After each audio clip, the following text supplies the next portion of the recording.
Today I left my heart on the ground, high above the clouds, where silence is the loudest sound. I came to Merseyside to create a memory, but I was... Good morning, good evening, and good afternoon, everybody. Welcome back to the UCSD League of Legends, UCSD Esports X Triton League of Legends Intramural Upper Division tournament today. It is currently our semifinals. We have our match between Super Galaxy Dinosaur Warrior and, of course, Team Unks. My name is Eric Discadeski Kim. Joined by me is Gabriel Tester Kryptonite. And how are you feeling for this upcoming match? I'm feeling pretty excited for this one. I've seen a lot of these players play before. In our in-houses and also the JV and varsity matches as well. So it's going to be an exciting series for sure. Right. And of course, we couldn't have done this without our amazing sponsor of Turtle Beach, UCSD Rec, Anthos Shares, and of course, Newegg PCs. If you want a PC, buy if you're part of Newegg. Right. And it's just an amazing opportunity for all of us. Of course, they'll be competing for the very, very hard prize of a few of, I believe, headsets for each player, and of course, bragging rights. Now, as we start talking about this match, we do want to note that Team Unk does have Alvin Chang Rocks on their team. Unfortunately, Kai's couldn't make it to today, but Team Super Galaxy Dinosaur does have Pyful and BBDB from the JV team, so it is looking to be a JV versus varsity showdown. Who do you think is going to take this match? On one hand, Alvin Chang Rocks. On the other hand, they actually have their bot lane synergy going on, and we don't have Jake, so we'll see. We'll see what happens. I actually don't know exact numbers of both teams. I just know Alvin's in one team and then the JV bot lane's another one. Right.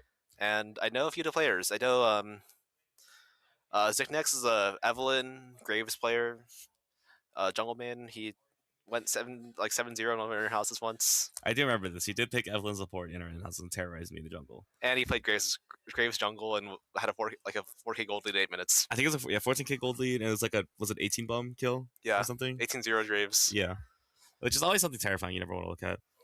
Now we're very glad for our two team logos here, which both teams have very graciously provided to us. We do have Jonathan Pyful We drawing. see all the entire draft already. What the heck? Is this Drafter? This is, I believe, what their draft is. They are doing line picks as they do their draft any drafter. We do have Elisa and Ziggs, Tristana. Ziggs and Tristana is a pretty good mid-bot duo. They're both pretty good at taking down towers and stuff.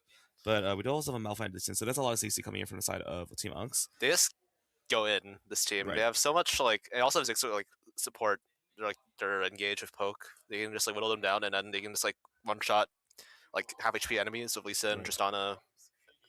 Now, I do believe that the UCC coach is also on the team for Super Galaxy Dinosaur Warriors. That should be broken blade on the Karma there. I do believe that they're playing mid lane, so this is going to be Zeri and Nivea bot lane instead of the standard Zeri Karma. I did look at this draft and think that we were good as Zeri Karma, which is not that bad. It's good pressure. I would have thought they would have Pryo and Lulu or Yumi, but I guess they were banned because they know they left Zeri open though, which is kind of weird. Because I know Pyful's a very big on Zeri. Right. And I do also believe that Nivea support has picked up a lot of priority recently. Just in general, on playing in LPL and Nivea just being a really good champion. Yeah, Nivea is being played in so many different roles. She's a 3-role flex, maybe even a 4-role flex if you want to stretch a bit. Maybe you can play Nivea bot. I don't know. You could also do the Nivea jungle attack where you just take the dragon over the wall. I don't think so. I do remember that. I don't think so. I was thinking just mid top support and then maybe bot if you're stretching. Right. Because Nivea top's really good too. I do find this Wukong jungle interesting. Obviously, Ornn Wukong is a lot of teamfight engage, and then Nivea provides a lot of space and Sarah's just a lot of damage. But the Karma does kind of feel a bit out of place here. I think I would have preferred something like. I wouldn't say that because you can speed Wukong in. Wukong is very good with enchanters, right?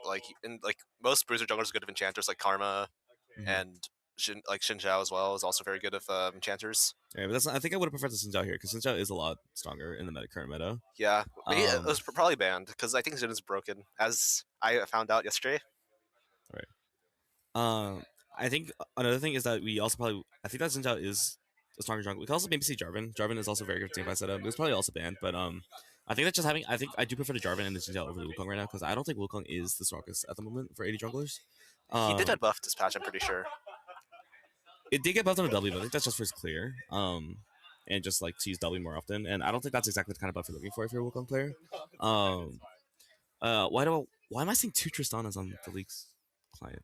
Anyways, we are gonna get. Wait, Baron, did you see that? Look at the league client. So I do find the Tristana pick of it interesting. We have 2 Tristanas. Because there is in fact 2 of them. Cinema. I do believe that the Ziggs did get subbed out by Tristana in the lower bracket, so it does kind of sound like a. It does seem like a little APA classic right there with the double Tristana. I love Tristana. I know it's a Ziggs.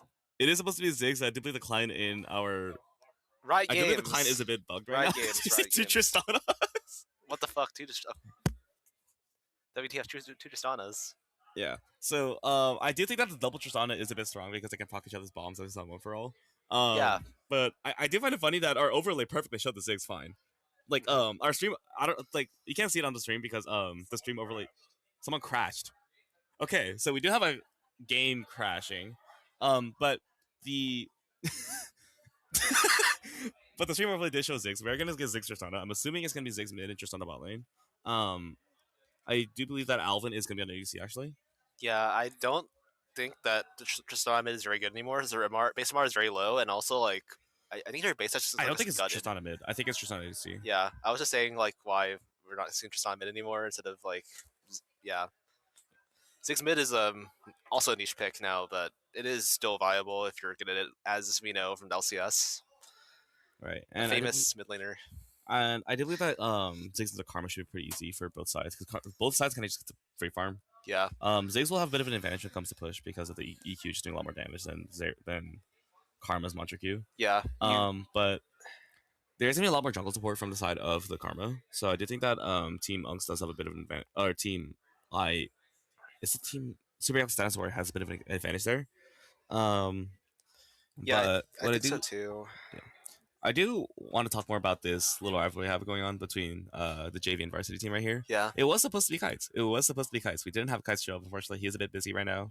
But we did have Alvin Chang Rocks going onto the ADC off roll actually. Oh my god. So we are potentially wait, is that loading streamer in. mode?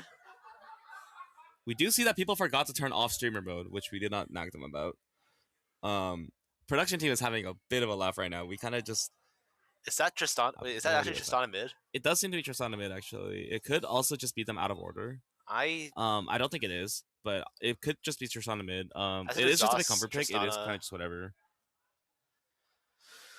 Yeah, I don't think that like. I think that the Ziggs Nautilus is a bit interesting. I think I would prefer Tristana in the bot lane. I mean, maybe it's because Alvin just doesn't have the hands like he used to, so he's going for Ziggs that doesn't require that much. Yeah. We do have a crash at them, so we are paused in game right now. Our observer accounts are also not logged in or not loaded in. They're loaded in, or they're not loaded in. It's still the spectator delay. It is a spectator delay. That makes sense, but the team is desperately trying to figure out how to uncrash their PC at the moment. It may just potentially need to be like a reset and just like cheers. not have to deal with that. But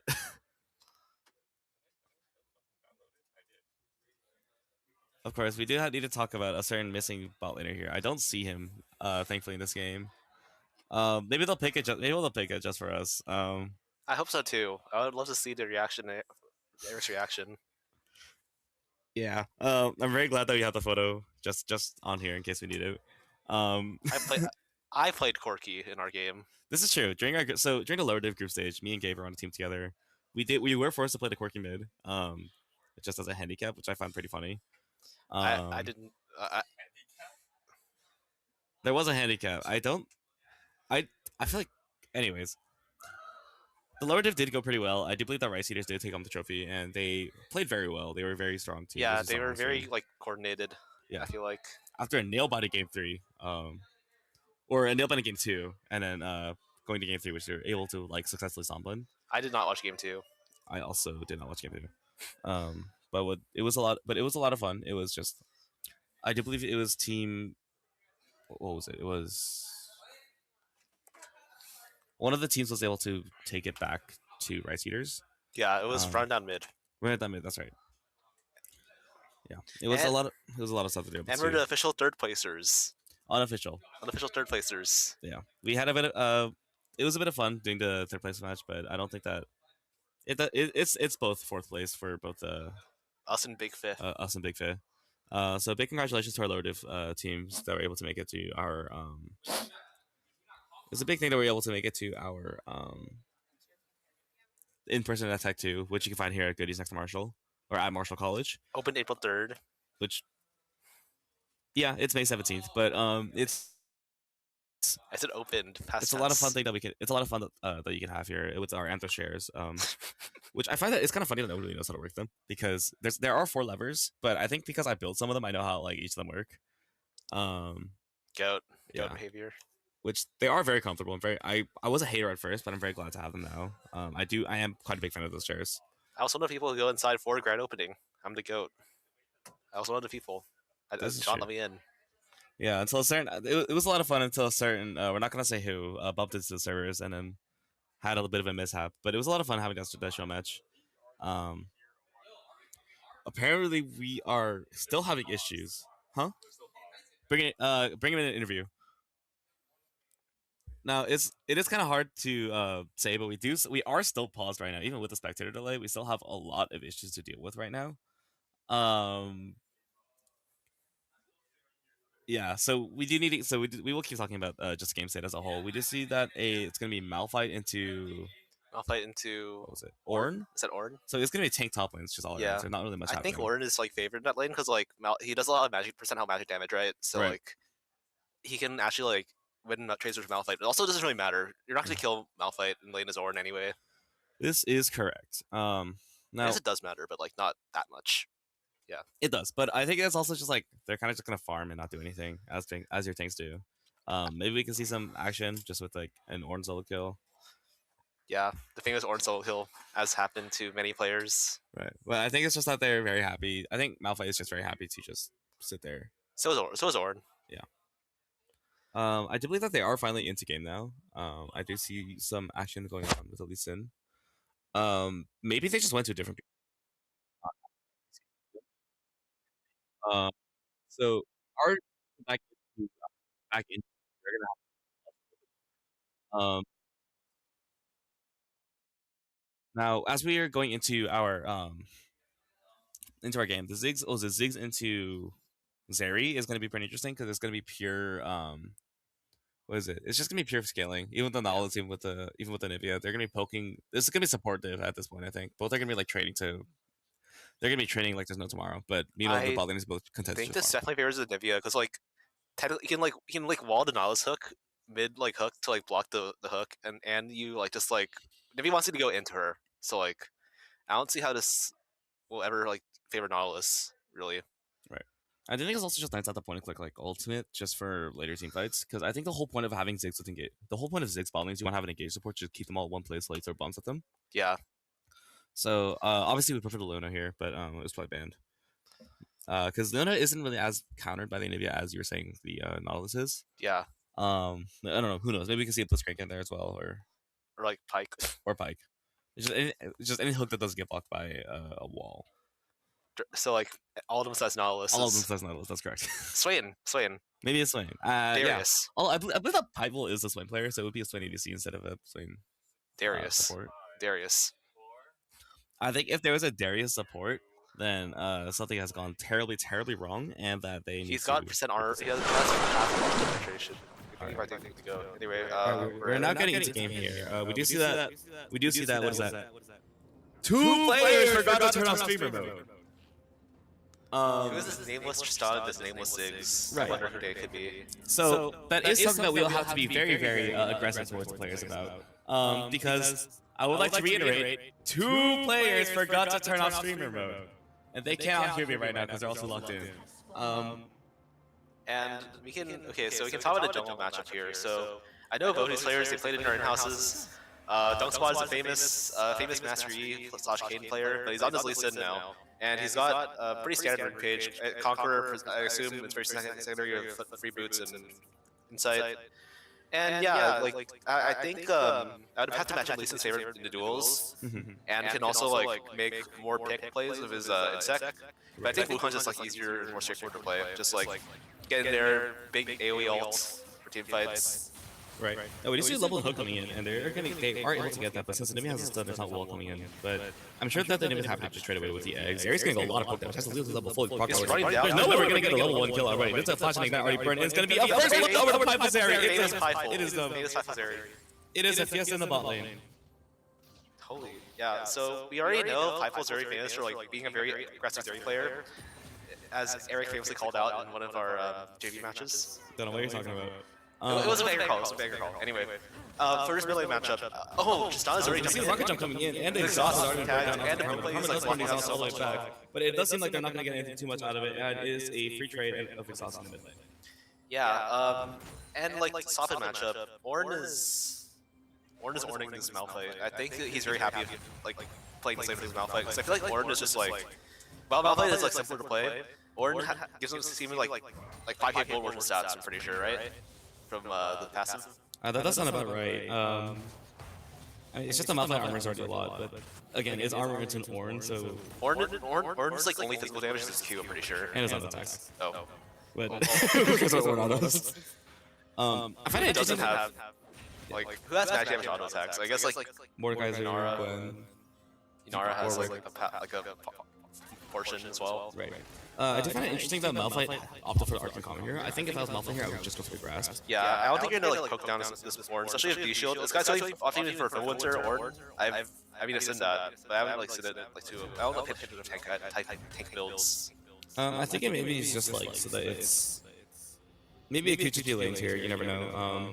Because I think Ornn is just happy to stay in lane as much as possible with the Grasp. Because we've seen the rocket jump coming in. They are going to get the full bomb proc, but the perma is going to be like really helps that trade a lot. Like you're playing very aggressive here in Tristana mid. Oh, and the rocket jump back in is just going to get one more auto, just scaring away Broken Blade.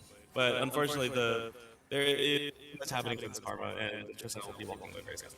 Yeah, I do think that I do believe like I'm not sure who really gives his favor. I'm pretty sure Tristana at least beats Wukong Karma because like just like the amount of damage they have on both sides will like help them win out in that end. And the bot is choked out pretty heavily. Ziggs is like very low. He still has his TP available, so and then maybe it just out a stun. That could be a window for Nautilus to go in if he sees a good opportunity. But maybe if he just react block it if he is fast in a draw. Oh, when he gets another pause, what is happening? I mean, I think this pause happened like a bit ago because opposite players are back in the game right now. But I mean, it has to be like a tech issue, right? Like I don't get how it's like. I don't know. We just keep. There's just a lot of technical issues going on in Texas right now. It's probably just the fault of. It is probably just the fault of the PCs up the day up because yesterday we weren't having any of these issues. This is all because they don't know how to work their Andros gaming chairs. That's what I think. Maybe, yeah. And I don't even think it's the fault of the PCs. I think it's just that I think it's just the players maybe messing up the right client, maybe. Perhaps. Okay. Does seem we're back? Question mark. Question mark. We Observers. the game is Pause. frozen. It seems we're still paused in game, I believe. But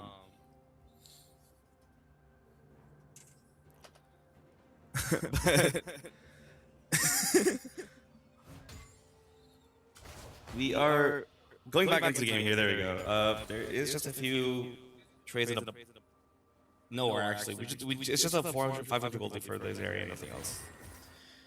And this Karma's also in the back foot in this lane, although she's still now.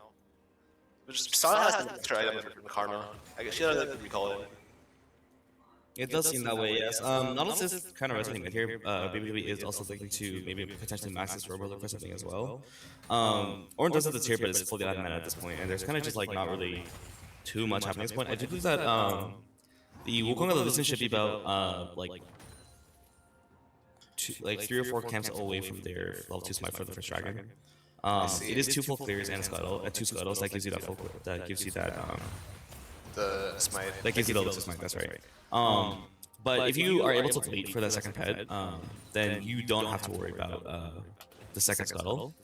So it is kind of a thing that we've been seeing a little bit of, but We do see that they're potentially to stop the back. It does take a magic key for it, Yeah. but they are gonna walk away.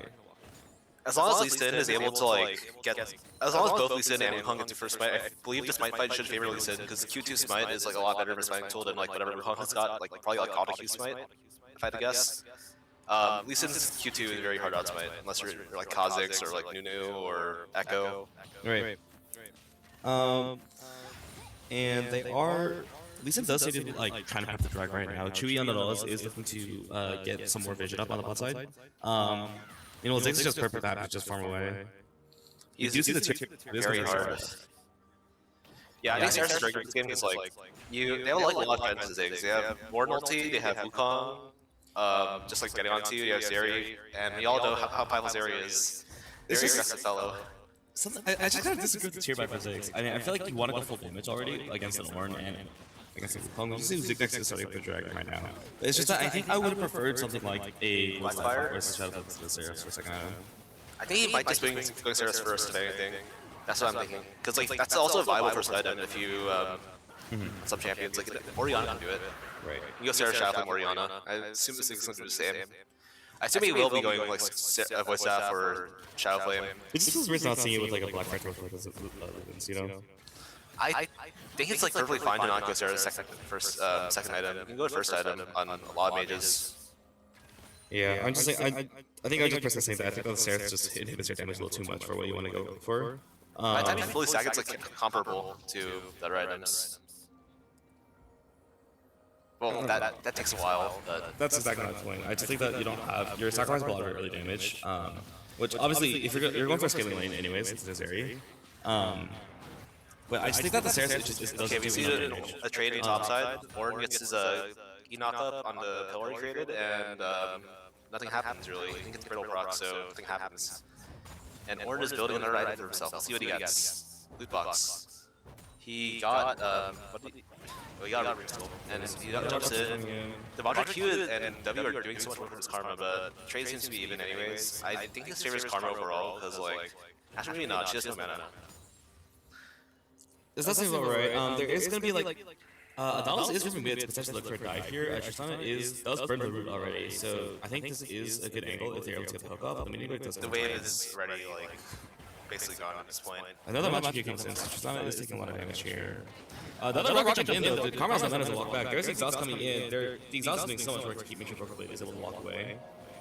There is Chewy with the flash potential. There's a flash auto. There is going to be the hook right there, and it is it going to be enough? There's the exhaust ignite coming in, and Chewy is going to go down to execute, and if he is able to get the kill back, so it is going to be a 1-for-1 in goal, but it's going to be a dead Nautilus on my screen and a burn flash ignite.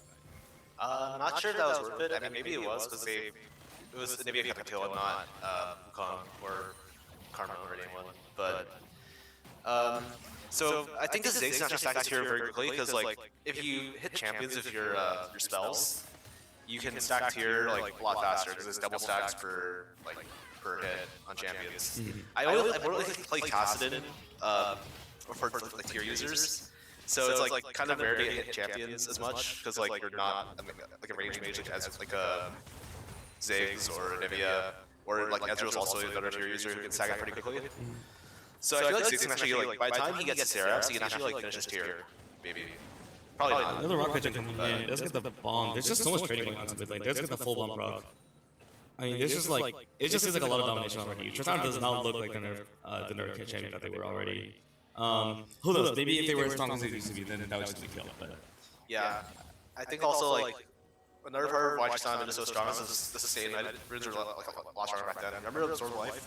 I do, and it does seem like they're gonna trade growth for bot life here. Ziggs does seem to be a bit screwed. Does have the Mega Inferno Bomb to potentially stop that too. You can clear a wave. You can probably clear a wave. Yeah, this is not a cannon. You can probably do it. Right, but I think that the Wukong's just gonna come in anyways. Yeah, I think he just dies with her out of wave. There is a TP coming in. Oh, Anivia was taking anyways, so they're gonna get the kill! And that is a dead Anivia. The egg is with pride, and Malphite is coming in just to watch for nothing. And that was a very passive Malphite TP. He is down 500 gold to the Ornn. Set him up. So Ziggs did not need Salt to stop the dive. I was gonna say if like even with or without like the clear wave, he would have still died anyways, but he lives because Nivea was tanking and he was scrambled egg. Right. I do think that Malphite TP was a good idea initially though, because like I mean, obviously, don't want Ziggs to be any more behind than he already was. So.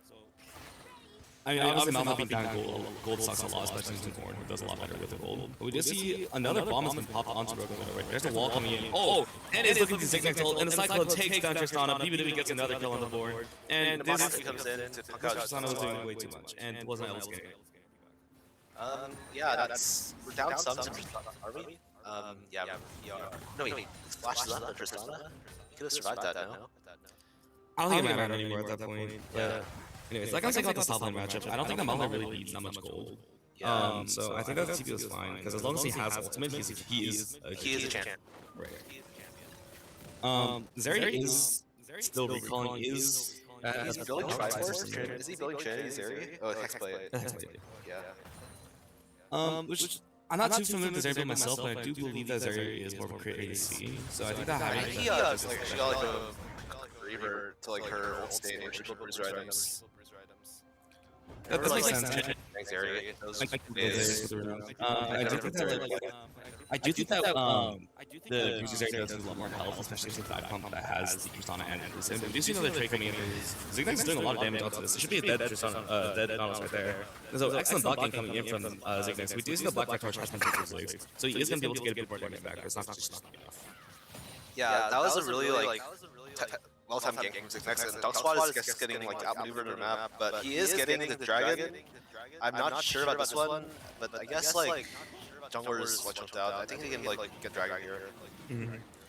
But looks like BB is zoning off Tristana from joining these fights. I don't know if Tristana's Dreamer got on. We're looking for something here. There is a little E coming in. They should be able to get the spy though. Lightning Crash is burnt already. Ziggs is also W away, and the Dunk's hops away. So there is going to be nothing burnt for this dragon.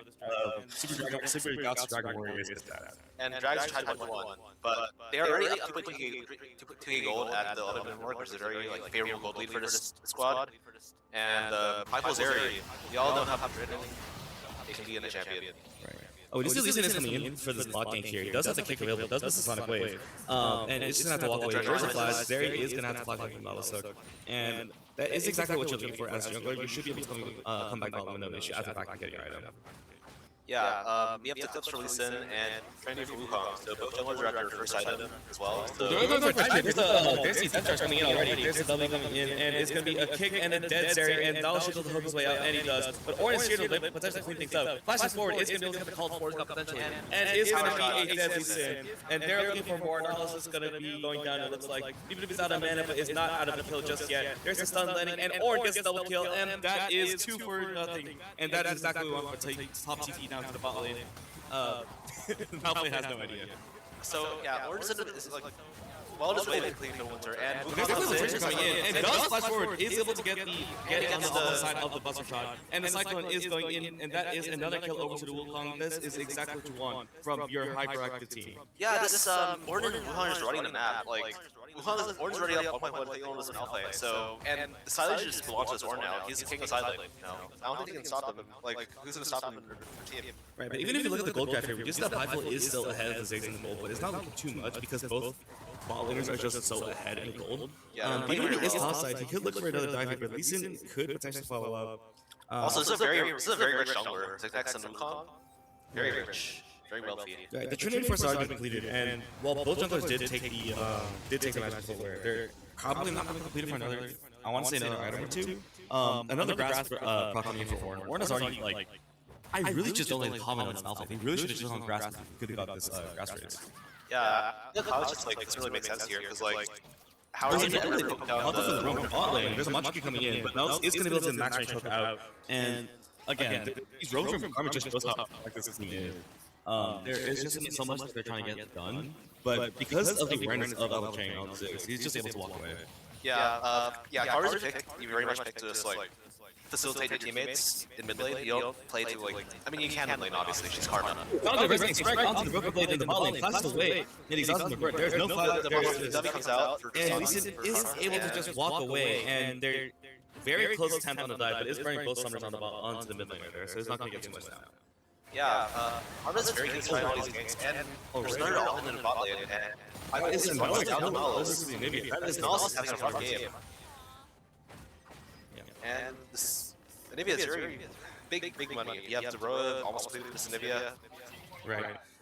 Nautilus is like 0-5 already, so it is kind of nice that all of your kills are going to be on that that all the deaths are Nautilus to minimize safety loss on the Ziggs.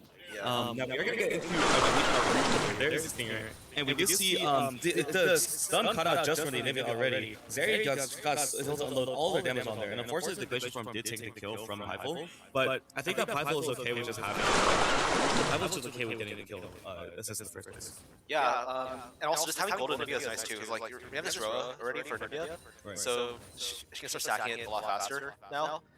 This will be done in 5 minutes, just kind of late, but like, yeah. Once you get Leandry, Seraphs, you don't need Seraphs in the Nivea anymore, actually, but like, yeah, you're gonna do a lot of damage to this champion. It's control zones very well. A potential Herald fight coming in. Ornn is a bit late to rotate, but is gonna be able to be there for the collapse. There's a Sonic Wave coming in. Or College Force Cut is still available, but Ziggs is doing so much damage. There's a College Force Cut being burnt already. Ornn is just being left alone and dead. And that is gonna be a free Herald for the side of Yeah, they weren't in the same page there at all. They just like needed to like be with the Ornn there. Like I think they could Kong and Karma make a lot of space, but they just weren't on the same page. Right.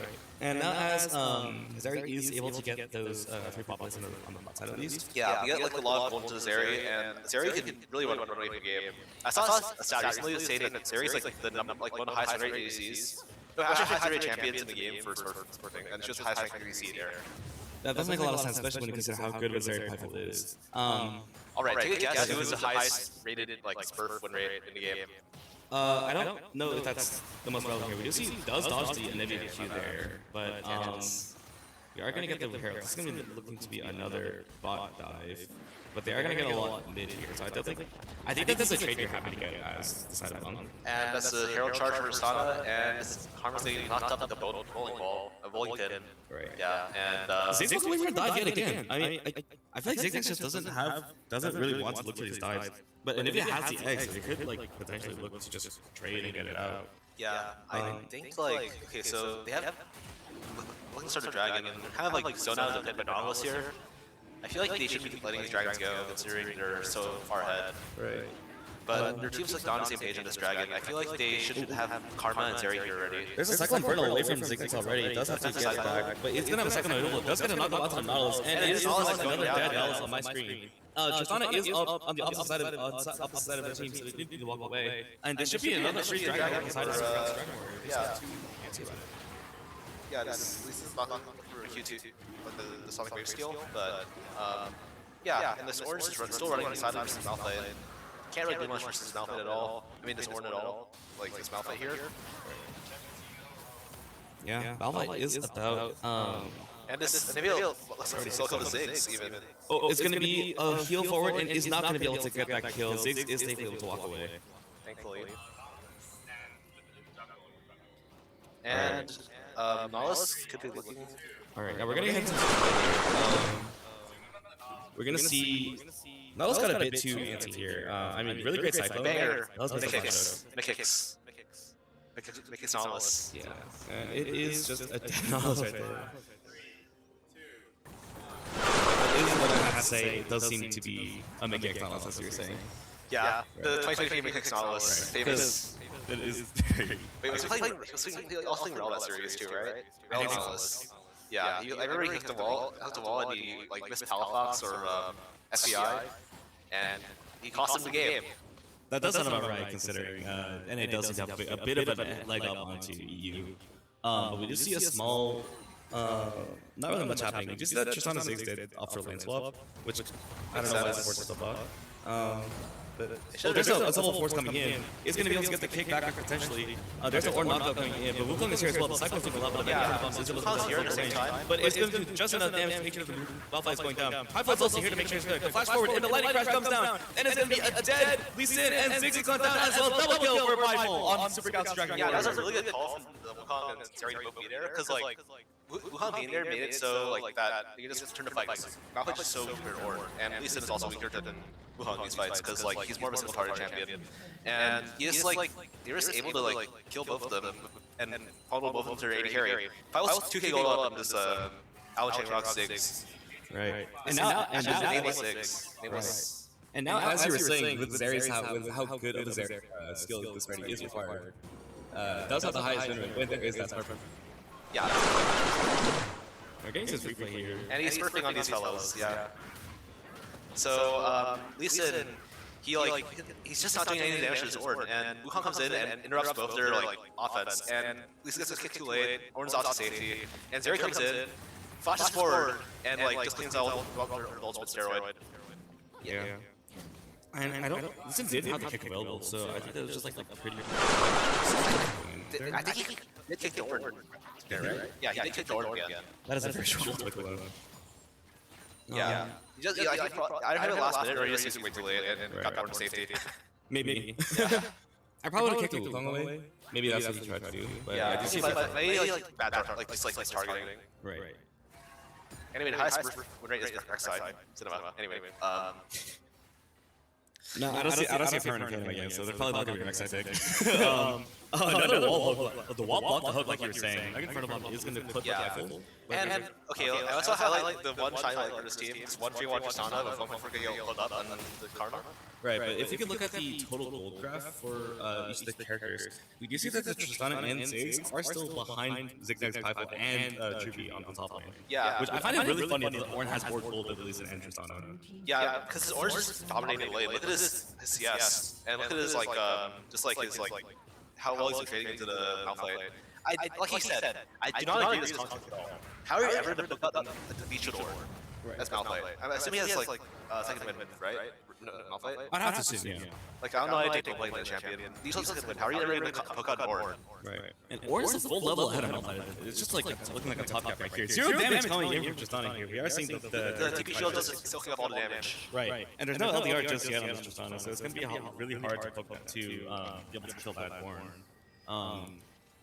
And we see a big new Freak Season item, the Omnigap boots, the Tier 3 Omnigap boots for Tristana. So these guys give you 5% increased damage, heal when you're above 50% HP, and increased healing, shielding, and something else when you're below a certain threshold, 50% as well. Right.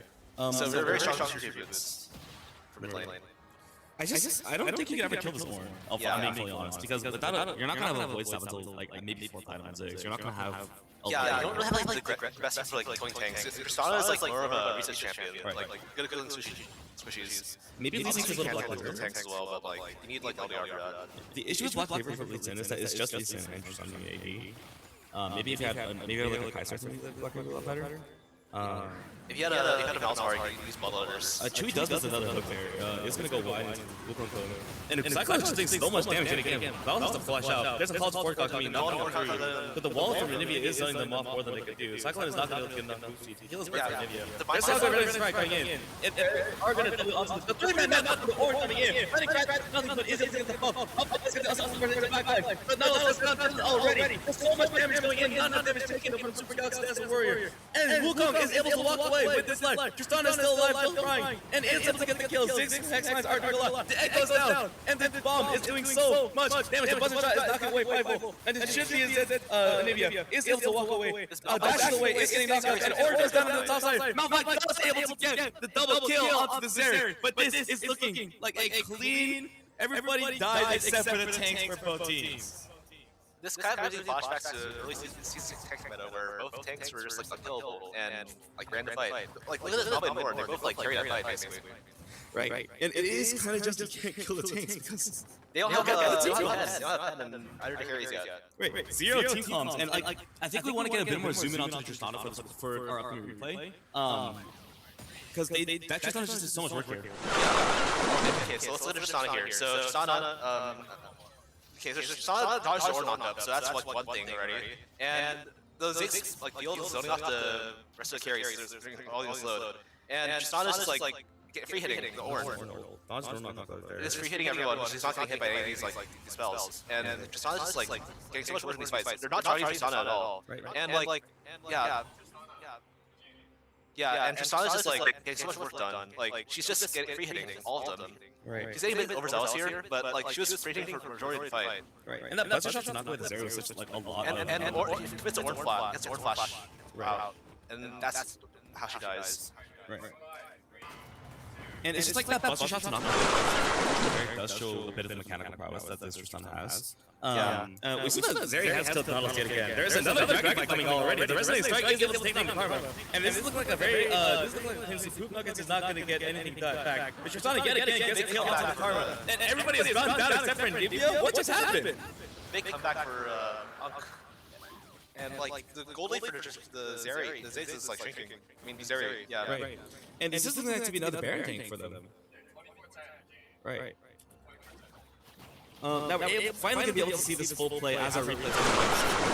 Let's look at this replay. So let's watch Tristana Ziggs. So Tristana's just like, they had free hitting, they're not getting onto her. It's really hard to get out of this team. They only have one, like, Wukong needs to like be able to get into Tristana Cyclone, but he's not doing it. He's getting a free hit. Right.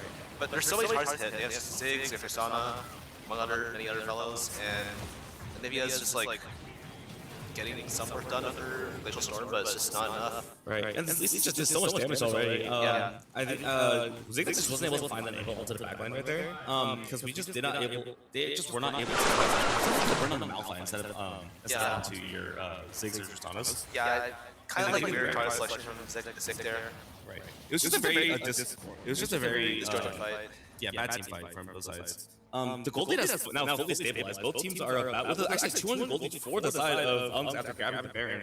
Which is, oh my god, that's a G2 gold grab I've ever seen one. I kind of like how like the blue team played that fight though. Honestly, like Tristana's just getting so much free hit onto like the front line of Super Galaxy Dino Warrior. Right, it's just like Tristana's playing the fight so well. Look at that gold grab right there. That is again, that is a G2 gold grab I've ever seen. That's a team with that is a team with gold grab. T1 RNG, World Side 2 Rumors. Don't talk to me. As they're going into this, there's just so many minions in the bot lane. Oh my god, this Machiki is gonna do a little bit, but they are just gonna be doing this this two-lane push. Ornn is nowhere near his team to help them out. Let's see what else we got here. So Tristana's definitely like the soul of this team, even despite her KDA not being the greatest. And this Karma has 0 damage. Right. And Ziggs Tristana's just so good of a team for like for sieging already. Yeah. Because Tristana does so much damage to the towers. And Ziggs has his W to like one shot. Also Ziggs passes just one shot to towers as well. Yeah. Or does have the winner at this point, but I don't know if it's gonna be too much. I mean, it will help him. He tanky. He has a first order scaling war. Right. Still no LDR for Tristana. Yeah, I think they really need armor pen. And Piebald doesn't have the. Also, look at Piebald's gold lead. It's shrunk so drastically now. And we do have the Black Cleaver coming in for Lee Sin, so that should help a lot with the Ornn. Yeah, but all the carries take so like forever to build pen. I don't know why this shadow flame is not elite the void staff. I also think that should be void staff. Maybe Crypto. No, it has void staff. With the tank that is Ornn. Also, they're also taking quite a while to build that too, because like that is so hard to play. Because you need like 2 large rods or like 1 large rod. And then you need to like spend too much gold to buy it. It's kind of annoying. Yeah. It would be a lot better for voice staff just from a pure buying angle. They are going to look for this top siege here actually. Ziggs and Tristana are both up here, so this tower should go down like it's nothing. There's a bomb coming in. Yeah. And then the W is in mid. And this is W, and it is a dead turret. They're not going to burn the W. They're going to save the W for the next turret. Yeah, I think that's smart. Yeah. But it's just I don't think I can take the second turret because they have everyone here. There's just so much going on. Like Malphite is again doing nothing in the bottom. Malphite and Ornn are just doing nothing to each other anyway, so it would have been better to have the He literally doesn't do anything. He literally doesn't do anything. Right. But it is really hard game to play for Galaxy Dino forward perspective at this point. Because like I feel like all of the carries have kind of Zeri isn't able to scale just as well as it need to. Yeah, like also you don't have the LDR in Zeri yet. I feel like it's I don't really understand Hex Optics by, or like maybe I do. I don't like the Brilliant Runes here with the Zeal. It's the hook into the wall Chewy there. You need LDR here for sure. Chewy's Nautilus has not been looking good this year, but I don't think it matters because they're able to find the hook when they need it. Yeah. Alright, flash in, buddy. But we do have a dragon coming in about 40 seconds, so they're trying to get the dragon setup done right now. Oh, Blasco came in for Zigzags! What was that? They're gonna maybe get the Q onto the Nautilus, but they're not gonna get too much down. Lisa is on the backside. There's a stun coming from Dividend. Maybe it's not going to get the 3-man double force is going to interrupt any follow from the cycle right there. It's not a kill, Zigzags down. And it's going to Another couple of force gun is gonna go wide. Another 3-man knockup has gone down onto the side of Super Galaxy Center Warrior. And the Resonating Strike is almost into Nivea. Balancing so much to the backline, distracting Zeri. Zeri is so low already, it's going down. Melvin is coming down next, and it's gonna be Karma going down. Tristana is able to push into the Nexus. It is looking like game. Set and match, not match for the side of. It's looking like game for the side of Unks. So yeah, they can definitely just knock down the towers here because they have 6 Tristana. And can we get a replay of that? Or No, Ord has to do the wave here. I don't know if we can get a replay, but it's like. I think it's stuck to kill We him. are going to get the wave down of these, but the Black Saber is doing a lot of work there. Yeah. This is going to be a dead Ord, and the second wave is going to come in clutch. And they just knocked down both towers with 6 Tristana. Baron has not gone. Baron is gone, but what is gone is Super Galaxy Dance Warrior. There's the W coming in from Ziggs. Doesn't even puck out to the towers, but they're still able to get the Nexus kill. This is looking like game 1 going down to the Nexus, UNC. An absolute comeback masterpiece from the side of Team Unks. I am shocked they won that game. I am also shocked they won that game. I think the main difference that Tristana in those team fights, they just weren't hitting Tristana, and she just like took advantage of that. She just like free hit everyone, Right. and was able to get so much like damage onto the bomb splash as well as Tristana being a monster at 3 items. I think an unsung hero in this, not really unsung now, was the Ziggs with the 40,000 damage already. They did so much in making space for their They just did so much in making space for their teams. Yeah, just like poking them down so they could eventually just kill them. Right, 40% team damage percent. That's just an absolute masterclass from the Ziggs right now. Alvin Chang's Ziggs did seem to do a lot more than what we were hoping.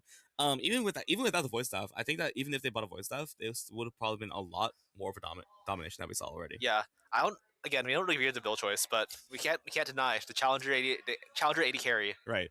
I'm also a big fan of Super Galaxy Dinosaurs not fitting onto the graphic. And of course, also this is a very, very good logo. Insane logo made by Jonathan, made by Pyful. So we want to give a big shout out to that. But if we look into the gold graph here, this is at least a 4,000 gold gap for Super Galaxy Dinosaur Warriors over at that 23-ish minute mark. But it's just that one fight at the end where Unks was able to pull it back. Yeah, that like I think it's fucking like here 24 minutes, just like insane swing from Galaxy Warriors. I mean Unks, and like Tristana was able to just like. All right. Tristana and Ziggs, yeah, and Malphite. I feel like the Orden very well this game, but yeah. Now after that, obviously with this absolute masterclass of solid, this can only come in environments such as the Triton League of Legends IM, which is brought to you by UCSD Esports and UCSD Rec. Of course, I want to say a big thank you to Turtle Beach for providing our peripherals and our amazing tech over here at Trek 2. Of course, big thank yous to Anthros Chairs and New PCs for giving us a lot of the stuff we have now. Absolutely insane and amazing. And will allow for comebacks such as those when you're playing with them. Also, shout out to Triton League and TFT for also cooperating with UCSD Esports to make this tournament possible. Thank you to John Itzug and to Cindy Cosendy for helping to Nick Nastrophobals as well. And of course, Tony Bunny for helping us. And Anna for drawing now, that is enough. Now, flyers. Now, we're going to get to our break, and we'll see you for game 2.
In this video, we are going to talk about a term that I hate, but that is very important, the taste economy. I'm going to say, what does this even mean? What are the factors that led to it existing? And what does it mean for commerce, both how we buy and how you market and sell and brand your own products? We're going to talk about the educated consumer, how consumers now have way more knowledge of everything in the world than ever, and then how you actually consume based on that. And we're going to talk about the archetypes of the premium buyer, who overpays for luxury today. Why do they do it and how do you understand them? If you are in marketing and branding, make sure to stay to the end because I have some specifics and some tactics there from my experience selling premium items. But the goal of this video is to have you think about why we consume what we consume, and the factors that are at play on social media and media in general and in brand building that make us buy, how luxury actually works, why our brains think the way they do, and how this changes the world around us. Let's lock in. So I'm going to start with an analogy from food, a flavor analogy. Welcome to Flavor Town.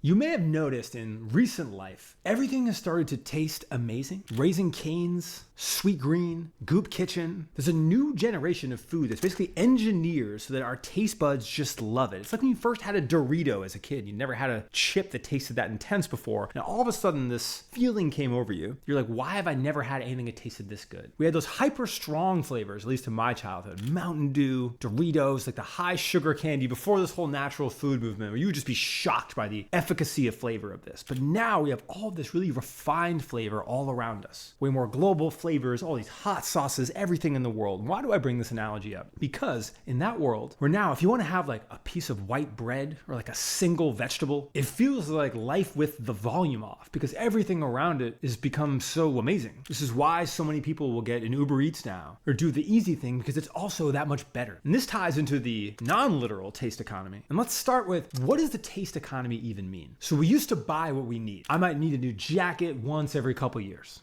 You buy whatever hand soap is at the grocery store. If you really wanted a candle, you get something normal. If you wanted a car, you got your Corolla. But a paradigm shift happened, and it happened for a couple reasons. The first being the democratization of supply chain. So Alibaba in China, the whole concept behind Alibaba was that all these factories used to have to go to China to find. An app now gave you access to. Any person in the world could look online and see what someone made and get it. And the same exact thing happened, whether it was from Import Yeti, global trade shows, ThomasNet, whatever it is. All of a sudden, anything you want to make anywhere in the world, from Turkey to the Middle East, to Italy, to Portugal, to the US, more people can make than ever. So more and more brands popped up. And at first they started to compete on price. You would see all these Chinese brands pop up on Amazon with basically cheaper versions of what was successful. So there became a whole economy around cheap. But for people that still wanted something good, all of a sudden the competition stepped up. The nice thing all of a sudden became cheaper as well. Things that used to be a luxury that people could upcharge for, they had to go hunt, or was only made in Italy, all of a sudden was being duped all around the world at extremely similar quality. So the nice thing became not that much more. And that's factor one. Factor two, you used to have to dig to care. If you wanted to know what an amazing fragrance was, you had to go research, you had to go hunt it down. Now, with the internet, with Instagram, with TikTok, you are presented so much more information about your options. Far more people in the age of 14 to 16 know what a gourmand is than ever before. People understand materials. They know of brands that they wouldn't have heard of any other way. It is given to us, shown to us in how we consume. On social media, we are presented with brands, luxury experiences, and high-end items in our feed right next to everything else we would never have seen on a TV ad in the early 2000s. So caring has become easy. And those two factors of the nice thing not being that much more expensive because of competition, and the fact that nice things we never would have known are being shown to us, has made it easy to care, has made it easy to have taste, to see apartments that look nicer than your average apartment and go, oh, I could do that, or I could buy that. And you know what? That's not that much more expensive than what I was going to do already to get the designed version, the little luxury, the espresso machine that might be $150 more than what you were going to get, but actually produces real craft macchiatos. And at that same time, people have developed affinity for brands and experiences and beautiful things and are able to express that through what they like online, what they consume, and what they buy. We've had a cottage industry of amazing brands pop up. You've heard me talk a lot about Flamingo Estate. It was a brand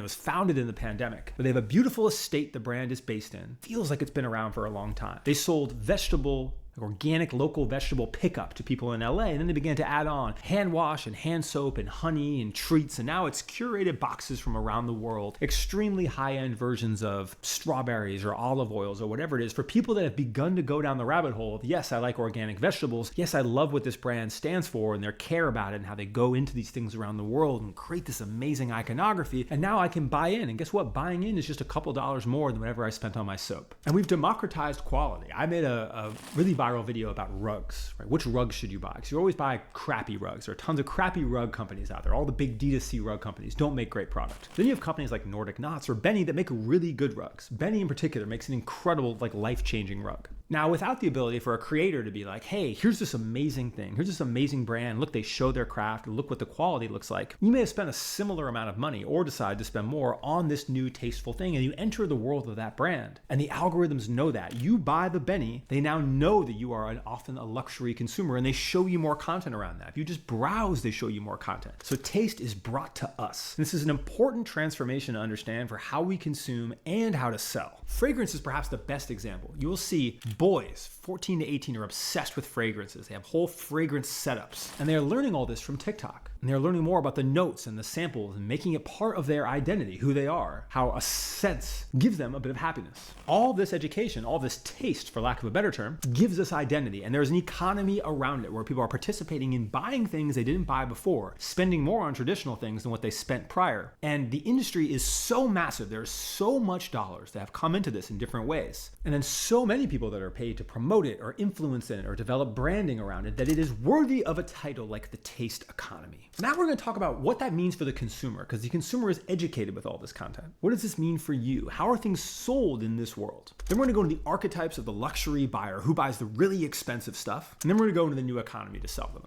So consumers are more educated than ever. You know this, you are on YouTube, you consume more educational content if you're watching a video like this than anyone in generations prior, simply because of its availability. If you want to go learn about how the best soap is made, or you want to learn about this drone versus that drone, or camera equipment, whatever it is, you can simply go down a rabbit hole of amazing experts willing to educate you. So your average consumer now knows about incredible things. Look at the female skincare consumer. I'm going to butcher this pronunciation, but niacinamide is basically something that people are buying now versus sunscreen. They buy the ingredient. They know about the actives. Brands like The Ordinary just listed niacinamide 6%, zinc 1% on the package. People Googled it. People went down the rabbit hole of what am I putting on my body? Same thing, you see the conversation around polyester versus natural fibers versus cotton. What does that mean for my skin? What's in polyester? Why should I not buy bamboo? Oh, bamboo's treated a certain way. You start to get into it, more content comes to you around it. Prebiotics, probiotics, yogurt, soda. We know way more about the ingredients than ever before. That is from education. So how do you sell to a consumer who has content brought to them, who now expects a slightly better thing, who can follow the journey, who's educated? And there's three key tactics here. So the first is the best thing.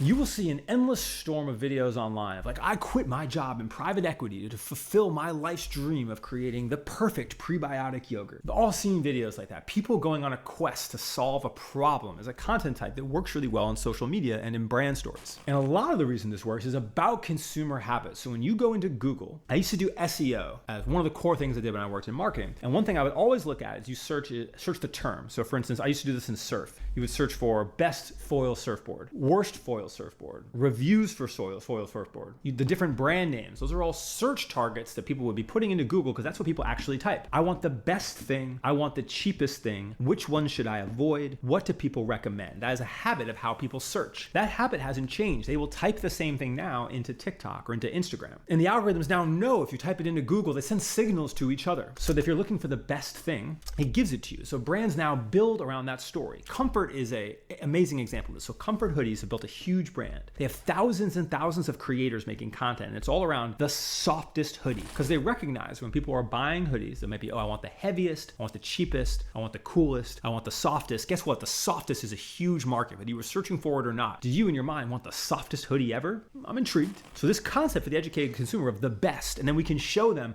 why are we the best? best. How do we make that process? We can have hundreds, if not thousands of creators and ads telling the story of that this is the best, the softest. That becomes a really compelling way to sell. The second one is then focusing on the ingredients. Ingredients will become popular. You need to get your greens. You have a company like Grunz. People are really into creatine, so that's all of a sudden being everywhere. Prebiotics. People care about gut health. They understand the gut way more than ever. I talked to anyone 15 years ago, only a 2% of people into their health were talking about the gut microbiome, prebiotics, probiotics. Now it's a huge swath that's lightly educated on that. So the ability to say, I do this thing with this ingredient becomes compelling. And then the third thing is the transformation. When everything is just a little bit more tasteful or different than the other, what is the thing that is going to change my life? It's going to really tie the room together. It's going to help me achieve X or Y goal. How can I tell the story of how this product helps participate in a life-changing experience, the transformation? So those three tactics, the best thing, the superpowered ingredient or ingredients, and the transformation of your life become ultra effective ways to sell in something like a taste economy where everything looks cool, everything looks good. And you'll notice the through line for all three of those things is enthusiasm, right? People give a shit. Yeah, I want the best thing. If I'm going to put my dollars out there, I don't want to go buy something else in 2 years. I want the best one. Yeah, I care what I put in my body. I'm going to care about what I consume, this ingredient or that material. They're enthusiastic. They care about it. And in the transformation, I want to actually get a result. I want to know if I commit to my 30-day program or I get this thing or I decide to get this Peloton, I'm going to have a transformation. Enthusiasm is the byproduct of education. The more people learn, the more into it they get, the more excited they are to participate in it. And this is a huge thing to understand around the taste economy is people love participating in it. In my house, in my home, we've gotten into fragrance. My son, my wife and I, we get interesting candles. We talk about it. We'll go visit a fragrance store when we're traveling abroad and try new stuff out. I was in a store in, I believe it was Barcelona, may have been Florence, I forget which one, but my son was really interested in finding, he'd been searching, and he's 9, for like the wildest fragrances. And there was a store there that had something called like the blood note that like smelled like blood. There was another, and there was ones that were literally, it was like almost offensive smells. They were kind of out there in the world. We visited this shop of like rare curiosities because he's enthusiastic about the learning behind it. It's new, it's exciting, it's a sensory experience. But then if you really want to get scientific, you want to think about where you live in the consumer process or where you can market to in the consumer process, we need to talk about the archetypes of who buys luxury. This week, Swap launched something worth paying attention to. Their agentic storefronts are live. The agentic storefront is its own dedicated shopping experience. It's not a widget or an add-on to your existing site. It runs a fully branded experience separate from your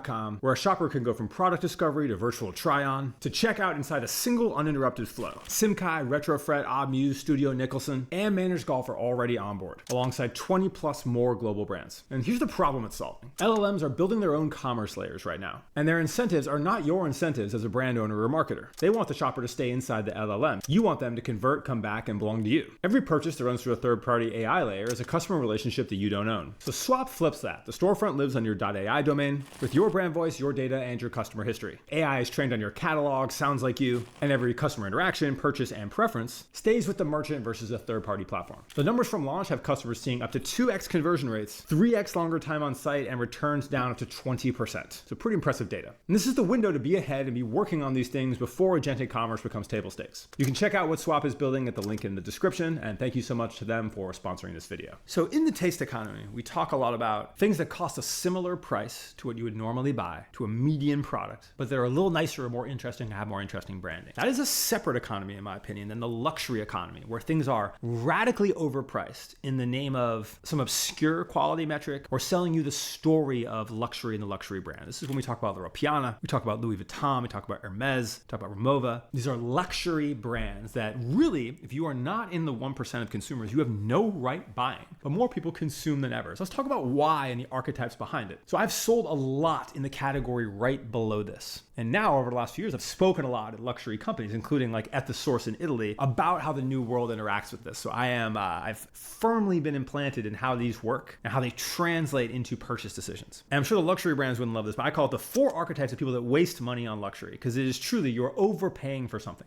Why? So first is this new era customer, the cultural omnivore. We now have this class of educated people in the taste economy who understand and like everything. They are just as likely to know a bit about wine and enjoy and be able to participate in a fine wine while still appreciating a Miller High Life because it's the champagne of beers. They are fine and capable of going and sitting and experiencing the best caviar possible, and then they might still be hungry and go get a taco from a taco truck after and enjoy them in the same amount. They consume across classes. They like everything around the world. This is a huge, this whole idea idea of the millennial craft movement and millennial food was largely a precursor to this, right? This customer comes a lot from that, where you began to say, yeah, that little cut pepperoni is a lot better than the standard pepperoni. I want only pizzas that have that. This is a whole generation that came from this. And that cultural omnivore is a really important consumer. They love everything in the world. Why wouldn't I want to try it, be interested in it? A generation of people raised on Bourdain. And they're interesting because they're smart. They would never spend money on entry-level luxury, right? That consumer isn't getting a Gucci wallet. They are a luxury spender, but their taste has been built through exposure, through actually experiencing a bunch of these. So they become a great person to sell to if you sell something worth buying. If you charge a premium because of the quality, because the experience is that much better, this is an amazing target. But if you charge just for the sake of charging, this person can go back and forth between them. And this is a huge millennial taste demographic. But then we have a second archetype, the petite bourgeoisie. This is someone who's trying to be an omnivore. They're reading a bunch of the Substacks, they're watching the videos, they consume what creators and influencers are telling them to consume. This is the person who reads like a Man Repeller Substack, who will participate in something like The Strategist. They are trying hard, and they're spending above the money they have. They've begun to have a little of it, and they want to spend it on a luxury purchase. This is who buys a La Ropiana hat. This is who buys Aesop hand soap, who buys Kate denim. They are overspending in the name of being educated on it. They're signaling that they've arrived into money. This is typically really bad decision making on their part. They should be saving that money. These are all the wrong purchases, but they're learning on their way to a different journey. But this is a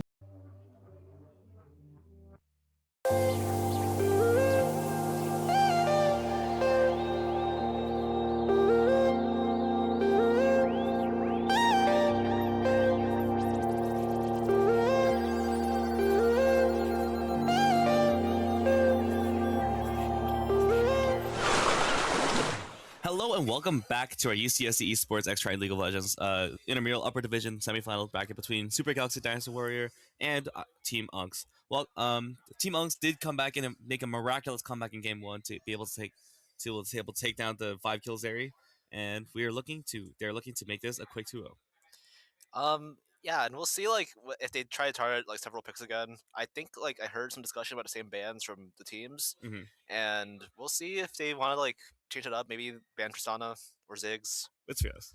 Oh, it's fearless. I thought they said it wasn't fearless. It is fearless. Okay, well, all right, GG's. Well, hopefully we'll see some more interesting picks other than like Chungus, Tristana, Right. Karma, actual real mid laners. I don't want to see this Chungus ADC or Enchanter stuff in my mid lane again.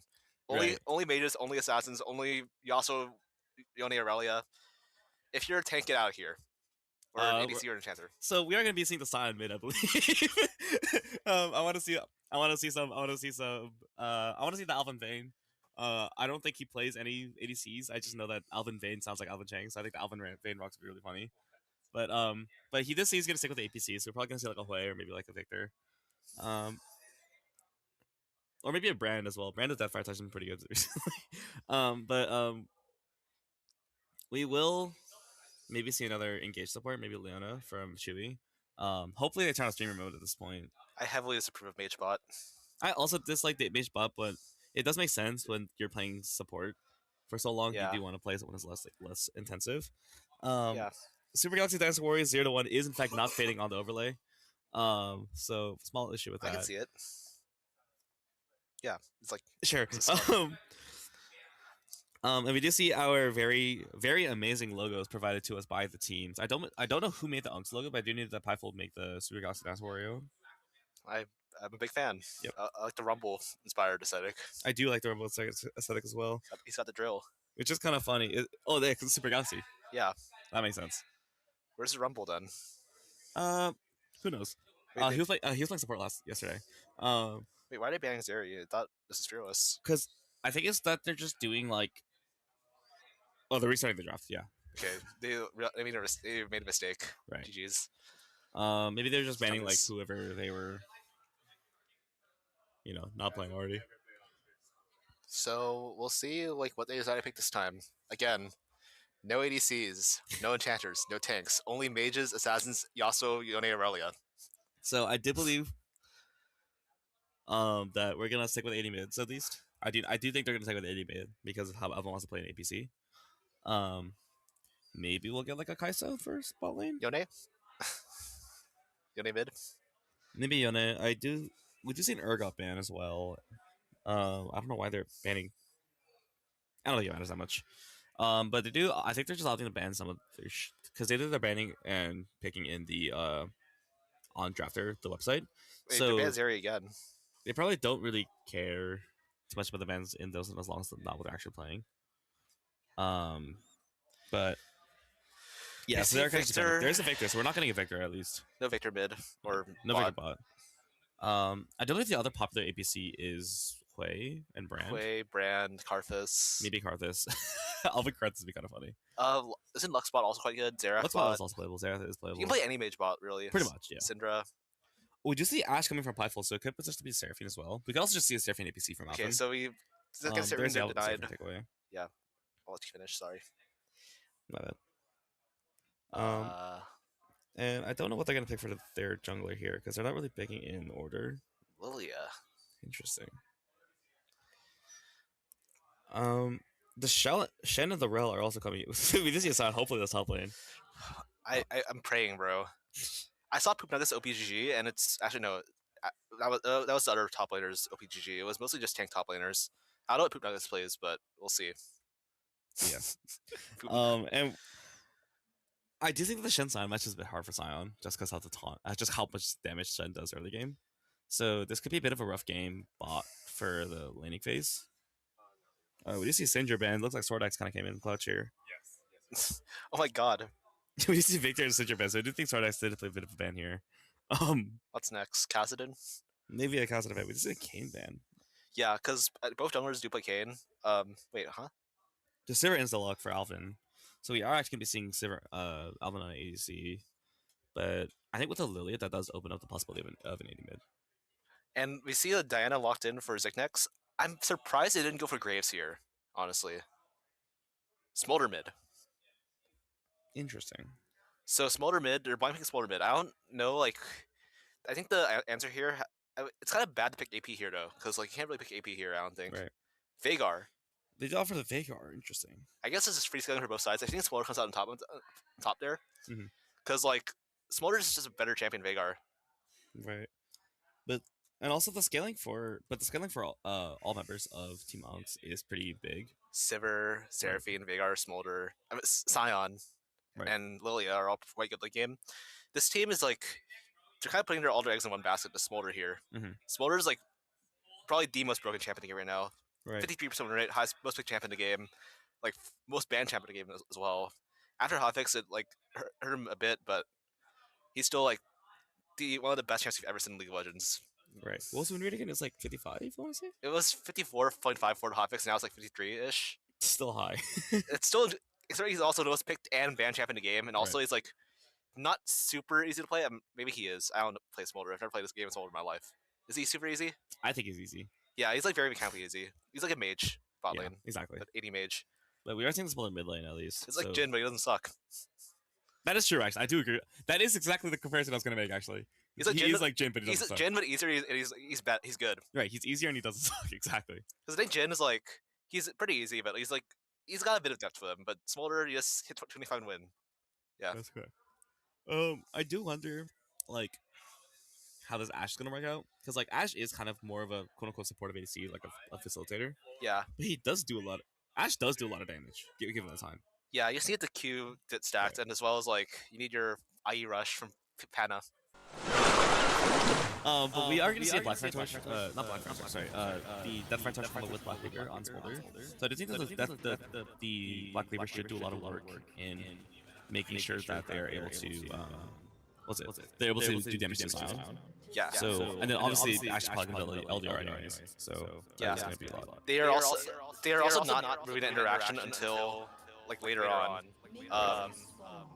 We like the office was they nerfed his base damage by 20 on his Q at max rank, and they also decreased the AD ratio to his W as well. So that's the nerfs. They did not touch TFT at all for BC interactions. That's why Smolder is still very strong. But and like Vhagar can't really contest this guy. Like what's Vhagar gonna do? Right. And I'm kind of surprised that they opted to keep the Black Cleaver Death Fire Touch interaction. We see Ghost for Vhagar. Which kind of makes sense. Vhagar is a bit more mobile than usual. Mages. Yeah. Like a bit more unmobile than the standard mobile mage, you know? Yeah. It's because he's so short range too. Right. Because like Victor, Syndra, Orianna are all like They all have like higher longer ranges, and Victor and Ori also have movement boost. When Victor have Q evolve, Sid Ori for W. Right. Yeah. Big trades from Triton Yeah. top lane here. Blue is just not having a good time here. But yeah. Okay, yeah, so Shen's Q does like a lot of max health, and it gets empowered when you get the pass through. And if you set it up correctly, you can have the Q in the minion wave, and then Q back.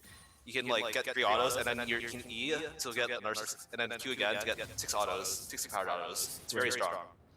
And Sorry. the W start from Sion is also doing like a lot here. It's like I think that time probably be dead here from the Q start. So W start was a big option. Oh, the Q interrupt from the Shenton. This could be a Soul Kill on the top lane already. I mean, Sion's walking forward. Does get the Ignite done. Doesn't actually get the stun. But he's just gonna try to get this minion wave if he can.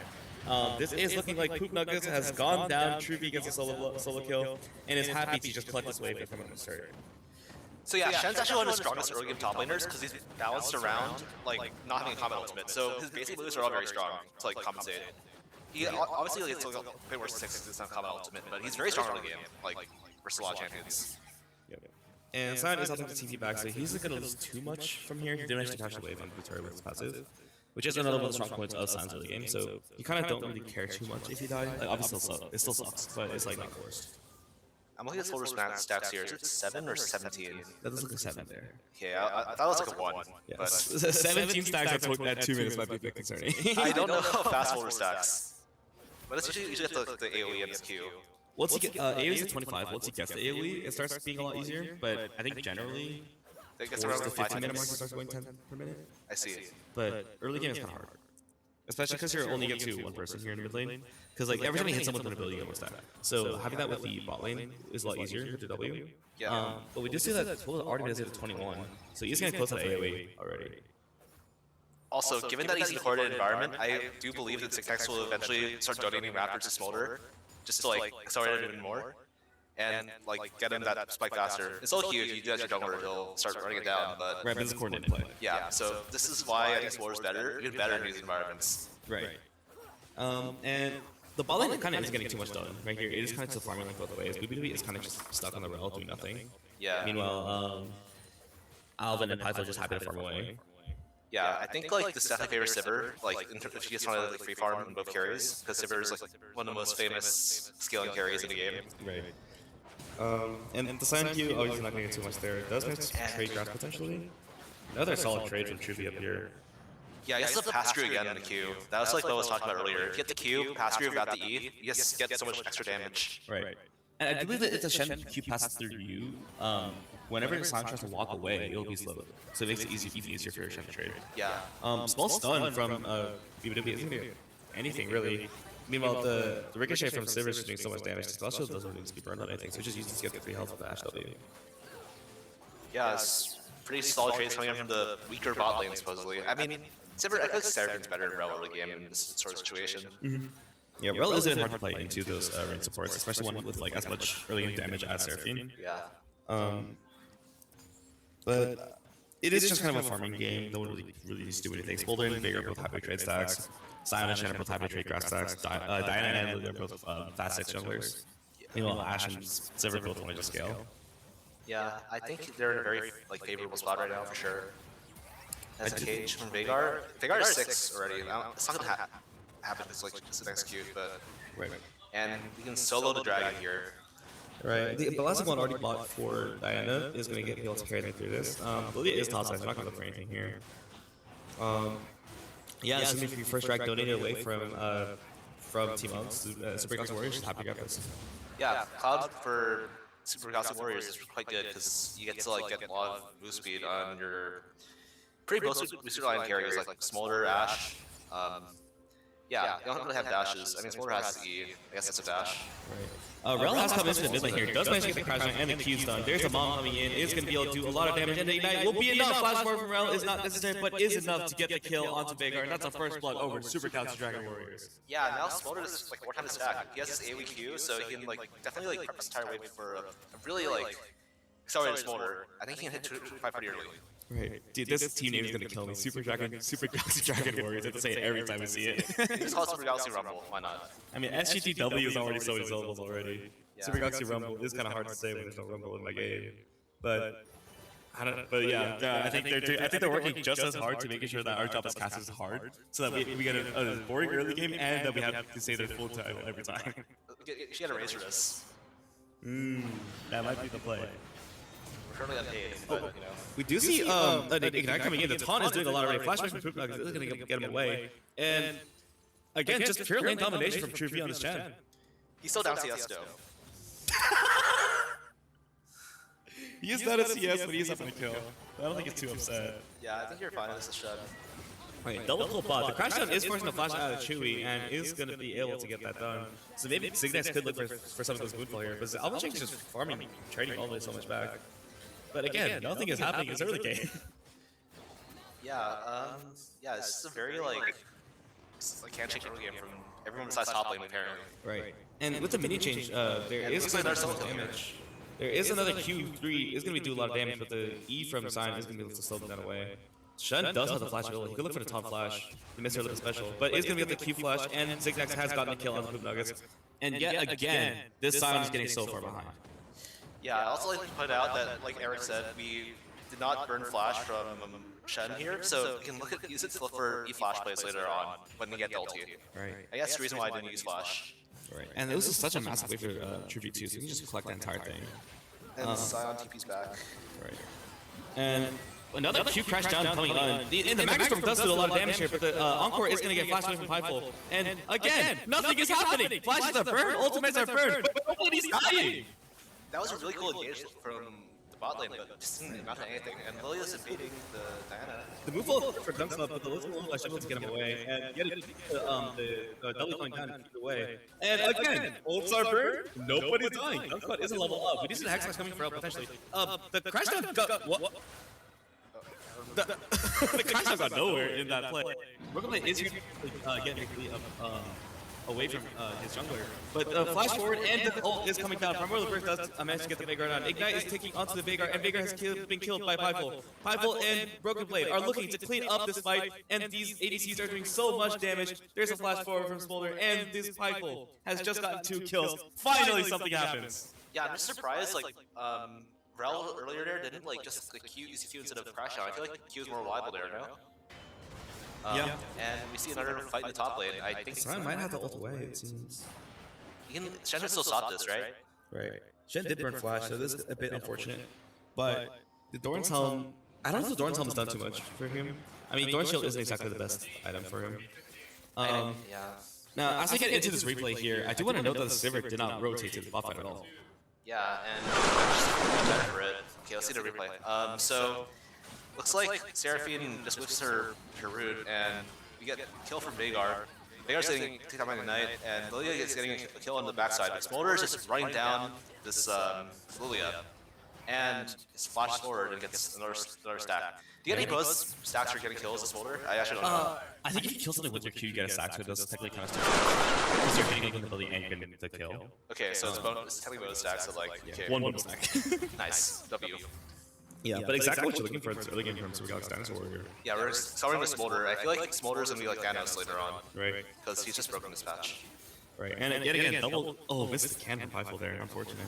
But again, no coal ball from Smolder just to get his Earth Spike for the Reaver. Yeah, I kind of agree with that. You need to like spike really early in this challenge. Like, well, actually, you need a spike just to like make sure your early game is, your like mid game is not as bad as like it would be otherwise. Right. Dogspot does want to get the Raptors here, but they're going to contest it. Maybe get a smite fight. Thumbs up, and the Moonfall too. The flash crash down is coming in. Bomb's doing a lot of damage here. They try to push Zero, snipes him across the screen. And that is a double kill over to the side of Super Galaxy Dinosaur Warrior. Their team fighting is popping off. Yeah, that was a really like well played engage by both Diana and Rel. Like the crash down and Moonfall sees them at the same time to stop skipping the Moonfall, and we're able to just like wobble combo and get Smolder in there as well, and he gets a lot of stacks as well. He has that truly is not fun. 107 stacks. Is that 107? Yeah, that does look like it, yeah. So that's the last after Smolder ready. What upgrade is that? The splash, right? Or is that 125? Right. Now, we are going to get into this replay here, but it's just, again, absolute masterclass from the Rel Dyna here. The force are just insane. Alright, so let's look at this again. So Lilia is just like attacking the skull crab. And he uses so this man is just waiting for Ralph to come in. Oh my god. And that was just so well timed. And the Smolder's arc is over the wall too. Mom just comes over and gets like one extra W and two splash. That was just insane. Absolutely insane from from Super Galaxy Dynasty Warrior. bit of UCSD. yeah, bit of muscle memory coming in right there. But again, absolutely insane team by Masterclass from Super Galaxy Dynasty Warrior. From UCSD's JV team, you know, with their with BBW and Bible. And Brooklyn, I believe Brooklyn is the coach for varsity, not JV. So bit of a bit of a betrayal right there. But it does show he is trying to show Alvin why he is a coach. Well, yeah. So Silent is getting completely cooked to the shed in the side lane, and Smolder's just free stacking. We have like 119 already. 125 is like the splash, right? 125 splash. I see. Or like the Yeah. I do want to take a look at the top scenes here, or like just the gold graph in general, because let's look at the gold graph here. 5,000 with Smolder and Diana is already so much, and even though Pineapple is a bit behind on Alvin, I do think this is a bit of a grab crime because we are seeing that like, while technically Pineapple is so much like so many more spots down on Alvin, it's only 400 gold. That's a lot. Yeah, I feel like Asher is stronger for this like early game, I think. But oh my god. Despite bot quest, the highest gold player in the team is Brooklyn and Smolder. Right. Which makes sense when Brooklyn is being like in every single fight there. Yeah, he's getting spoon fed. Oh, there's a move coming in. The flash forward away from Mickey is going to get him away. So aggressively in Smolder. Yet again, the Lilty Lullaby is just getting nothing here. The Enchanted Zero lands from across the screen. And again, Zignex gets another kill, and that is a flash from Seraphine. Broken Blade is getting so many kills, he's being spoon fed, and the flash gun fails from BBW as well. Yikes. You see like Broken Blade is just getting so much, like, she's getting the Black Cleaver here as well, and Zignex has 7 Dark Skill stacks. So these fights are going very well for Super Galaxy Rumble, Dynasty Warrior. And, like, yeah, I don't know. It's just so strong, this team. You have, like, the Dustin Dog completed for Zignex, as well as we're saving so much money here, so you have free boots. You don't need to buy boots yet. And we just get the see later. Extra speed is nice. I think I would prefer the cashback, but I think the same. I think I would prefer cashback this year as well, but I think that's just the personal preference at this point. yeah. Right. Also, just like cashback more. Yeah. I like having boots in skull shot matchups. That does make sense. Yeah. Like just early. I think early boots would be nice, but also just. I feel like in some matchups, if you take it first, secondary, or primary, you're trolling if you don't go cashback. This is the Rel W. Fast flash away from the Encore there. And Pineapple is just getting fried by Alvin here. They had the wrong target focus here. And the barrier is coming in clutch, but the knockup is going to be doing good. The mount is just not enough, but the EQ is able to get Alvin down, but it's going to be, yet again, a double kill for Alvin Chang Rocks on the Sivir. Or not on the Sivir just yet. But this is kind of what you need when you're looking at Team Lunk's like poor early game so far. Yeah, so Dunkslot came in for a nice, like, gank, like heads up gank, because he knows he connects his top side, and looks like Silence like turning your trades around, but yeah, it's getting all these Qs off, and The healing from the grasp is just doing so much work here. The ignite comes down, has to flash away. It was just one Titanic on the way. Had the flash fulfilled. yeah. He had flash heal for Shed, maybe if he had E up, but E is a quite long cooldown for Shed. But look at the gold after Smolder, 1.1k gold up. Yeah. And again, how many stacks is that? Is that 153? Already has a chocolate burn already. Yeah, he's gonna go farm so fast now and get that 225. And as you all know, Smolder is Stanos, so let's get that. But the Swifty boost for Smolder, he's gonna be so fast as well. Right. I mean, it makes sense to go for up for Swifties instead of something like your Deadly Mysteries. Because, I mean, Lilia eats the slow, Vigor has a lot of skill shots on the dodge. And especially with like the silence slow as well, you just want to make sure to be able to walk away. The Pineapple is getting a bit gold gapped here by Alvin Chang, kind of showing. I don't know. Alvin is kind of just farming away out of the Sivir, not really looking to anything. Yeah, it's kind of like rough like 2v2 as well. Like I feel like the Seraphine is so there's that. I checked the arrow, making us eat our words already, but the Dunk Squad E is coming back enough. But it's not going to do anything really here. Man, Pineapple did not like hearing you say that. Yeah, he slighted Pineapple and he just like popped off and Alvin. He just egoed Alvin. Yeah, you just gotta trust that he'll play like Dracula, you know. Yeah. So we see that Pineapple is building the superior Ash build. He's not building Infinity Edge Rush Ash like our goat. I don't know who Aram is, but I actually just saw a tweet like from him slandering Hexotics Ash. He was, Did you see him slandering like Guma at Worlds? I did not see it. I saw Zach Gaming doing that. Right. Oh my god, Arcanine needs to. Anyway, At least he's actually good at the game. He is GM. sure. The Magnustorm is coming down and is going to be yet again a dead Dunk squad. Unfortunately, the Lotus and Lullaby isn't getting anything, and they're already at Super Galaxy Dragon Wars. They're putting Dragon in Super Galaxy Dragon Wars, that's just what I'm saying. Yeah, we don't see a Rumble though, but we see a Smolder who is a dinosaur adjacent. Right, and we do see some warriors over here. You Like know, Diana. exactly, like, And the only fighter champ of the team, Diana. right, He has some tanks as well. exactly. And the Shen is like a ninja. That is pretty much just a warrior. Yeah. With the how much health Shen has, that's pretty much a warrior. Yeah, Shed is like a bruiser hybrid anyway. He's got his Titanic. He's got nothing else actually. Is that Dustin Dawn? Maybe. Probably not. Could be. I think it's just the Kindle gem. I don't know what it could opt for.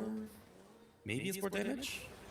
Yeah, maybe you want more damage just for sidling and dread. There is the Enchanted Course arrow landing on McLeod there, but again, not really getting much love. Yeah. So Smolder is currently at 177, so he should have it up for next Dragon for sure. Yeah. Aaron as well. And I don't know. I feel like Silver Seraphim is still so oppressive. Yeah, with their Seraphim Q's doing so much damage, and the Silver Ricochet just having so much, Like late priority. right, and with such little sustain from Morel as well. There's not really much happening. But again, Smolder is acting very well, is hitting that 10 stacks per minute pretty easily, I believe. Yeah. But again, we're going back into this farming, just trying to get as many stacks as we can. Yeah, it's just so oppressive, this bot lane. Even though they're like, the KDAs don't look great, like, it's just so oppressive to play versus, I feel. Yeah. And again, I was just farming away, he doesn't care. Yeah, I mean, that's a straight Silver. You just, like, first the like, default autofill Chungus ADC to play if you're filled. If Jin is bad that game. Yep. And if you see Silent coming in, Unstoppable Charge. Unstoppable Onslaught is just going to be used to get the mini wave. Yeah. Also, if you look at the bot lane here, Sivir is in fact 20 CS up and has stabilized that gold lead from. Flash Crash coming in from Chewy is going to be able to dodge it away, but BBW is just walking in and walking away as Seraphine goes down, as Pythol gets that Enchanted Course arrow and is able to get the kill. Yeah, Jonathan going crazy on the Ashe. Like, we see, we also see Smolder coming down to, like, side lane. Maybe. I mean, No. it's already just farming more. Right. We are going to get a replay, I do believe. When's the how much the play started up though? Oh, Hassan. Yeah. No, we see.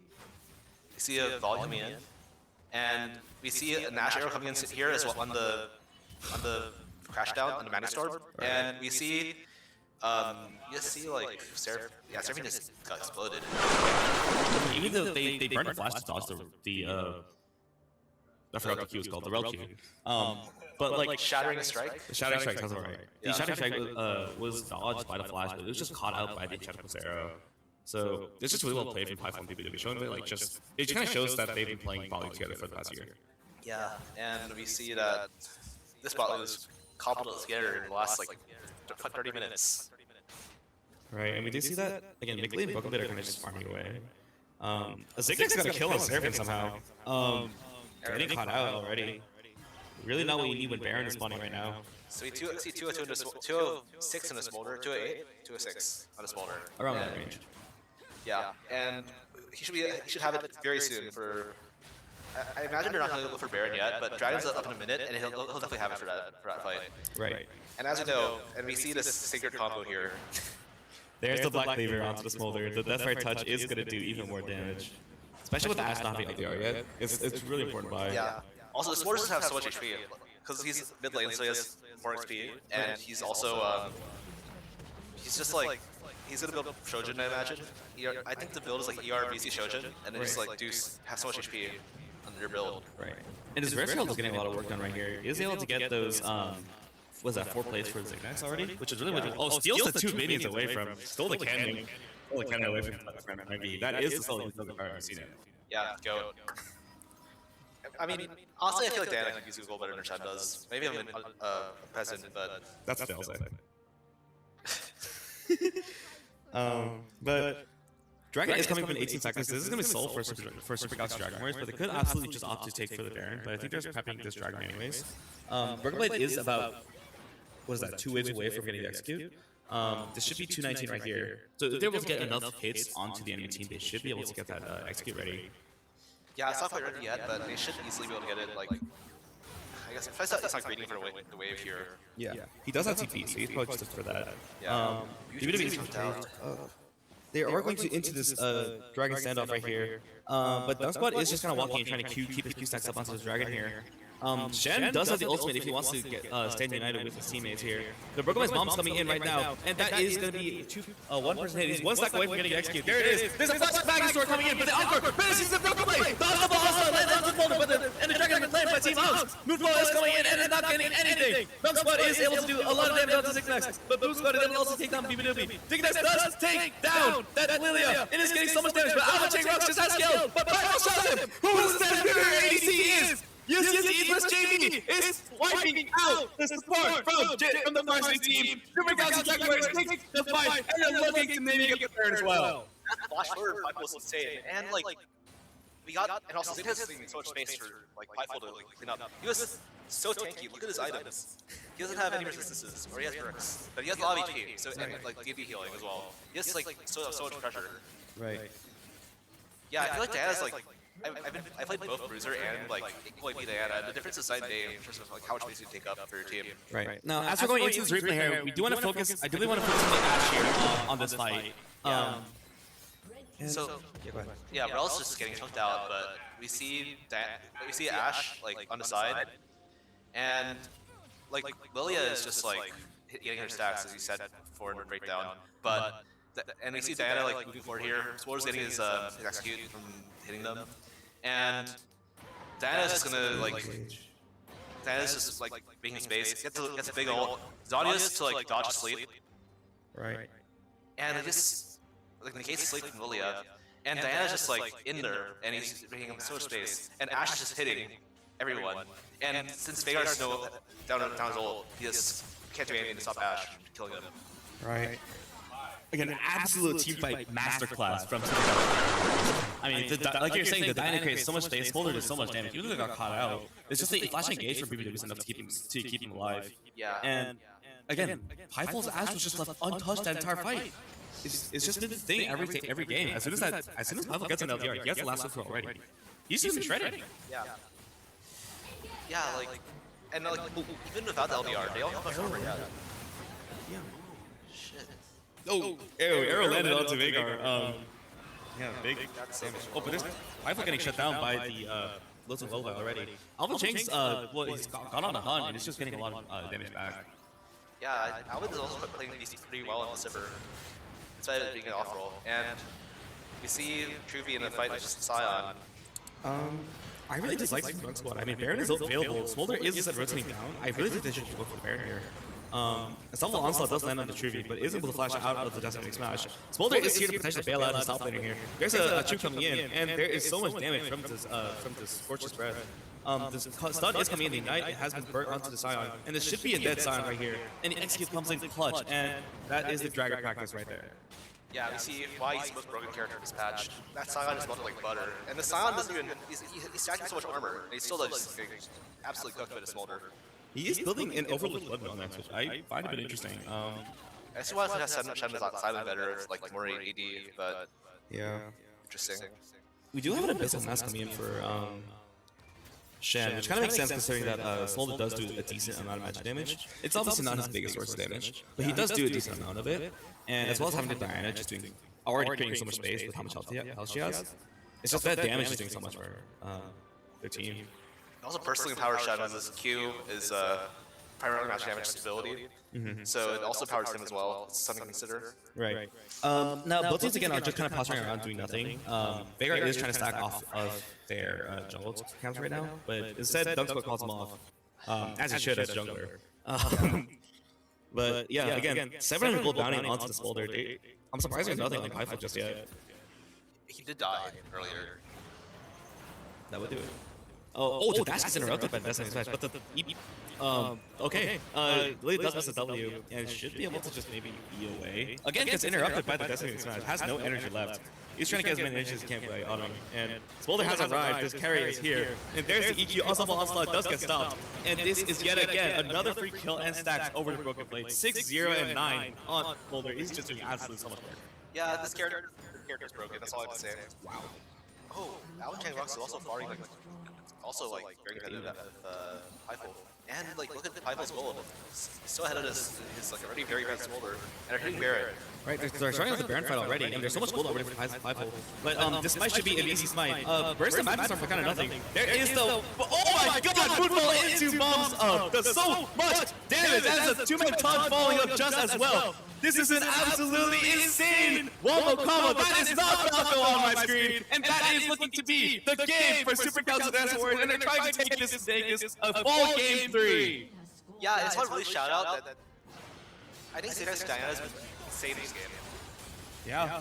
Like, I feel like this is also a crazy jungle gap as well as like mid gap and bot gap as well. Right. It's just insane from Diana. And Sion is trying to get into this base right now, and I do believe that this should just be the game. Super Council Dance Wars wants to turn this into Silver Scrapes. The Black Cleaver does so much damage, and it's absolutely shredded. Chewie is available to get the Encore down, but again, it's doing nothing in the end. Zignex is taking 0 turret shots, and that is looking to be the ace, the base, and it is over for UNC for game 2. Yeah, that was such an insane game. I can't believe it let Smolder treat like that. Right. Smolder's just so broken. Yeah, 54% win rate. Yeah, and if we look at the damage graphs here into the graph here, Shen did more damage than Smolder. That's crazy. Yeah, I mean, he just pads his damage of percent health. Right. And also, Veigar did so little damage that game. Veigar was really not the pick that you wanted from your mid laner. Yeah. But as we know, as we definitely, there's someone in this game that definitely knows that. It is for sure Alvin. He was there when it happened. Yeah. But again, just a really insane team fighting from Broken Blade and from Zignex. Zignex's Diana was just doing a lot of work that game. Yeah. And we are gonna be able to get to that Silver Scrapes for our first series for today. Of course, there's not really much to analyze here. Yeah, just like Smolder champion getting left through draft. Right. Now, we are going to head to our break now, but of course, we want to say a big thank you to Anthros Chairs for providing us such super comfortable gaming chairs to play in. Thank you to Turtle Beach for our super amazing hardware that we're able to play with. Thank you to UCSD Red for making all this possible. Thank you to Newegg for helping with our PCs that are running super swell. And of course, thank you to you, the viewer, and thank you to Triton League of Legends. We'll see you after the break. And thank you to our graphics artists.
We gotta remember, Las Vegas isn't just a place you go.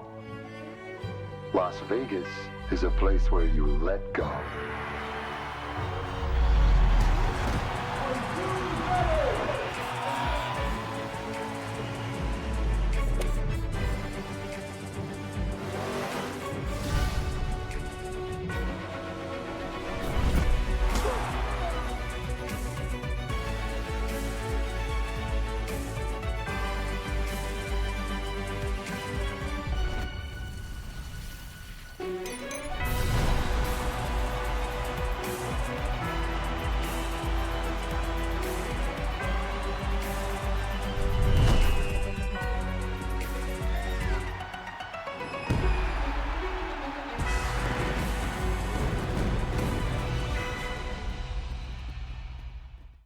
On Sunday night, April 12th, S&P futures opened the trading session down about 1.5%.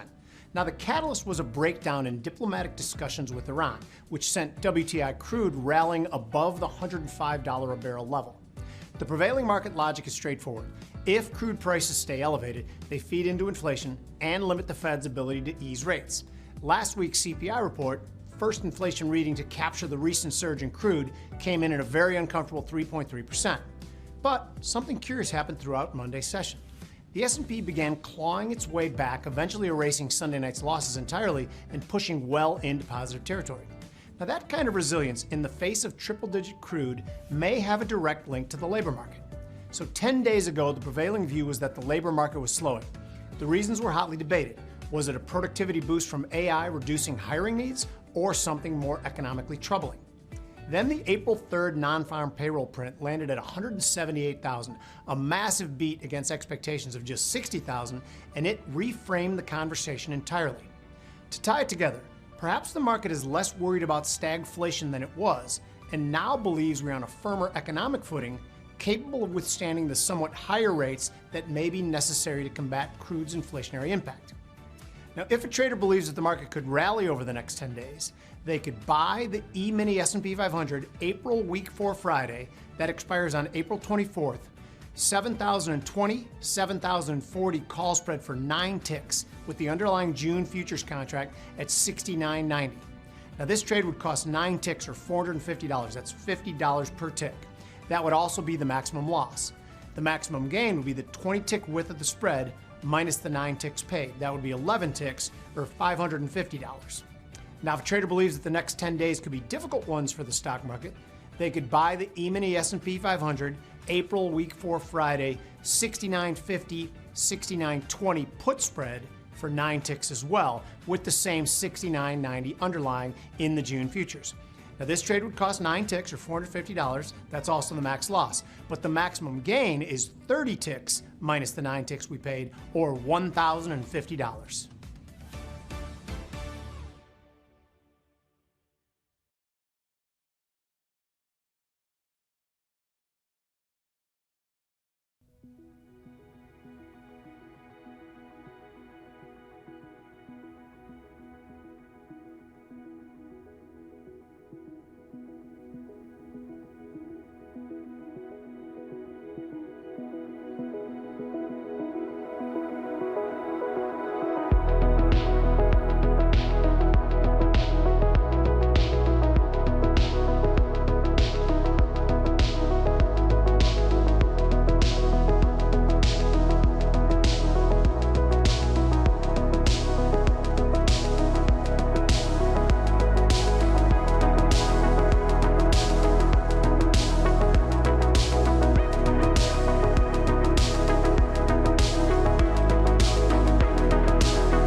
To our studio audience and everybody watching at home, thank you so much for being a part of our very first live stream. There's actually 3.2 million people watching live right now. That's incredible. This is such bullshit.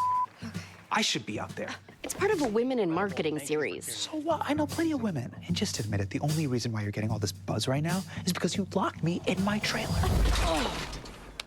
What was that? Nothing. And then I said I was sorry. You know what? I'm nervous enough to go out there for a live stream all by myself. The least you can do is be a little supportive. We have a really special guest for you guys today. Please join me in welcoming the creative thinker of the moment, Patty. Creative thinker of the moment. Do that with acrobat. Welcome to the show. Thank you so much for being here with us. Yes. Oh, thank you for being here. It's our show, yeah. Oops. I mean, thank you for having us, is what I meant. Having me. Right, And yeah. Thank you for having me. Cut! You know what? Sorry, Colin, can we take that again? It's Colin. Great. But, Oh, Yeah. no, Patty. Sorry, Patty. We are live. God. Please. Hey, Patty. What you doing, Patty? What are you This is doing? actually a live stream. Okay, Patty, just take a seat. People are watching from home. Wonderful. Okay, and Yes. it's live. We're gonna do it live! you said that.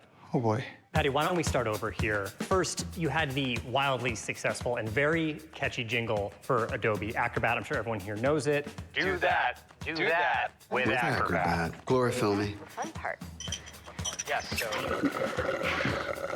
Was a cross-platform epic featuring an interdimensional love story, a moonwalking alien. Yes! Go, Patty! Pretty fun, huh? So what's the motivating principle behind all this creative movement? What would you say is your personal mantra? My mantra? Yeah. My mantra. My mantra is. Oh no. She's choking. Patty, we're live right now. You know, I have to go call my dog. Patty? I can't do it. There are too many people out there. The most people I've ever spoken to is just over 1,000, and this is 3.2. 3.2 million. What? Patty will be right back. with the mantra. No, that's it. You're gonna go out there. You were right. Come on. No, Patty, you were born to do this. Or maybe I was born to be a singer, or a baker, or a song baker. Do you mean songwriter? I don't know what I mean, okay? I'm sure this will only take a minute. She'll be right back. While we wait for her, we're gonna cut to a quick commercial break. Do we have that? I don't know if we prepared for that. Look, I am going to show you this is exactly what you were born to do. All I have to do is take your autobiography, Life of the Patty, upload it to our PDF spaces, and then generate a podcast with highlights. Listen. Today, we're unpacking Patty's origin story. From an early age, Patty was able to fuse creative thinking with remarkable business acumen. At the age of 5, she developed a nootropic lemonade stand One of my proudest achievements. before it was shut down by the FDA for using too much alcohol. At the age of 9, Patty blackmailed the mayor into officially You know what? moving bed. Stop. I've got it. Thank you. To answer your question, Samir, my personal mantra is do that. See, when an idea comes to you, it's not just random chance. It's meant to be. It's a sacred responsibility to bring that idea to life. And with all the new features in Adobe Acrobat, like generate podcast, generate presentation, and shared PDF spaces, it's never been easier to do that. Do that with Acrobat. Nailed it. Yes, Patty! Touchdown! Oh, yeah! Yes, Patty. Yeah, let's go, Patty. Yeah, Patty! Truly amazing, Patty. At this point, you've made not one, but 2 groundbreaking marketing campaigns for Adobe Acrobat. I have to ask, what's coming next? Well, Colin, you have a bit of an exclusive on your hands because I'm going to reveal to you our next big idea. What? The next big idea is... We didn't agree on that. Hey, stop the stream. Get off the stage! Do that with Acrobat.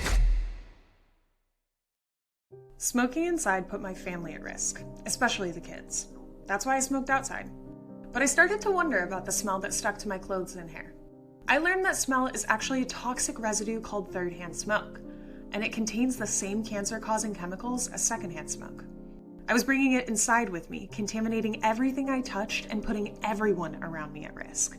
Learning about third-hand smoke helped me make decisions to protect my health and the health of others, and it can help you.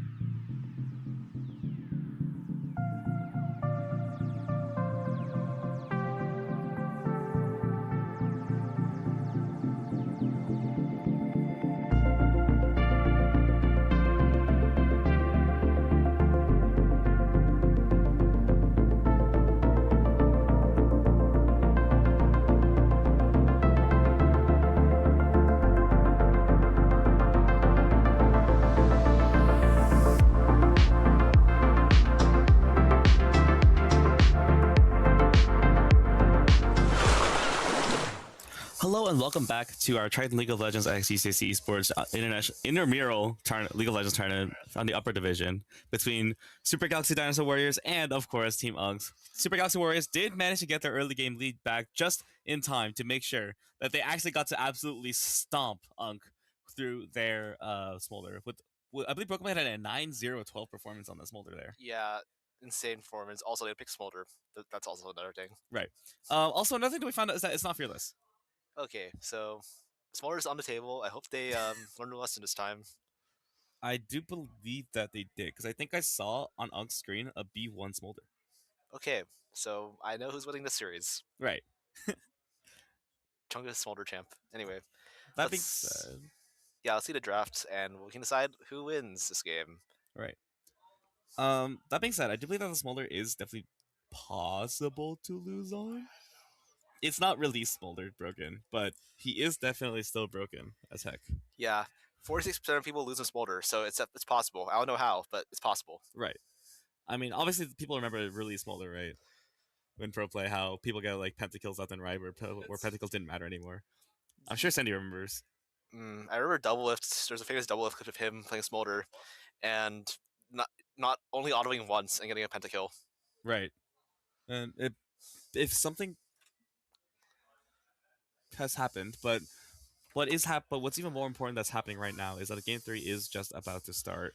I think we're still getting players back to their PCs. I believe some are still going to the bathroom or whatever. What? A keyboard is not working, so we're having some peripheral issues. Yeah. Which I guarantee you is not the fault of Turtle Beach. It is in fact the fault of the player. So we are most likely going to be getting a small delay here, but let's talk more about team fighting, because wow, Super Galaxy Dinosaur Warriors is really good at it. Yeah, I want to shout out to Diana especially. Diana just like going in, comboing with the Rel ulti as well, just like obliterating their front line. And also, Diana is just taking so much space with her Bruiser build. Right. It's like impossible to kill. And also, the Zanya's timing was very good as well. See, flashes a permanent pain on the Diana right there. Gavin is a big Diana player along with Lee Sin, so it is nice to see that we still have the ghost of UCSD varsity. Yeah, he's probably off to a race somewhere, not playing solo queue. Probably. He's Emerald 1 right now. Of course he is. Yeah, that man does not play rank, but what he does do is land triple kicks. He was GM. He was GM. He is GM. I do believe he is challenger as a player. Yeah. But he just doesn't play ranked. Yeah. Instead, he's like in the same elo vector as us, or your two casters. And I think that he is the only person I would ever believe when they say, "Oh, I'm actually this ranked, but I just don't play ranked." He's the only person I ever believe. Because he can literally look at his VGG and see, and that he was GM. Yeah. But I do hope to see a bit more coordination from BBW on the Rel.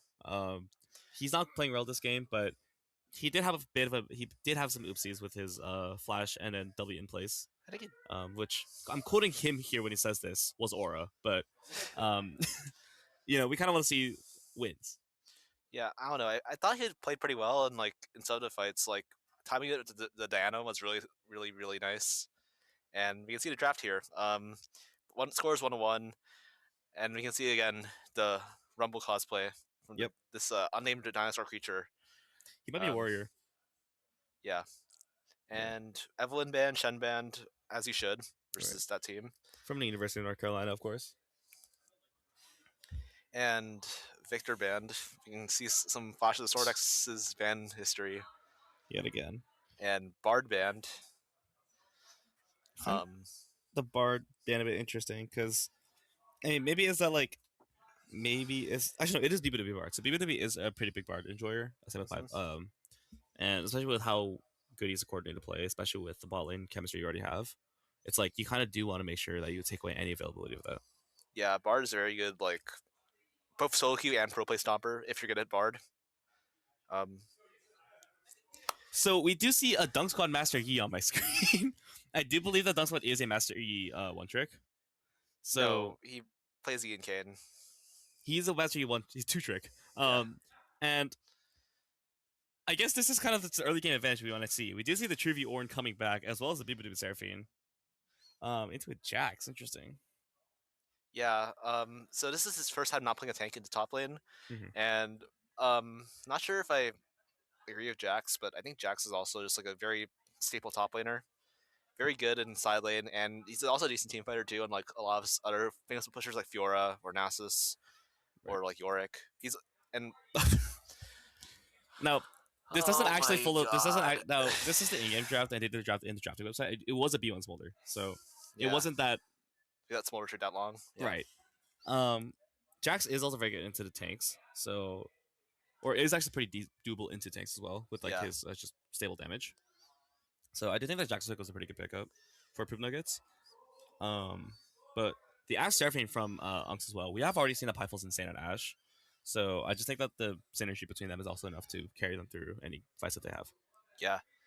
And you see the Fiora ban for the blue side. I guess they don't want to play Jackson Fiora, which I mean, it's a pretty volatile matchup. Right. Very stressful to play. I can see it. We just did a Kane ban as well, so Master Yi was left open. Yeah, and looks like it was a late pick Master Yi. I think he likes Yi into this team. Pantheon. I'm assuming that's Pantheon jungle, but we see the Ziggs back for Alvin Chang and the Nautilus. And Broken Silas. So I think that the Silas is a pretty good pick with the Pantheon. I mean, just gives like the point class stun as well as the Pantheon like always has global presence. So because of that, Silas is able to always just walk up like there's no one behind him. And I just think that the team fighting is also very good for this side of. I think it's better on the side of Unks, simply because of the fact that Jax and Smolder and Ziggs and Nautilus just really good at like getting all their damage into one specific spot. Yeah. And Master Yi can kind of just run over the Ashe, especially because like Ashe slows kind of mean nothing to Mr. Master Yi. Yeah. I think Master Yi is actually like pretty good in their team cup. Even though Pantheon has a point click stun, you can actually dodge it if you're with Alpha Strike if you time it right. And it should be pretty easy to do if you're not melee range of him. If your melee range is pretty hard, but if you're like it's a range Pantheon stun, then like you just dodge it with Alpha Strike, and then you can just run a train into the rest of your team. Right. But the Silas is a bit concerning because Broken Blade, this is one of Silas' favorite picks. And we did see that Swordex has walked up to our observers to potentially look for talk about something. Our famous in-house legend Swordex. Right. And we are still. I think we're out of spectator delay at this point. So I am a bit concerned about the. I know he's really good at it, but Master Yi is not a champion you see coordinated play for a good reason. I mean, it's also just because they draft better against like so. Yi's almost never good pick in these games, but if you draft poorly into Yi, you can just score your team. Right, and I think that's why the counterpick Yi is so important to rotate. Yeah. But we do see that Smolder is Migley is going on Smolder in the mid lane. He is going to pilot Saxon champion better than Broken Blade will ideally. See the famous Jinxie Master Yi skin. Yeah, I have opinions on Jinxie, but I do like the 15 that we're able to get. I do like that kind of. We see the early rewards for Migley as well. I'm most interested in seeing this Master Yi play because I think Master Yi is like, nice words. Yes. Anyway, I'm interested in seeing the Master Yi like come out from this like an actual like good E player because Master Yi is more skill expression than like than right click, I would say. Right. Just like Q timing, W auto reset, timing W to like block burst damage. And of course, remember defense. Yeah. Do not forget that. Yeah. And you're saying more about Master Yi, right? Yeah. So and also, fun fact: if you time you meditate for like the first 0.75 seconds, it's 80% reduction, which is insane. So you can just like So like your Pantheon good thing, your like Silas Q is something thing, for example. And on the player, I guess build as Dunspa too. So that is most likely what we're gonna see. We did see that the bot laners were having a bit of a dance off in the beginning. Meanwhile, I'm surprised that Jax didn't offer the grasp here. Yeah, into Ord, I feel like you want grasp just like to stay in and short trade, but I guess like you want to like try to kill him. You have Ignite, you have tempo. Maybe you can actually look for a kill if Ord misplays. Because you can block Brittle auto. And we just said there's a lot of trading happening in this top lane, but there kind of isn't much going on. Yeah. Again, the Ice Seraph just standardly doing crazy amounts of work into the bot lane of Alvin, Chang, and Chewy. Yeah. And we do see that the jungles are on opposite sides. So, small root coming in. So, big chunk on the Chewy already. Wow. Has a hook away and is getting a lot of damage onto himself. Yeah. Alvin Chang still has a TP, so he's not as punished if he like takes a really bad trade. But obviously, you never want to take a bad trade, a horrible trade like that, and have to recall early. Right. And this is a pretty good way save for Jax. Maybe he'll look for a dive here if you have Leap Strikes to the minion. Surprised. This is a dive for Mastery because there it is. The Ignite coming down, flashes away from the terror shots, and his Alpha Strike is doing just enough. That's Meditate. That's Meditate. That I was talking about earlier. And the Meditate to cancel the terror damage is doing so much as well. Yeah, absolutely. Exactly what we want to see. Getting killed onto your Mastery while also getting the Ornn behind. Did manage to crash a whole wave into that turret. Yeah. And unlike early camps like Kassadin or Kale, who need levels, Mastery just needs money. If he gets money, he's golden. He just needs a snowball. So it's very hard, as long as he gets money early. Exactly. And now Seraphine and Ziggs are like both out of mana, so they're going to try to reset as soon as they can. And I mean, Smolder somehow like going even in lane phase actually makes sense, but like he's going even in lane phase to Silas, so I think he's in a very good. He's very happy with this. If Silas isn't still so well early, he's like not really that useful. Our ult's like really that good for Silas. This game besides like Nautilus ulti. Not really, no, right? I mean, the Ziggs Smolder is just long range damage, and then I mean, I'm never upset with Jax, you know, because it's just long distances. Yeah, and he has AP ratio on it. I guess it's okay, but I feel like it's not like anything game changing really. Since even also this game changing ult, just really good. Yeah, maybe it's probably to take away from the potential of Silas counterpick against that Surfing. Yeah. And again, small trades from Bootnuggers, but I think that Grasp is so much better here, just with the healing at extra time. Yeah, Wave is kind of like not in this guy's. I mean, he can free farm on tower, and Jax is always a good silent threat. Right. Oh, Root coming in onto Alvin Chang right here. There's tries to get the Satchel Charge away, but Ashe does have the ease to try and get even more damage onto him, but the Dredgeline comes out. Goal! We got Messi on Nautilus over here! And that is going to be almost a dead Alvin Chang, but Dunkspot is here to potentially clean things up. There's that coming down from Chewy onto Prideful. Prideful is looking very tired. Alpha Strike does come in clutch. Flash forward from Dunkspot is going to get the kill. Chewy steals it away! Absolute masterclass! This Nautilus! You're kidding me right now! That was so unfortunate. Master, you needed a kill to like order just like someone else lead murder, and I mean he has his cracking opponents, but like man, he needed that kill. Oh my god. Chewy Nautilus has not been impressive this entire match. Oh, but they kill Seraphine off screen. That is kind of crazy they're able to get that. I mean, just redemption for Chewy. Yeah, redemption for Chewy. Doesn't actually get the hook and gets a kill onto Alvin, which is what they want. And Jax is still doing well on the top side, and this wave phase is still dead even, which means he's winning. Right. And again, I still think he should have gone for the grass, because Lethal Tempo is doing a lot of damage for him. He is very low in health, so he's going to reset, but he did hit level 6, so he is able to maybe get a fight back if he wants to. Yeah, maybe he's looking for level 6 all-in with tempo. Maybe. I don't know if he kills Ornn, though. Not just any tempo. Lethal tempo. Right. And I think that's the answer to your question right there, of maybe how he could kill Ornn. It's just that the issue is that Ornn has so much time to just walk back to his turret, so people don't do anything. Yeah. He needs like a really long lane to run down Ornn. Right. And let's keep inspecting this mastery.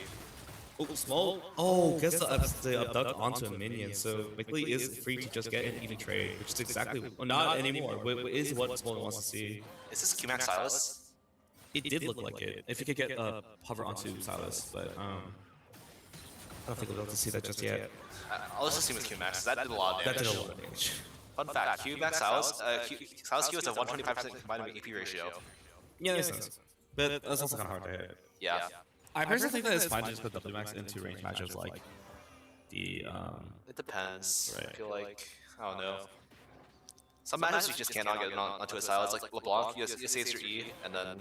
Right. I'm just not a big fan of Q-Max styles. Me neither. It feels weird to play. Yeah. Especially with like how important levels in your W are. Yeah. Yeah.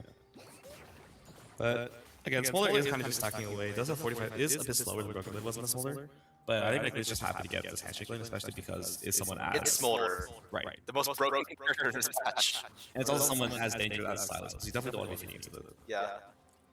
I've been seeing talk recently that Silas is just a bad champion. Like in mid lane right now. I can see that. Because he needs to snowball to get ahead, and his lane base is not that strong. Right. But He's just good at skirmishing. Counterpoint, I think the Silas is super fun. So. You know what else is fun? Yeah, winning. Calling. AKA winning. I mean, Kali's like not like broken either. Just a good champion, I think. Right. Well, what is a broken champion is Smolder, which they did give away in the draft. Yeah, and we also got another broken picks like Master Yi. Oh my bad. Here. Is this gonna go in the zone? Yep. Okay. Oh, Spite. That is a new graphic I've not seen. The Spite I have not seen that. I'm glad it's there though. I do think it's really funny. Yeah, it's funny. We can. I want to see PO6. I don't think I do. As a PO6 fan, I don't think I do. I want to see PO6 on the. We do see Cole's Force Card coming in. Does actually get the knockup. There's an and the Brittle E isn't gonna do enough, but no, it's gonna get a tower shot and it's a Triton in the top lane. Ignite Burn and the Grandmaster at Arms is going down to the Forge God, but it is kind of just a neutral wave state for both sides. But when you see that Young Split is in the bot lane, potentially here to bait Hyvel in. Hyvel has no idea. He's walking up the depth chart. And the Encore goes wide. Dunk Squad is here with the Highlander. It's going to do so much. Mega Inferno Bomb does manage to get the shutdown onto Hyvel. And Dunk Squad is still going. The Alpha Strike does so much damage. And that is a therapy. Master is 2 kills and they're going to have to walk away from his TP. But they are perfectly happy to get these 3 kills. 2 kills. Yeah, I'm telling you, man. Master is a great champion. I think he actually has a lot of people get credit for. It's just like he has no utility, so it's just like if he's behind, it's very noticeable. Right. And at least Smolder's kind of not doing so much this game. Yeah, we're gonna see a replay of top lane pretty soon. Right. And it's just that this comfort picks are so much work for Unk right now. Yeah, we're gonna see a replay pretty soon for top lane, and they are kind of just like doing whatever. There does manage to heal flop up away from that abduct right there, but Zignex is here to potentially look for a dive from Smolder. I don't think it's gonna happen, but as it gets here, see top lane fight. So Jax lane strikes in. Ornn uses searing charge away from the counter strike potentially, and Jax was his E up. Ornn uses his Bella's Breath to block the stun, and gets the Call to Forge God, and the Brittle proc, and the Grasp Auto, and Jax goes in again, and takes a tower shot and dies. As you do in top lane. That is kind of just how it goes, but as we look at the see that they are going back onto the Grubs take there. And yeah, that's just kind of just saying what happened. Yeah. And looks like Dunk Squad wants to contest this. He's very strong in Master Yi right now. He doesn't have Kraken quite just yet. Right. He probably would have in a chaos twice. But Zignex does have the smite available to him. The grab did miss out unfortunately, but there looks like Ankh is just going to get this away. Yeah, when Silas has knowledge ulti, it's kind of risky to go over that test. Right. And yeah, this game's kind of in Ankh's favor, but they did get early objectives on side of Rumble. It's because of Dinosaur Warrior. Silas also has a CS lead on Smolder. I just think that should be noted. Ashley is walking out with the doesn't have technical arrow available, but it's just gonna get the key damage off and potentially look for a small trade. Yeah. Oh my god. Dunk Squad, Master Yi. This is why you pick Master Yi, kids. If you already made Master Yi, don't play him if you don't know how to play him. Right. And well, everybody knows how to play him. You do see that 4 of the 5, Broken Blade does have a lot of gold, but you see his little Grandmaster arms coming in. Does try to get the trade, but the E away from Ornn should just do enough. But there's the Oracle Force Card coming in. Flashes away from the knockup. Kind of just a really bad trade for Poop Nuggets here. I mean, there's the Zignex coming in. The Grand Starfall does seem to be trying to get the stun off, but the Ignite is coming down, tick away, and True V has gone down, and it's a trade in top lane. Exactly what you're looking for in this scenario for Poop Nuggets. Yeah, he just got so much pressure in top side. Winning 1v2. Right. And getting a trading kill back when it took 2 people to stop him. There was 2 ults used, and they just barely killed him. Right. And with Demi's Opinion doesn't have ult for Dragonflight, so Heavy will have to hover down, which does kind of suffer him. Don't saw the potential for a dive here. And there's a depth charge going to be in the high full. It's getting a lot of damage. The Encore does miss onto this Dunk Quad, and the E is getting nothing back as well. Smolder is doing so much damage in there, and Dunk Quad just does so much damage there. Alvin is so happy to just tank away that turret. And now Brooklyn is here to potentially lift for something back. Gets a duck onto the McLeod, but McLeod does able to flash away, has to flash back into the turret. Dunk Quad is still going forward, has an Alpha Shark available to him. Wow! This is a triple kill over to Master E. That is exactly what you're looking for from your jungler. Insanely well played in the dive there. Like, you see how he dodged Encore and Alpha Strike and like just dodged like all the important damage and blocked like all the bursts. So he was helping to kill Silas after as well. Right. That's how you probably play Master E. It just looks like a complete like it looks really unfair, but I think I don't know. I wouldn't be able to play it like that. I don't think. Right, and it's unfortunate from the side of Super Galaxy Dinosaur Warriors because they've been in early has been in the hands of Super Galaxy Dinosaur Warriors for the entire series, and just having tap to try and make a comeback here is really unfortunate. Yeah. But Poopnuck is trying to make it as hard as possible. Does manage to get another small trade onto True Biz. Again, nothing is happening. Yeah, Grass would have done wonders here, like you said. Yeah. Jax is just a stand yet. Yeah, I mean, Lethal has a bit of damage, but like you're saying, the sustain itself hard from Grass, and especially into a character like Ornn, where you're kind of not really getting any kills done. Yeah, I feel like you'd only go tempo into like low sustain bruisers. Right. Like maybe Fiora. Maybe not Fiora. No, I think it's gonna Fiora. I mean, she's gonna go Grasp too, maybe. I don't know what Fiora does. I remember it was always Grasp back in the day. Yeah. But again, there's an Ornn knock up here. Does gonna call the Forge God. Is able to buffer away the stun. There should be a solo kill from the Ornn right there. And imagine that Jax just had a bit more health, you know what I'm saying? Yeah, if he had perhaps the funny green rune. Right. And it looks like Super Galaxy Dinosaur Warrior did want to start off the dragon here. But it is kind of a hard fight. I mean, Dunk Squad is still kind of unseen on the right spot right there. And he does have the Highlander available, no flash, but the Mom is coming in to get a bit more stacks onto the side of Super Galaxy Dinosaur Warrior, but the Death Strike comes to be is able to walk away. The Dragon is very close to resetting right now. But again, the Achu's doing so much damage and so much poke, and Zig's doing so much work, even if it's almost gone down. But there's a Stolen Silence Soul is able to get the Dragon taken away from them. The Encore does not come out, and is looking like it's not going to get anything done. But Dunk Squad is going down right there, but Putting is doing enough to make sure he gets something. Jax burned his ult way too early, but is able to get the jump onto Zignax and is able to get that kill. It is a miracle that they're able to walk away with just 2 dead. Yeah, that was kind of like crazy. So Master Yi shut down over to, I believe it was Zignax, right? Yeah. And yeah, it's kind of hard to play. This is what I was talking about. I feel like Master Yi is like not the worst. This is not the worst comp for Master Yi, but considering his point consistency is kind of like still a bit trickier than usual. Now we're getting into the dragon play here. If we look at this, I mean, just a poke coming here, right? Yeah, that was a big W. And see how, and then he gets the root from Seraphine, and Master Yi. He alphas in, and he just dies. Didn't get the Q bounce out to the Seraphine there. Yeah, but I don't. Just the Poop Nuggets Jax just getting that R immediately for the TP just kind of. It is kind of. Yeah.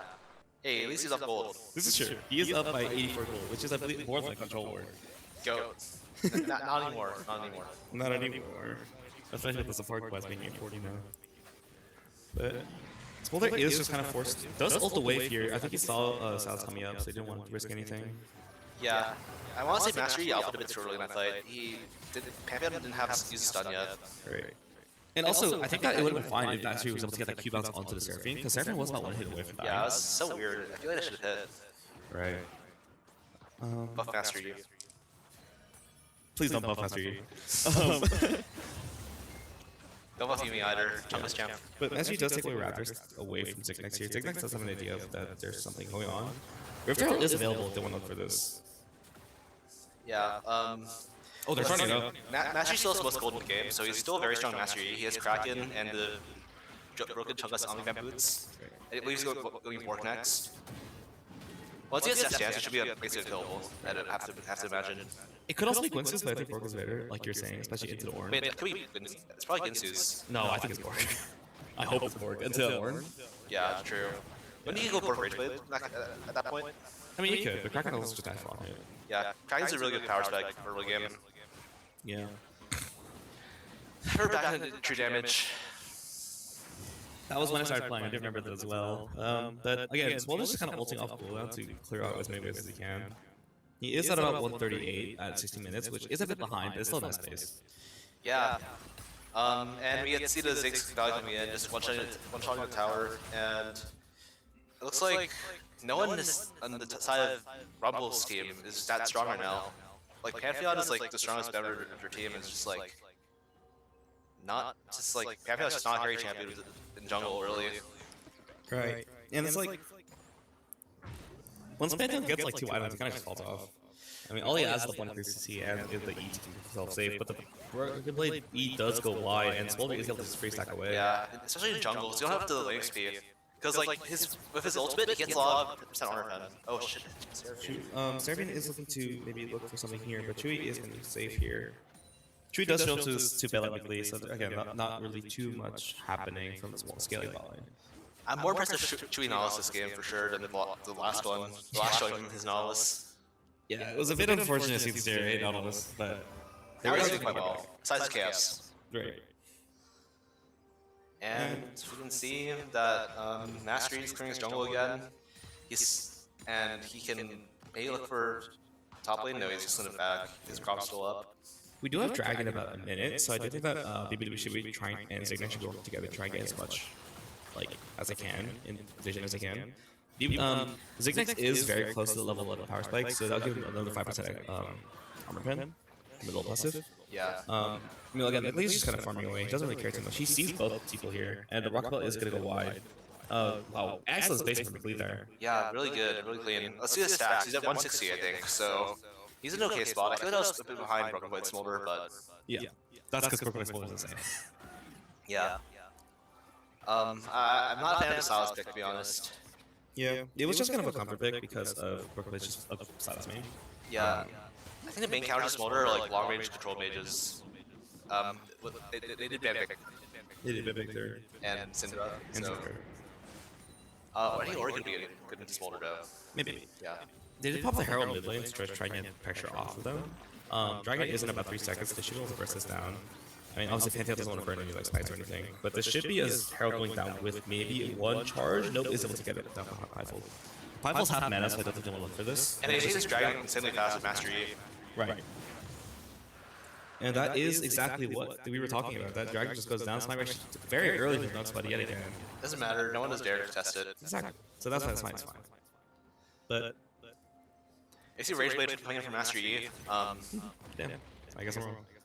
I believe that's a Hexblade coming in. Probably. Hexblade is pretty good on Mastery with just like excellent speed and with that extra. Oh, small. The moms are kind of fighting each other in the bot lane, but Duckspot is here and Broken sees that and has to run away. Where's Sal's with the other mom from? You ever thought about that? Who knows? But maybe gonna be dived here. Yeah, this is gonna be a dive angle. Duckspot is right here. Gets the highlighted down. Flashes away from Broken from both members of Super Gods and Warriors. And they're just not throwing away from this Master E. He did run the highlighter though, so they could potentially look for fight now. Yeah, but there's no judges up besides Baron in 35, so and they probably fight that anyway, so I think it's fine for Master E to use his ult there. Call support guard coming in for cancel leaf strike away from Shruvy. Shruvy is just gonna try and chunk Jax down as much as he can with a frozen heart. But yet again, nothing's happening. Yeah, I just want to point out that they were also down like 2 summoners from that Master E, like running at them, right? I think it was Seraphine and Salad Splash, or was it just Salad Splash? That sounds right. Okay, so yeah, I think that's fine. Burning 2 flashes for your ult cooldown is pretty good, considering there's no fights coming up soon. Right. And Baron is up. He's not at the point where he can solo it yet, but I don't think he's going to try in this environment. It's something special right there. Mastery soloing Baron. Right. But what we do have is it? I did see the Jax output for the Southern Sky second, which is a good item on Jax overall, especially because you're looking for the T5 minutes. But it would be nice to feel a lot more healthy, you know, with the grasp. Yeah. You know, like this seems to be a substitute for grasp, but you could just buy grasp and have it, also have it. And also have it, right? Yeah. Welcome back to the Erica Gage show where you flame one top laner. At least you don't see Cleaver in 0 armor again. This is true. At least it's also useful. Or at least this guy's in the Orn's in the Garen. Goes to no. Oh. Yeah. That was a rough game for us, but we were at least UCSD was able to take that one back. Yeah, we won the series. Yeah, and it looks like they're trying to just, again, stack away. Smolder is at about 192, so it is very close to 5. Which it's very nice because Unca's a lot more ahead than Super Gods Warrior. But I think Super Galaxy Dinosaur does want to like try and maybe look for a pick here. Does manage to get a root on the Chewy. This is the hook. No comment. Yeah, no comment. That's a good way to approach this. But they do see some wards on Baron. And I think it's just kind of a nothing game right now. We're kind of farming around, trying to get more spikes, as you see. You saw the Q, right. bouncing bomb. And again, Silas is not really doing too much. Does manage the Cyclops on onto there. The Leaf Dark's coming back in. Doesn't just Seraphim right behind it. The ult flash doesn't go anywhere because there was no flash. But now that means that they're just going to be able to get the Baron here. And he chases light speed. Right. And Trippy's coming down to maybe like try and get a bit of damage off. The Super Galaxy Dinosaur Chocolate Arrow should be coming in soon. But try to take that 5 times fast. But we do see that again, they're just nothing. They're just backing out the Baron because they don't want to risk anything. This is just a nothing game. Yeah, Chungus game. He's gonna clear his boss side now, and he's getting closer and closer to Red and Spike. And Eustace would be a monster in 3 items, I imagine. Right. And Python has a Black Cleaver too, so that should be even more damage. I haven't seen Eve fight yet since that last fight. Right. Why did Panda go Black Cleaver? Not again. Actually, the Nautilus is low. Jax, you've got Nautilus. They do have a lot of armor, yes. So I'm a bit incorrect. There's still flash forward coming for Ziggs. Does cancel the flap up with quickly. Is potentially going to get something. Does go right back to get something back for his teammates. The Highlander stolen from Broken Blade is going to get not much done, but the Enchanted Arrow does manage to land onto them. That's a 1.5 second stun. Does get the Alpha Strike one last time. And he's able to get another kill! What is happening? The meditate does so much damage here. Smaller has not gone down just yet. Call to Fork does get up. Clapped by the Orin and he goes down. But Chewy and Alpha Chain Rocks are here to clean up the rest of the fight. And there is one left for Super Galaxy Dinosaur Warriors. Meanwhile, Poop Nuggets is pushing down mid lane.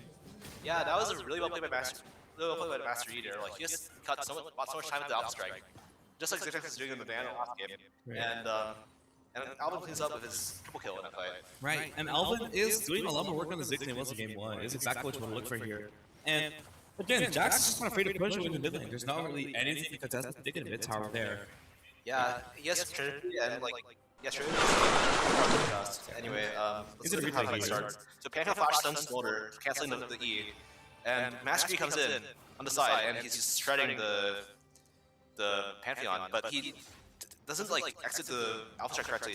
It's by Ash Arrow, and he dies, but he does take a few back. He could have chosen where to like exit the Alpha Strike, but he did play that pretty well. And they clean up on the back end of Ziggs and Nautilus. Yeah.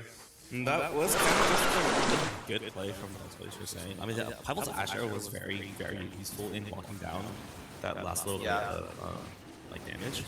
But again, he kind of just does whatever he wants at this point. He gets the Dragon for free. Again, I know it's Smite, but again, it doesn't matter. Yeah, he has Hexblade here too. He just so any offensive at this point. He doesn't need any help from his teammates. Yeah. Even Baron, but I wouldn't do that. But you know what I'm saying. Yeah. And again, I feel like Ziphex could, I don't know, Dunsquad could just go for the Baron like right now if he wanted to. I mean, there's just not really anything to stop him. Solar does have the execute now. It's a big power spike for him. Yeah, definitely not as impressive as he was in game 2, but Smolder is Smolder. He is a champion of all time. And it's unfortunate that Seraphim did hit the power spike of the Echoes plus the item, but Ash just doesn't have his thing yet. Ash just doesn't have any LDR, is very behind, is 1 in 4.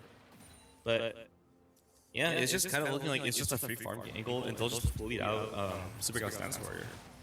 Yeah, I feel like Master E's already like had this relatively strongest point in the game. He just run down anyone. This is the Orange Cutie either.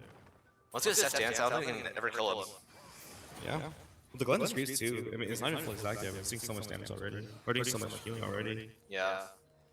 He's like compensating for not having Bork. Yeah. It's like Bork would be good this game though, because they have like this. No one can see what this is, but yeah. Ornn, Pantheon, Silas. Yeah. Yeah, it is a lot of health to be tried. Jax is kind of looking to trade in the bot lane here. But again, nothing is kind of happening.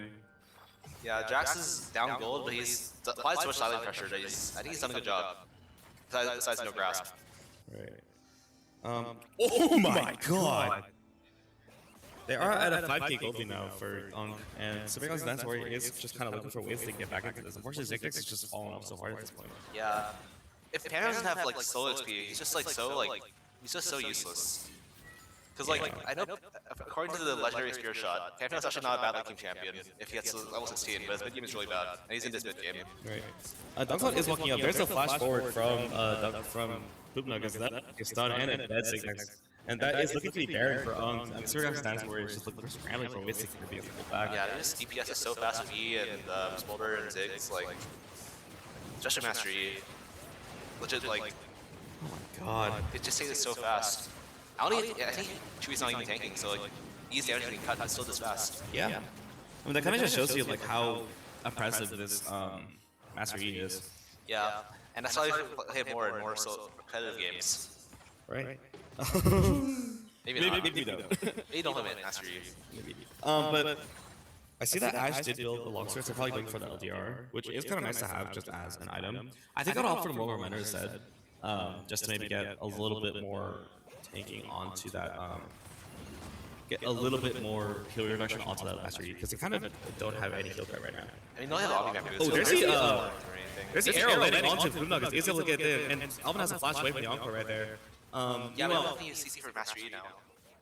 That is true, they don't have any CC left, but Brooklyn is just kind of taking out 3 people, does have to dash away, he is able to dodge the bomb right there, but the Soldier Force Shot does land onto Zigzags, does land onto that Smolder right there, and Smolder has almost gone down already. Q flash from Zigzags goes wide, but Brooklyn is able to take down Chewie as a consolation prize. Yeah, Ziggs was not in that fight, so it's kind of a good collapse from Dinosaur Warriors, just clawing back into the game a little bit.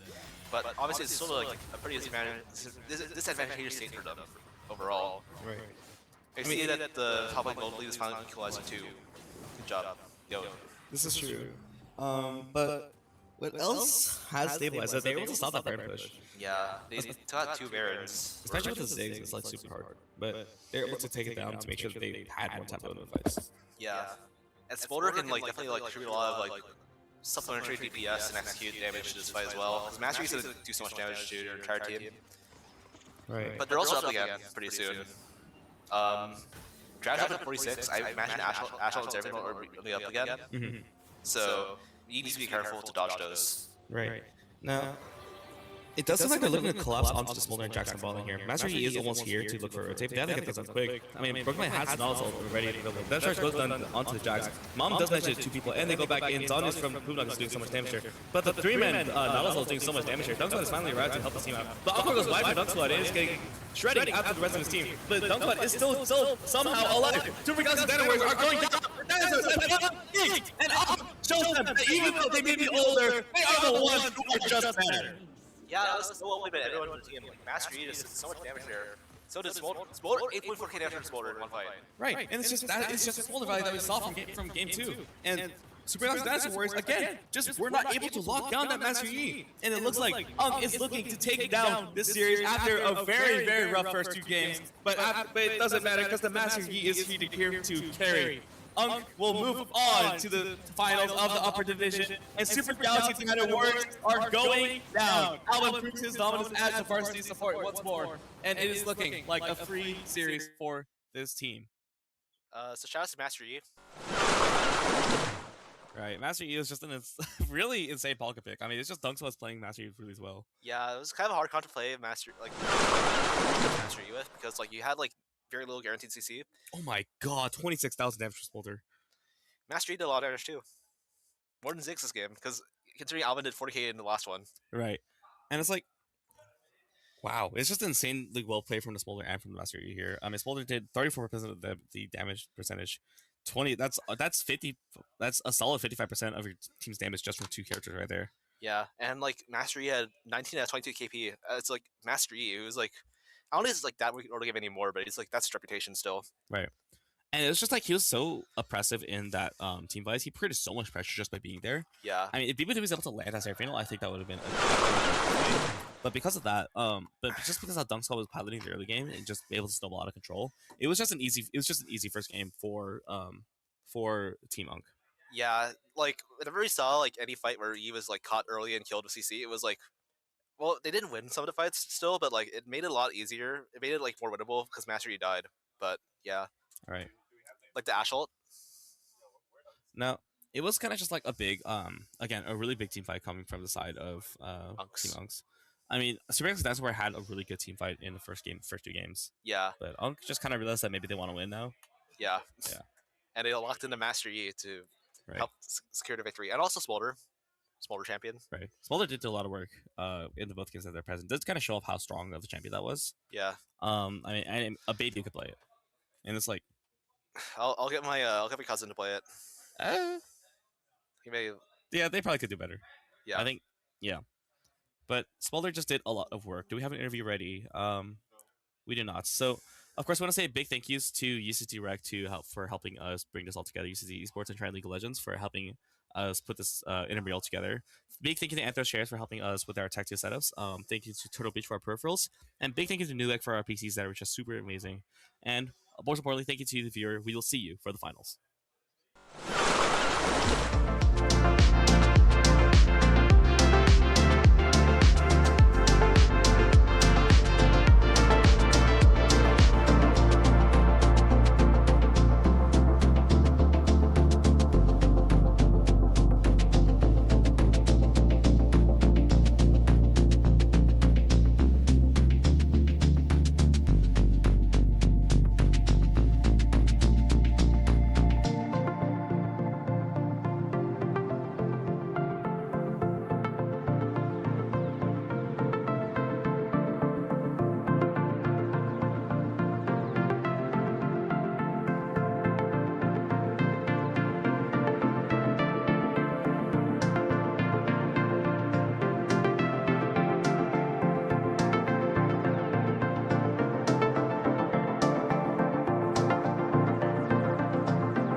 Jardiance plays a role in my story, too. I have type 2 diabetes, but I manage it well with Jardiance, a once-daily pill that helps lower my A1C. It works 24/7 in the body to flush out some sugar. And for adults with type 2 diabetes and known heart disease, Jardiance can lower the risk of cardiovascular death, too. Serious side effects include increased ketones in blood or urine and infection between and around the anus and genitals. Both may be fatal. Severe allergic reactions, dehydration, urinary tract or genital yeast infections in men and women, and low blood sugar. Stop taking and tell your doctor right away if you have nausea, vomiting, stomach pain, tiredness, rash, swelling, trouble breathing or swallowing. Tell your doctor about lightheadedness, weakness, fever, pain, tenderness, redness, or swelling between the anus and genitals. You may have increased risk for lower limb loss. Call your doctor right away if you have new pain or tenderness, sores, ulcers, or infection in your legs or feet. Jardiance is a little pill with a big story to tell. And if you ask me, it's pretty swell. Action!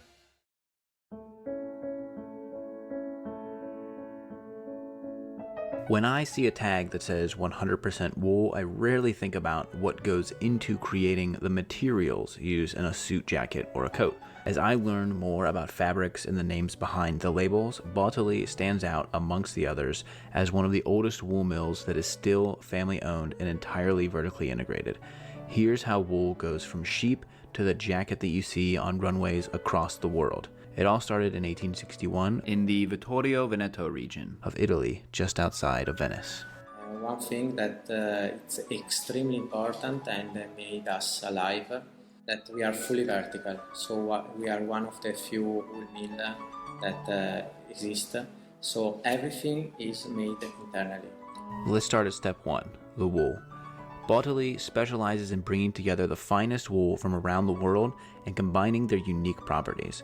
They are also unique in owning their own 20,000 sheep farm for the finest Italian wool, but the unmatched strength of Australian merino wool can be blended together to make a unique texture depending on the desired look and feel of a garment. In this room, they house decades of raw wool, so they're able to experiment with different types of wool and then scale manufacturing of that once they reach the desired outcome. Noi sia in Italia che all'estero siamo considerati dai nostri clienti dei veri portatori e sostenitori del Made in Italy, proprio perché tutte le nostre lavorazioni sono svolte. Next we have step 2, blending. So right next door to that room, we have the raw wool that is brought into a machine which was actually designed by Ettore's grandfather, the third generation owner of the Baltali mill, and it's designed to blend the raw wool together at the earliest part of the process to ensure a deep integration of the unique wool properties. This is also where some of the dyed wools will come back to be blended further, which can result in uniquely colored fibers that can only be accomplished by centuries-old techniques utilized in this mill. Then we have the third step, which is dyeing. So this is another aspect of the process that is unique to Baltali. Some of the wools that were blended will then be dyed to a desired color, but a growing part of Baltali's line includes special ecological fabrics that is naturally dyed. This is an initiative that Roberto Baltali started more than a decade ago, before it was an important aspect of the wider fashion industry. But as customers and ultimately the fashion companies start to understand the impact that dyes and other processes have on the environment, these ecological fabrics, which use all natural materials, are a very powerful signal that you are able to accomplish beautiful fabrics without harmful chemicals. E quindi con queste fibre naturali abbiamo portato avanti una cultura di naturalità. Negli ultimi anni abbiamo anche sviluppato, primi fra tutti in Italia, una linea di tessuti ecologici senza tinture, che ci permettono di essere veramente ecologisti perché facciamo i tessuti senza l'utilizzo di coloranti. Once the wools are blended and dyed, they are then dried and moved to the carding and spinning phase. This is where the raw dyed wools are wound into large spools of thread that can be organized and sorted.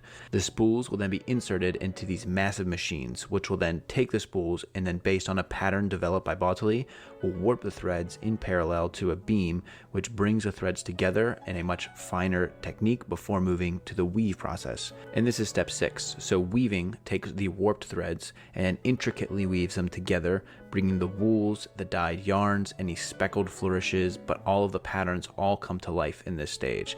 And these machines have been operated in the factory for generations, and the expertise to operate them takes decades to master. And these are machines that also have had design aspects done by the Baltali family. And the final step is finishing. In this room, every square inch that is made in the factory is checked and marked by Bartoli's team of quality assurance specialists that have a special eye for catching any inconsistencies in patterns and fabrics. And because the mill is vertically integrated, if they find a flaw coming up repeatedly in the finished fabrics, they can immediately identify the problem in the chain and fix it very quickly. The fabric is then boxed up and shipped around the world to manufacturers of the finest luxury garments across Europe and Asia. And the next time you see these patterns will be on the runways of major fashion shows around the world. And Bartoli started to use the mill in the late 1800s and has added to the building over the years, but seeing some of the original equipment used in the mills and even patterns that were first created by the first and second generation of Bartoli men is absolutely incredible. So there you have it, gents. Hope you learned a lot about the woolen process, and a big thank you to the Bartoli family for showing us around their factory and showing the true passion that Roberto has as a 4th-generation woolmaker and Ettore, his son, has as a 5th-generation woolmaker. I will hope you check out their stuff, and I'm going to have some really cool things coming up on the channel featuring theirs very soon from their new collection. Until next time, gents, I'm going to go have some Prosecco.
Good things come to those who order my much better deals for $4.99.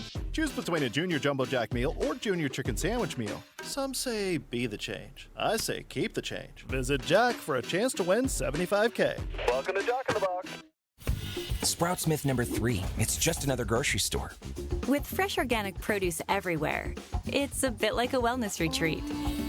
Sprouts Myth number 2. Eating organic is expensive. Not when you've got surprisingly great prices on delicious organic finds. Sprouts Myth number 1. I'm not a Sprouts person. If you like fresh finds and better-for-you discoveries, you're probably a Sprouts person. Come see for yourself at Sprouts Farmers Market.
Morning, good evening, good afternoon, everybody. Welcome back to the UCSD.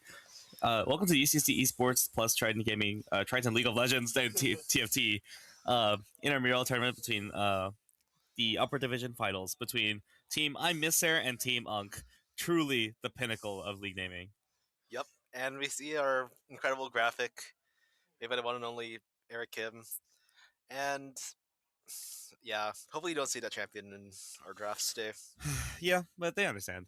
I think I made my point well aware that I do not like this champion.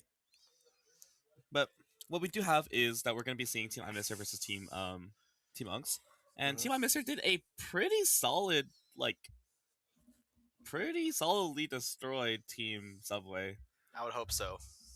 I also would hope so. But if I saw my boy Sorax in grand finals, I'd be cheering for him any day. This is true. I'm a big fan of the Sword Ice Vanguard. But what I'm also a big fan of is that we're getting another JV versus varsity match today, because we do have Channy Ice from the JV, the jungler, and also as well as XOI Steven from JV, and they will be playing versus against. They are off roll, right? They're off roll, aren't they? I do believe they're off roll. Yes. Isn't Doragon also playing? Doragon is Channy Ice. Oh, right. Yeah. And it's just like, I'm really excited to see how this matchup will go, because I do believe that Channy is playing support. I see. So we will be seeing a lot of hopefully good picks. Maybe no karma. Maybe LeBlanc. Maybe Shaco. Right. And I do believe we are not doing Fearless Draft as well. I think that's something I need to get fact checked, but we are doing Fearless. We are doing Fearless Draft. So we are going to see hopefully a bit more variety. Hopefully only one smaller pick. Or none. Hopefully none. I hate that champion. I am down for no smaller picks. But what I do kind of hope that we can see some big jungle action from Dunk Squad, and maybe some from.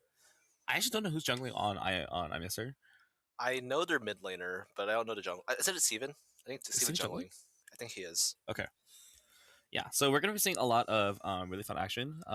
We do have players off roles just to make sure things are balanced a bit. Obviously we have Alvin on ADC. We have we have Chaney on support. We have Steven on potentially jungle. And Steven also has a bit of a I don't play rank syndrome as I thought he was getting the GM. I thought he was kind of a grinder. You were talking about it. XCY Steven, I remember the first time I ever saw that man's match history. It was blank. It was blank. W. Maybe he's an alt warlord. Maybe this is just an NA account. You never know. But I do know for sure that Steven does in fact have 0 games played before the season started. GG's, man. Now we are getting a little bit of a sneak peek from our TOs right here. His ganked by our TO, our great TO. Our TO. His name is John Idzuk, and we are big fans of him. We are his biggest fans. We are some of John's biggest fans. And the other TO also wants to come on stream and just give a quick wave, because we want to say a big thank you to our. We do want to give a big thank you to UCSD Esports and our TOs for helping put together such an amazing tournament.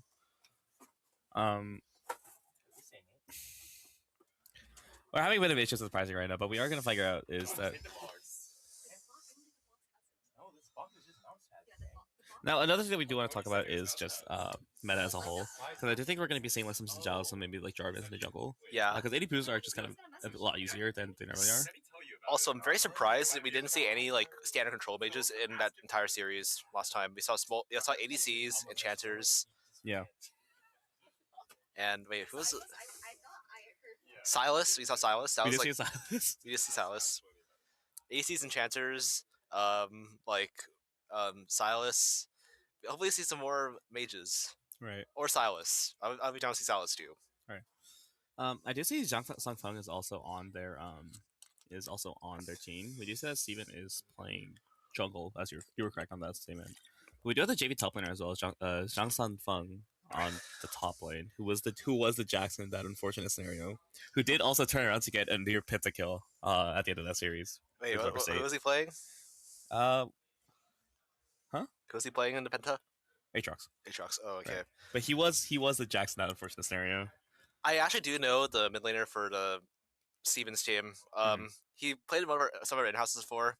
I think he's very big in Ari and Aurora. Right. From what I remember. And speaking of our in-houses, Triton and Talon. And Talon, of course. We love Talon. You love Talon. You don't. But speaking of our in-houses, we do want to talk a bit about Triton League of Legends as a whole. Triton League of Legends and TFT is one of the clubs that are helping run this event. In fact, John and Cindy are both RTOs who are the ones who put most of this together. And our amazing graphics artist Anna drew all the flyers you may have seen on campus advertising this event. And of course, who could forget the two perfect officers who are standing right before you? Ta-da. John and Cindy. I'm gonna strangle you. We are also officers as well, so we want to say big thank yous to John and Cindy for helping put this together for us. And of course, you should join our Discord if you want more future updates on IMs and in-houses like this. We do hold weekly in-houses, occasionally some in-person at Tech and Tech 2. And of course, we would love to see you hang out in our in-houses. Yeah, very friendly, very. Please ban Rengar in those. By the way, just saying. All right, we are now getting into our draft here. We do see Viego is still up for Dunk Squad versus Wukong for Steven in the jungle. A bit of tilting outside already. We're getting a bit of discourse already between the two teams. Huh? Our wonderful Dunston's here? Wonderful broadcast lead Dunston is here. Dunston Justin Lego is in the building, unfortunately. But we do also have this draft going on with Malphite and Nautilus. Yeah. And we have. Oh my God! Is that? Is this Chud again? The York. Is this Chud again? This useless Chud. Where Zhang Sanfeng is coming out already. We do see the logos are on the wrong sides already, Baron. But we do have obviously Amister and Uggs. Very, very skilled teammates and very, very beautiful logos. I love the logos. Yes, there we go. This useless Chud has been blocked in the top lane. Yes. It is a Malphite matchup, though. This is my personal Corky, bro. I see that. Did you see Nico Caitlyn versus the Ziggs? Ziggs looking already. Ah! What? No! No, you're joking right now! You're not serious! You are not serious right now! No! No, you are not serious right now! You are not serious right now! No! No, you're not! We're not doing this right now! Are you serious? No! I spent the entire winter quarter telling you this champion is useless! The entire winter and spring quarter, this champion is useless! Say hi. And you lock it in?! We have the graphic right here! It's on camera! We have the graphic on camera right now! Even King D dislikes his champion. Even King D doesn't. Oh my God! Dude, you're not. You've been Corky into Caitlyn? I don't think does the draft order reflect that? No, it doesn't. But like, I think it was a Caitlyn counterpick, maybe. This isn't real. This isn't real right now. This isn't real. No, this isn't. This can't be real right now. I'm not seeing a Corky on my screen, right? That's not real. Mid lane Corky. We're not seeing Alvin Chain Corky, am I? Yeah, it's a joke. No way. Might be Corky mid. There's no. I'm being so fair right now. Corky is the most useless champions I have ever seen in this competitive environment in League of Legends. What? Even more than like, dude, I swear, this champion just does nothing. He gets outclassed in everything he does. He gets outclassed in poke, he gets outclassed in bullying, he gets outclassed in scaling, he gets outclassed in mobility. There is no reason you ever pick this stupid champion. You want to play Yoral ADC? Oh, wait, Tristana. Exactly! Just play Tristana! You want to play Yoral ADC Rise of Playing? Sure. And like, all that matters is like, why are we just... He's doing this specifically to screw with me. I know he's doing this to screw with me. What was mid lane Corky? This can't be mid lane. No way this is mid lane Corky. Ziggs is fine mid lane. It has to be Ziggs mid lane. It's Corky! Why is Corky mid? Go! Wait. Why is he the mid lane? Wait, actually, why? Like, I'm pretty sure you can't be aiding Rosari, right? No! You can't! I was joking, bro. Why is he mid lane? Is this how it works? Yes! Tristana mid! Wait, Smolder. Wait, was Smolder bad? Probably. Probably, yeah. Smolder definitely bad. Okay, let's watch the lane phase. Let's be civilized fellows and enjoy the lane phase. Alright, now Corky did get the mid lane, early mid ward off, but... Oh my god, he got traded with 3 auto attacks. Or like, he got traded, but it's kind of close. Oh my god, dude. It missed 2 of the 3 minions. Good lord. Okay, and we're into the bot lane. It is kind of just Nico poking angle, so there's not like anything super big right now. And we are enjoying this Corki leading phase. He started E, so he's getting like prio on the Ahri. Right. Not quite the Ahri, just being your things in the top lane. I hate this Chud. Yeah. And it's just like, I don't know. This bot lane, they are kind of, I think Alpha's happy to just scale. 2 is down to just like, not die. And meanwhile, like, Jenny and Hilton actually have to do stuff to work. They got the W second. It is, again, getting but a lot of auto attacks. I think this is a good pick into Ahri because Ahri has low armor. Yeah, but eventually, like, Ahri gets charm. How do you ever get onto her, really? I mean, I think Ahri is 5 level 6. Yeah. But, like, you just cancel Valk's charm, too. That is true, yeah. Because Valk is like a pretty slow dash. Yes, and then Corki dies. Right. What does he even do? Again, Malphite went for the comment again. Which I think that's better in this lane specifically. But Royce also played with stand and D-shield and his Q. Right. And he also has Grasp. His Q heals him. And Grasp also heals him. Yeah. And gives him more health. With second win as well, I have to assume. Do we have the room set up or? No. But we had to do the second win. Yeah. No way, it's not. I'm Malphite. Right. Well, there's a wall coming in. This is probably gonna get another Q off right here. No, maybe it's shift is useless. Maybe I doubted him. I think it's also just a matchup thing. I think York just does well into this matchup right now until Malphite gets some items. Yeah. Yeah. You know, maybe you're too harsh on Corki. Look at this gold. Oh, 100. Wow. Again, look at Ahri. Wow. Wow. League of Legends. God, dude, I try not with this shit. Again, they're kind of just doing whatever.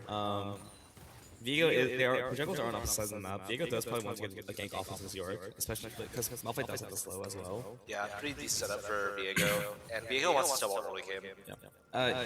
York's like ward did just run out. Yeah. He does, so I don't think anything happens here. Actually, it's a low mana. Maybe he gets flash. There's a stun right there. It's gonna get maybe another Conqueror block right there, but it's not gonna get anything because York's back anyways. Yeah. And yeah, of course, York TP is nice. Malphite Chu is getting a lot of damage on Titania right now, but there is Satchel Charge as well to get more damage done. But there goes over Peacemaker hits for the full damage. Ugh, that's a lot. Yeah. No, this is why Killian's always like constantly banned. Yep. I wonder. Missed the cannon for Alvin right there. It wouldn't happen if it does that to Corki, you know. But if you put Corki, he would have got nothing. Yep. But I think Nautilus should not. I think Nautilus is recalling because he kind of is screwed against Caitlyn Nico. Yeah, press very lane for sure. Yeah. But what is for sure is that we see it early Cloth coming after Ahri, and Corki is building this here, and he seems to be building a phage. Of course he does. I think the Cloth is a good idea. Even though he does free damage, it does have that armor reduction. I think Ahri's going to go for that. Was it Steelcast versus Viego on the Cookie? Yeah. I think that. No, I think that's fine. That's pretty good. You get a tier 3 version for mid lane too. Right. The tier 3 version for Steelcaps and Mercer is very strong. Right. And then of course, Alvin's just stopping up a few recalls here. Steven is potentially looking for something here. They're kind of low. They do vision as well. Follow-up's kind of questionable for this gank, but wait, Wuhan's like grabbing. Maybe he can like W over the board. There's a hook coming in onto Chaining. He's gonna get ignited. Should be the dead Nico right there. It's ticking away. It's gonna blow and scream, but it's not gonna be enough. And Chewy is gonna get the first blood onto Chaining. Yeah. So let's just look at the lane states of this map. The only real price out for Emister is top lane right now. Because York's just winning this lane early. Maybe I doubt York too much. But look at Corki. Look at how hard he's putting in his Jaded Gold lead. Yeah. Just that's why missiles. But it's gonna get missed that last Q there, which would have probably solidified the trade a bit more. But Corki is just very good early game in the mid lane, especially again into Ahri, who is very fragile. Is very fragile in the physical department. Yeah. Alvin is low mana. Nico Flash is not available just yet, but Luke does have can go in. How many game comes of this? Maybe yeah. Yeah, just walks off pure aura. Doesn't need to flash anything. Yeah, this is why he's the best support in the world. Exactly. Better than carry even. Viego is potentially looking to go top here, but I think he knows the vision there, so he's not going to go for that. We see Corki once again. Carving lead in the mid lane versus the dastardly Ahri champion. Right. Also, Ahri has a bit of sustain, so I think if Link goes long enough, she should be fine. It's going to be very clear, which I do agree with. Corki doesn't have a missile over though, so should be able to stop it. There it is. The big one. Yep. Does press the big one already. It's like Corki did in Ride in our tournament. This is true. Never told me Corki again. I asked. Right. And then we're getting a small invade. Viego is level 6 though, so Wukong doesn't have a sheet either, so this should be a pretty big kill for Viego, I think. He is going to come down with a good Heartbreaker now, does flash away, and then York is right there to follow up. Chewy is also here. It's going to have to W away. Corki is also rotating here. Quickly is potentially looking to get a first kill of the game, second kill of the game, but it's not going to get. Again, nothing is really happening too much. They do burn the Wukong flash, so very careful for that. Okay, so honestly, like, I think that I'm still not a fan of this draft from Unks because, like, let's see, they have actually no, I kind of like it because they have. I just don't like this one. I just don't like this guy. It is a lot of heavy damage, so it is pretty good for like. Maybe just like really follow up on Alpha Nautilus and Viego, Corki, Ziggs. Right. It's kind of like the same ideas from previous draft we had with Tristana, Nautilus, and Ziggs. Right. I think Ziggs is like the linchpin of all these drafts, but it's fearless, so they won't be able to do it again. Right. Thankfully. But no more Corki versus the series. I find it okay. There's Sheen. At least we got that back. I find it weird that Wukong isn't going for the Sheen here, especially because of how strong Wukong Sheen is. This is the Nico here, but yeah. Wukong is looking to. Oh, there's the hook to. Kaelin has a flash away. They're going to also burn, but they're getting a small root there. Not also that's available, but it's going to be a free kill. Looks like there's an auto attacks, and there's an ace in the hole coming down, and Chewy does able to double shield away. Could potentially look for a Q. There's another hook onto but the pop-up's coming out. There's up and down, and now goes down as well. Cyclone's coming down to potentially not Goku going from any further. Viego does flash forward into the trap he goes, and XOS Steven is able to get the kill onto the Dump Squad. That is exactly what you need from your jungler right there. So the silver lining of that play is that, well, Ahri ulted user ult and got no assists, so she's going back to mid lane, and is like homeless. And in my Corki champion here. Right. And Corki is just kind of farming one place and stuff, which would be nice to be sealed. But it is just kind of to go into the replay here, as you can see here. So Nautilus gets this this like very risky engage. If Viego Viego just like flash out to the trap. Oh my god. Not only do you want to see your very jungler. Not what you want to see. Especially as exactly. Came is open. Kane is open. Kane was open. They could have played Kane. But they did get the jungler. We do have a pause. We do have a small game pause here. I don't know what is happening. Maybe there was a tech issue with the Viego. Maybe it's a bug flash, which we don't have a counter break, so we can't do that. Maybe it was a I have excuses. Right. But yeah, so we are kind of just like stuck here figuring out what to do right now. We are chilling for now, and we can talk about the game state overall. So you have a pretty big lead on the offside for both solo lanes. As you can see, the Corki is a press lane bully as he should be. And we see Yorick proving his worth, proving me wrong, and he can probably get supply pressure later on. Okay, we are still paused. Looking to my left, I can see that the players are still kind of playing around, doing nothing. They are getting back. And we see Dunk Squad taking the Skull Crab. Uncontested, should be fine there. You're looking for a play mid lane, but they're under vision, so I doubt it. Yep. Oh, there's a Charm landing. It's going to get anything, though. His Q's already burned. Yeah, looks like York's soloing the crabs, actually. So he should be able to get a lot of resources there. And again, a lot of invading coming from the squad here is able to get both a red buff and a blue buff from the side of it. And then York takes the roads, thankfully. So he's going to be having a lot more fun in the top lane. I think it's one grab actually. Does want to catch this wave, I think. I do think Ari, this is the point where Ari should have an easier time, because she has level 9 and like Lost Chapter, so she'll be able to clear the wave pretty easily. Right. I did see legit clears running some like max builds, but I do think the Q-Bax is just better for just a standard playing, you know? Yeah, I see it clear the wave. I don't see why W-Bax is good, honestly. Probably just for trading. Probably. I think it's also like guaranteed in general. Yeah. But we do see that Ziggs is something from Black Torch. I do like that. It's a lot. I think it's a lot better than Luden's for damage at least. It's not like damage where it's like a percent health, you know. So it just does damage. And Dunk Sweat does get the rest of the grubs here, so we're not gonna get a 3 grub York, thankfully. Yeah, that sounds very opposite versus. Right. And of course, York is just kind of doing whatever. Corky's kind of doing whatever. The bot laners are doing whatever. Nothing's happening in this game just yet again. Yeah. It's also Corky, not someone else. Right. And they do have a 20 CS for the Corky, so this Corky is playing very well. It's just that I think it's a matchup thing. Yeah. I would hope you're winning as early as Corky versus Ari. I also hope Corky. But there's the Spirit Rush coming in. That's a force to flash out. And Mickley is kind of just have to walk away there. I mean, it's a good flash by Mickley and using Valkyrie. Does manage to dodge the charm and everything else from the Ari there. Yeah, Corky is on his way to Trinity Force, and he seemed to actually build Cheat first. Or, I don't know, yeah. I think that's better, yeah. But I see Wolfgang didn't opt for the Trinity Force instead of going for some Sky Rush. I find that a bit weird considering Wolfgang's Sheen Spike is very, very high. Yeah, the auto Q is just to do so much damage. Just to do all Shreds armor, like, I would rather you just go try for 0 for damage. Right. And Diego's also going for Trinity Force. He is down a little gold, but he's still quite a strong champion. We can get one reset of Wukong or Ari, or like Nico, should be pretty good. Right. We did see that both liners have finished first items. So we got the Caitlyn and Sub-6 and Ziggs Black Rat Torch.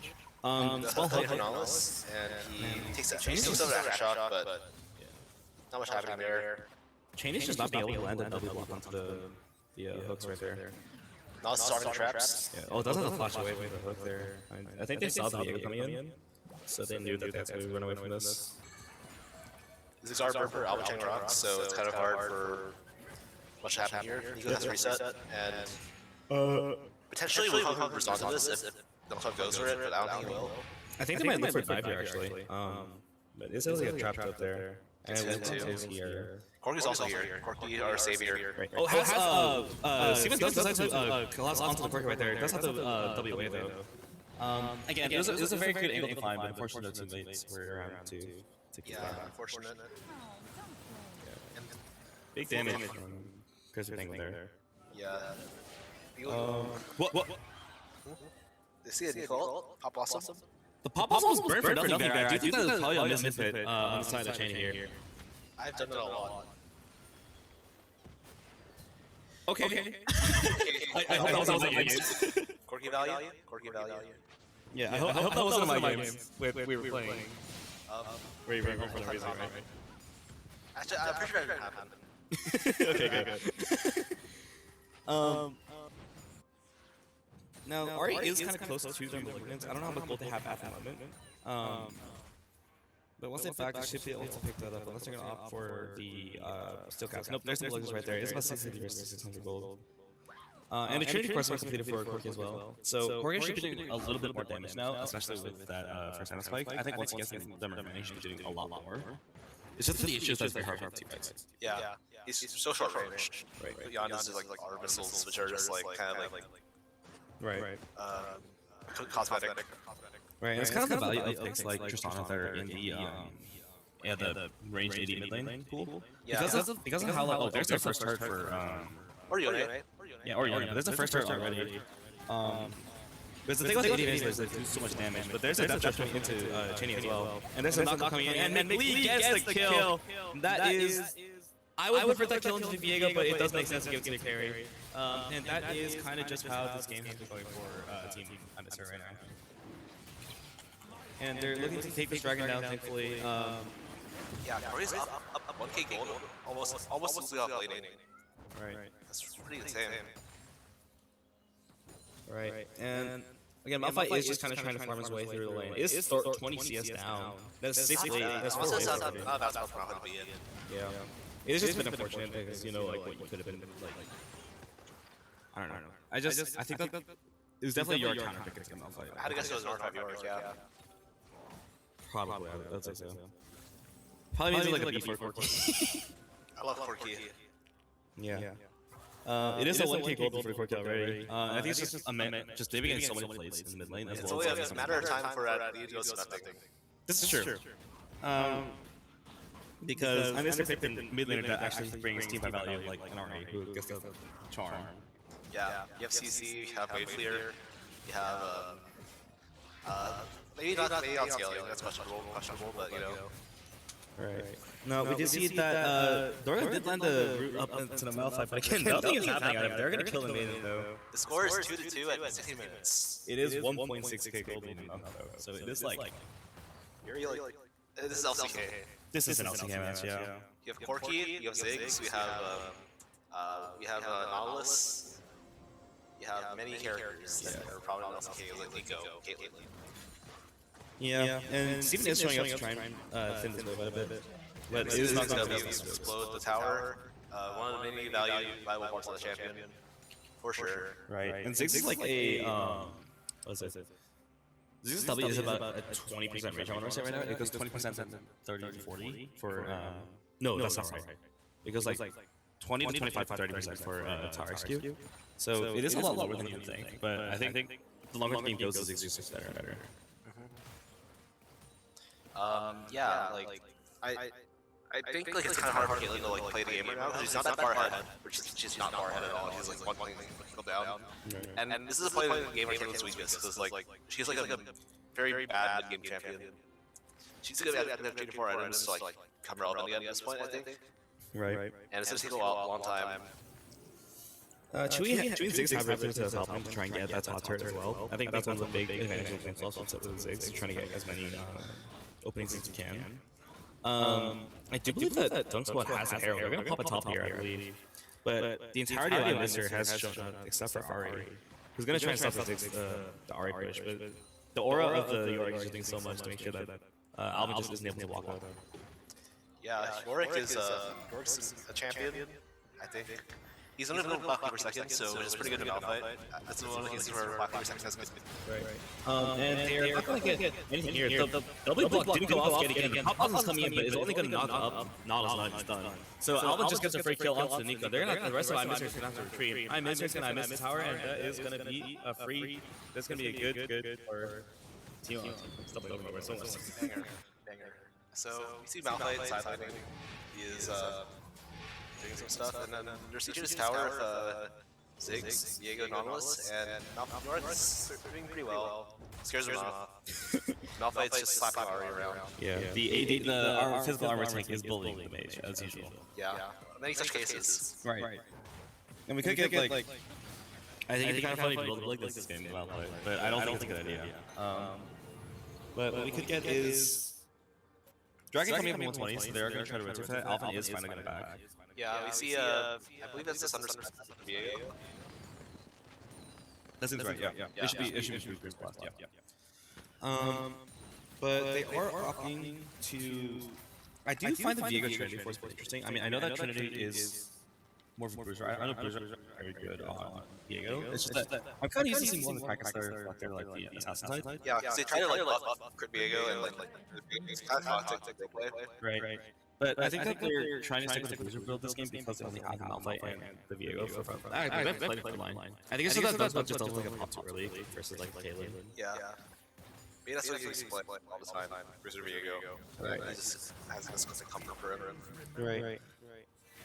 And CS numbers are kind of stabilizing across the board. Ari's still like 1k ult down in the Corki. That is true. I think it's most of the plates. Yeah.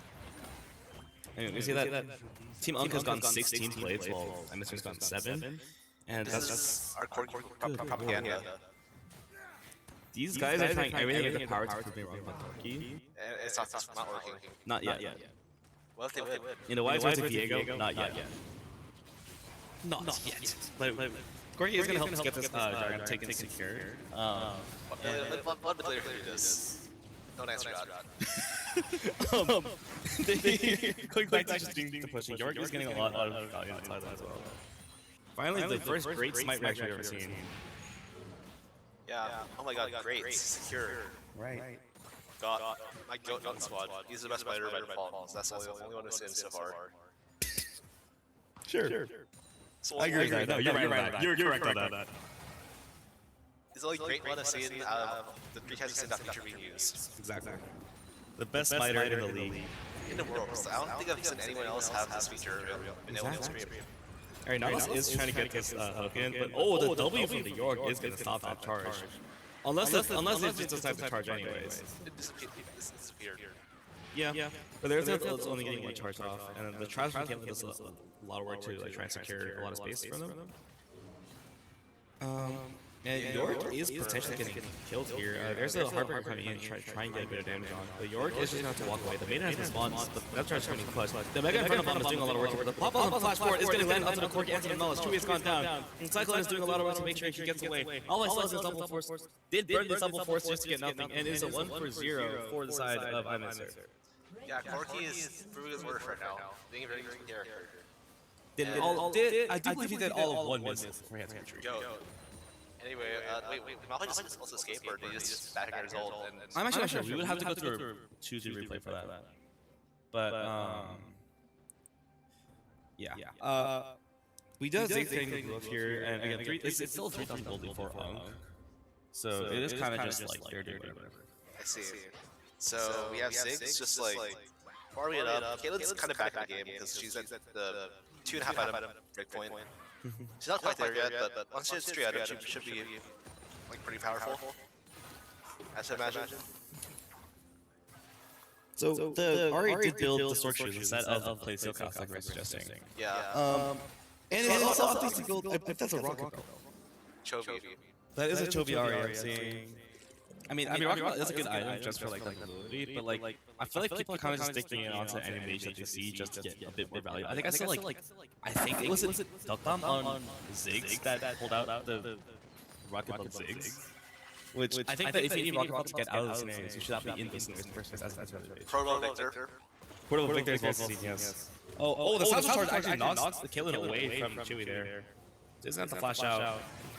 But there's a Heartbreaker coming in clutch, and the Mega in front of him does so much damage. The double force comes in clutch, and it is going to take down the 2 members of IMSA. The bot lane goes down, and yet again, insane pick from the side of the lane.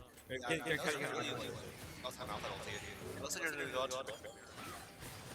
to the Baron right now. Chewie is kind of walking around trying to look for a little sense of things that they can do here.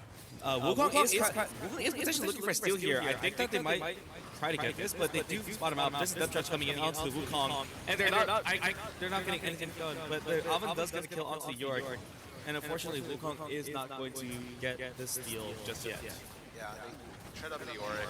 Malphite is just really good like frontline for this team. And Corki's proving his worth once again. But the later can do this. Exactly. Azir. Corki, Azir. Yes. I think we should look at the Malphite here. There it is. It's just really well timed Malphite. Yeah. Like along with Viego going in. Yeah. A bit necessary.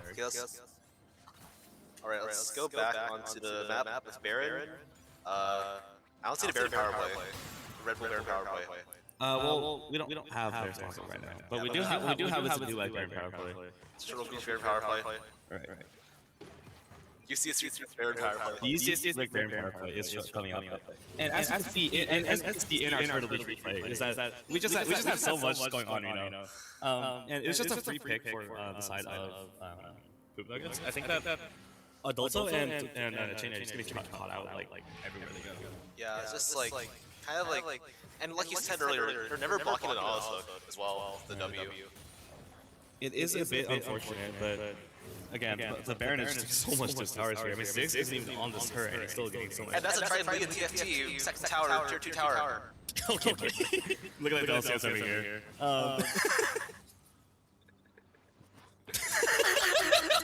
Yeah, but we're getting into some. Yeah, the cannon is just kind of sitting there. And that's a very. Okay. Okay, sorry. Okay, change the minion now. Flash forward from the Wukong onto the Ari. Kind of gets nothing done here, and it's gonna be able to kill the Ziggs right now.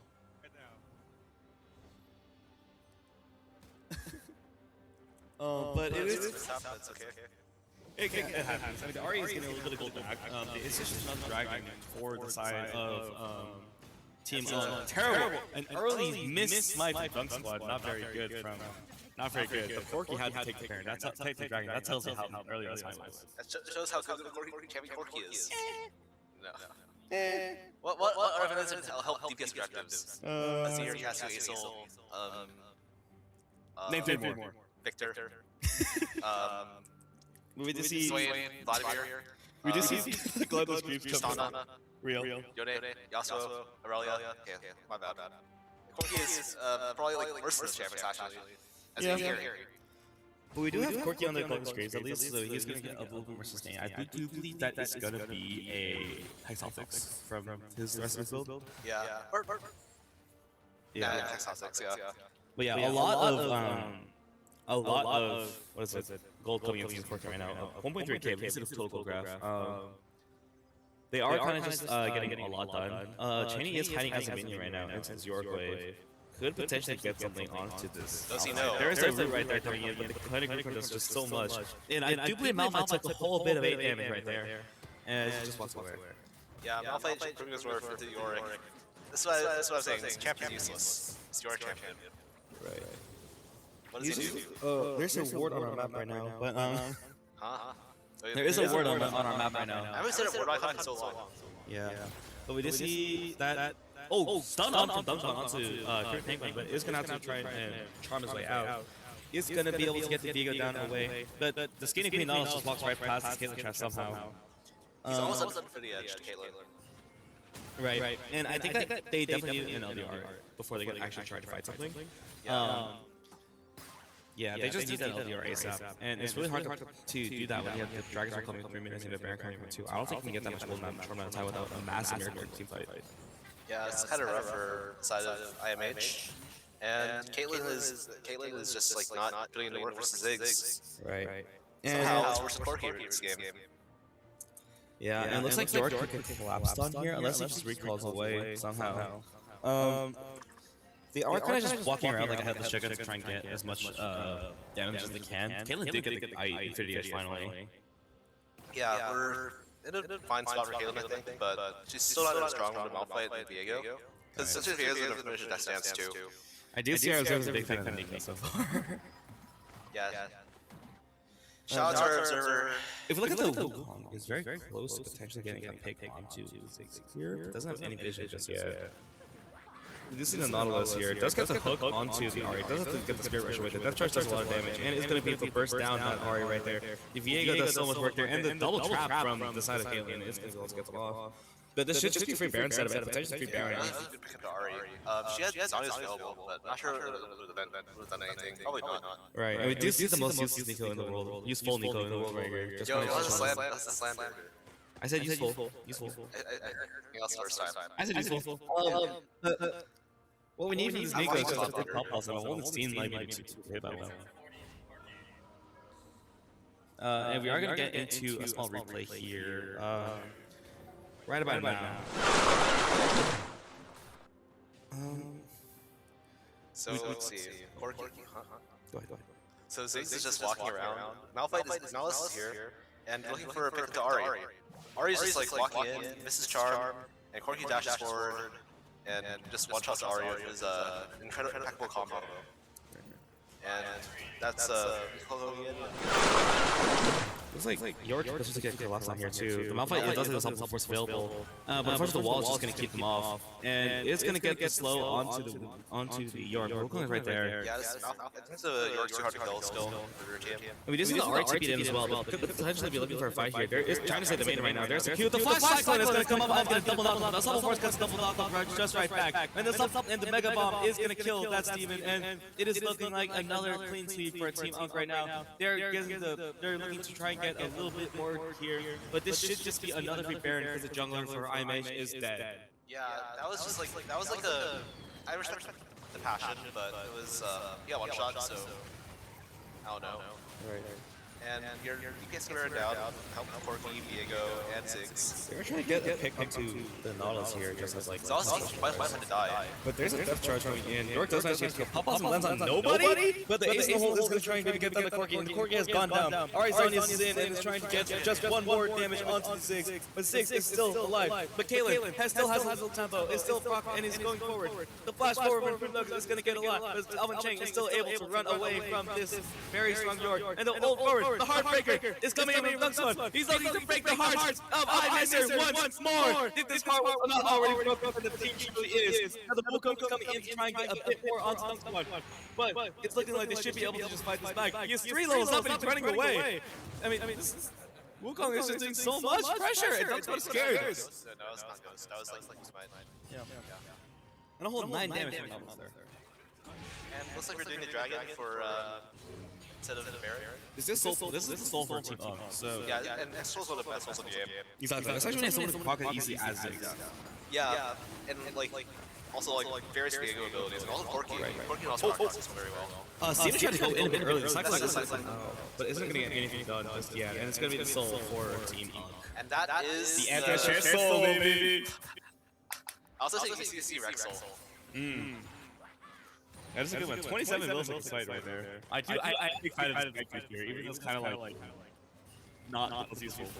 But I want to see it for POC Soul in Game 5 EDG with CRX. It wasn't perfect tonight. Yeah. And again, this is just a free Baron for Team Unk, and that is, I believe we said, what did we say this Baron was? Was it Turtle Beach? Newegg Baron. I think it's a Newegg Baron buff, so we are getting a Newegg Baron buff. Newegg Baron. The Newegg Baron power play. Yeah. And again, with just like how powerful, just how much just the Baron powers up the minions. Newegg does power PCs to be as good as they can, you know? Shut up. My bad. It's okay, I forgive you. You can get Baron for siding us? Never. I will never apologize for shouting out sponsors. Animal sponsors, blazing. Who helped make Tech 2 possible and helped make this stream possible. You're Dakota Tech 2 opened April 3rd. Right. And with CCS Fall Spirit Rush coming in, does miss the Corky somehow. Cooper Penguin is not going to get that R charge. Like my RE right there. Yeah, but Corky is kind of just getting like cornered by this York, but is getting a little bit of damage off. But unfortunately, Viego is right there to save him from this terrible fight. And again, this TP shield from Malphite is so big. Caleb doesn't have the LDR just yet, so isn't able to shred. There it is. There's a collector and the LDR. Perfect. But I think it's a little too late. I mean, it seems that they're just trying to get a bit more on the fight here. We do see that Dunkspot is able to get that. We do see a mushroom from the Viego Cloud right there. And the Hex Soul doing so much. Double force goes in! Dark 2! It's gonna be a charge! Kaelin goes down! The Wukong goes down! The armor goes down! I-Mister has done nothing! He even missed the Nico ultimate! This is gonna be a clean sweep from Team Unk! IMH looks like IMT in this game! That's a UCSD Rec ace for victory. And that is gonna be of game 1 going over to the side. Very, very quick way. Again, was it 8k golded at the end? It was just kind of like, it was just kind of a lot of going for the Malphite. Yeah. I feel Corky did in fact do less damage than his jungler. Yeah. And I do have to say that this was in fact a very good matchup for the Corky. The Corky did play well with what they had. Yeah. Which is not much. Which is not much, but we did see a 17% damage share from the Corky. With this lead. As an ADC had 17%. And he played so well too. He had 60 CSC at 20 minutes. He did lane very well. And he did 0 damage anyways. You didn't go. Where did you go jack of all trades? Wait. They didn't go jack of all trades on Corky? What? I didn't even catch that. Okay, wait. Imagine this guy's a victor. Imagine that. Right. Any pick would have been better than this Corky, but because the lane matchup was so good, he was able to take that, and the game and the lead team were able to take that lead and just snowball it into the rest of the game. You know who else smokes Ari? Victor. Right. Yeah. But what I have to say is 18% of the damage share by an ADC is ridiculous. Yeah. Malphite did more damage. Viego did more damage. What are we looking at here?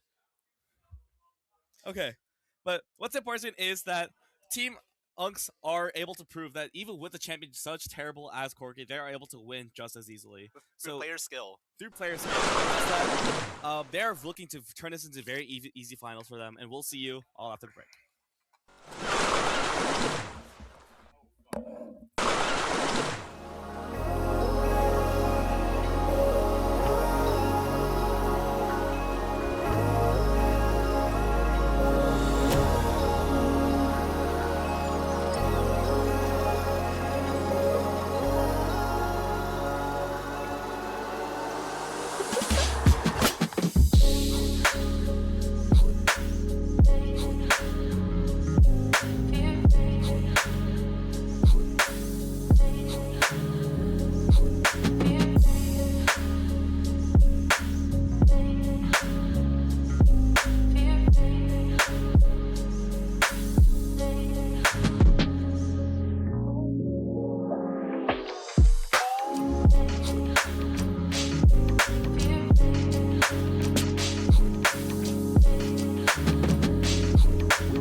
You gotta remember, Las Vegas isn't just a place you go. Las Vegas is a place where you let go.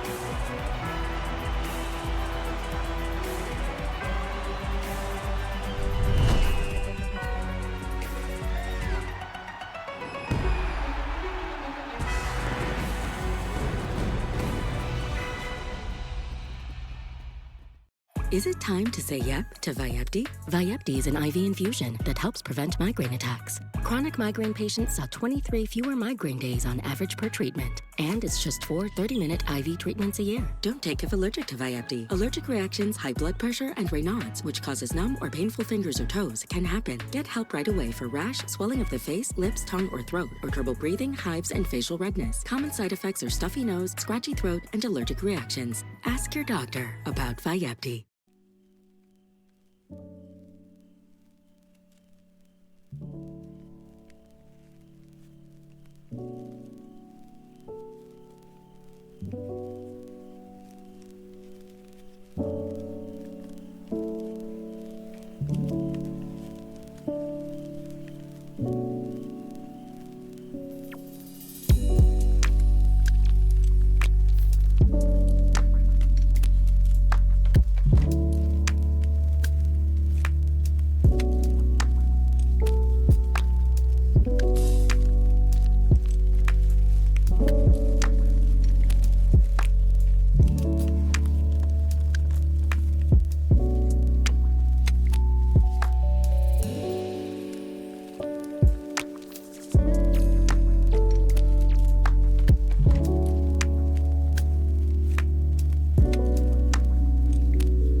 Think I'm in Lake Como?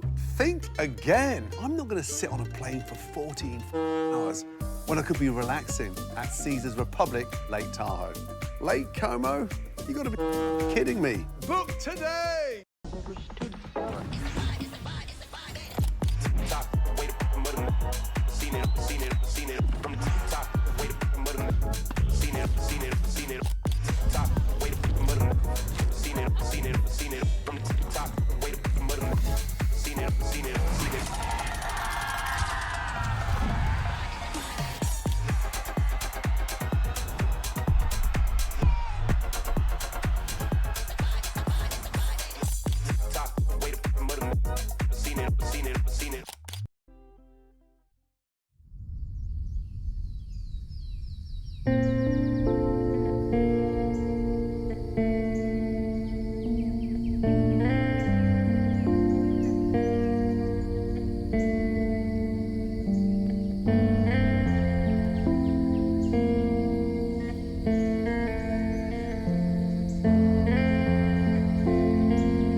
Hello and welcome back to our UCSD Esports X Triton League of Legends TFT Intramural Upper Division Finals versus with teams Unk versus Team I Miss Her.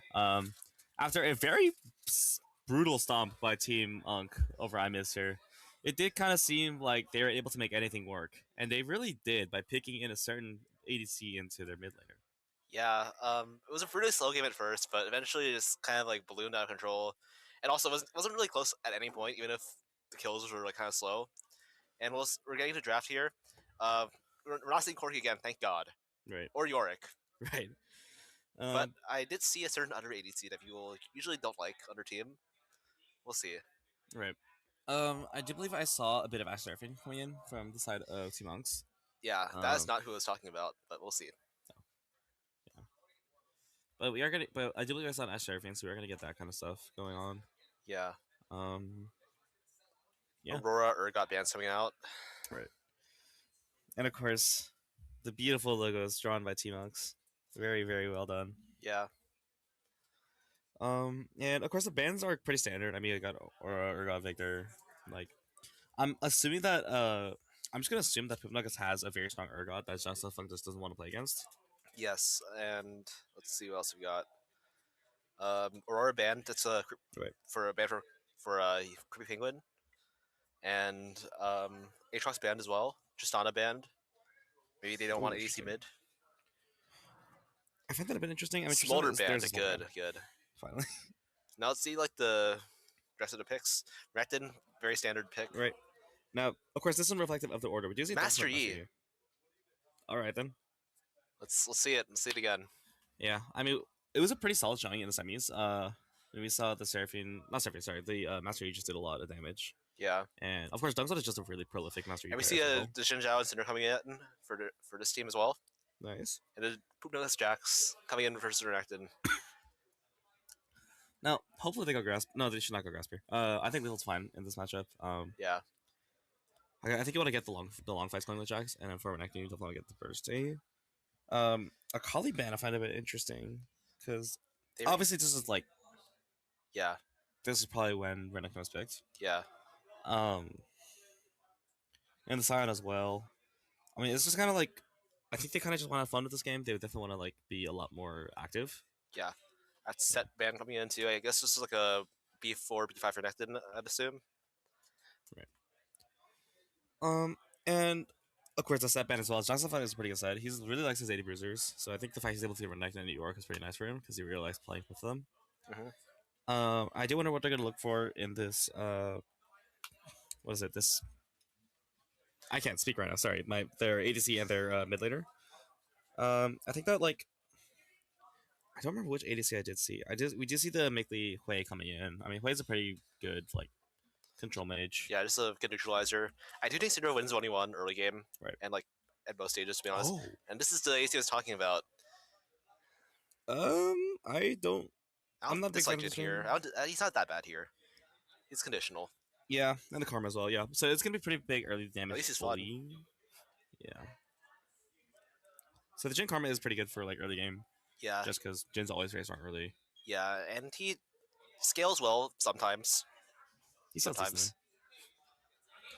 And then like obviously with Syndra, it's just like a really big like burst comp. I would say. Yeah, they have very good pick potential. Jin Zhao, Karma, Jin, Renekton. Like if you catch anyone out, they just die. Also, I feel like Renekton's a lot harder to play into as Master Yi than Panfan was because it's something melee auto attack. Right, and I feel like the Sinjal thing is. Sorry, I believe you said like Pantheon's a lot harder to play. Yeah, into Yi because he can like dodge sudden reaction of Alpha Strike. Right, but also I think that having the Sinjal like point click stun is a bit hard as well, because Sinjal takes a bit to wind up for that stun to pick. Yeah.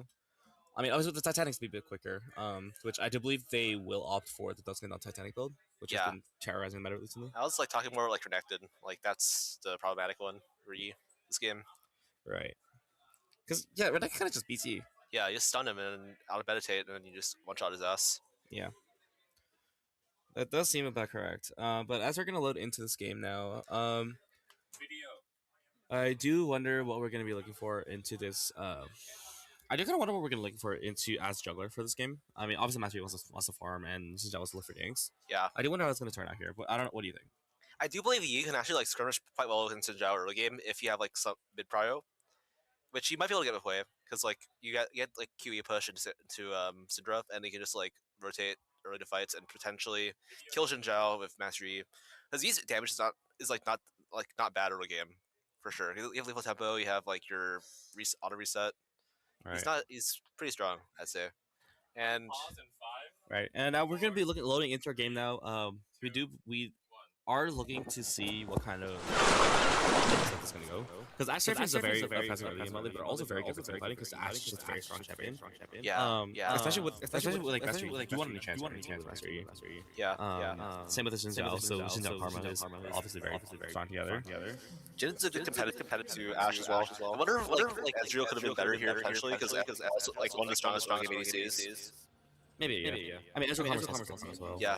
That's what I was thinking. Ezreal Karma's like one of the best like bot pairings. Maybe it also just doesn't want to have to deal with playing the Ezreal Karma because Ezreal has been hard to play recently. Ezreal is very hard. Jin is not.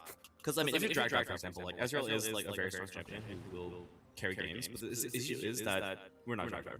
Yeah, we're not track card, we're not HQL, we're not even like kites. Not even kites. I also don't know about the kites Ezreal. I've never seen him play Ezreal. Surely he's good at it. Right. I do want to see a bit more focus onto the mid top lane, to the bot top lane tier, for the trade patterns, because I mean, mid lane's not going to be too much of.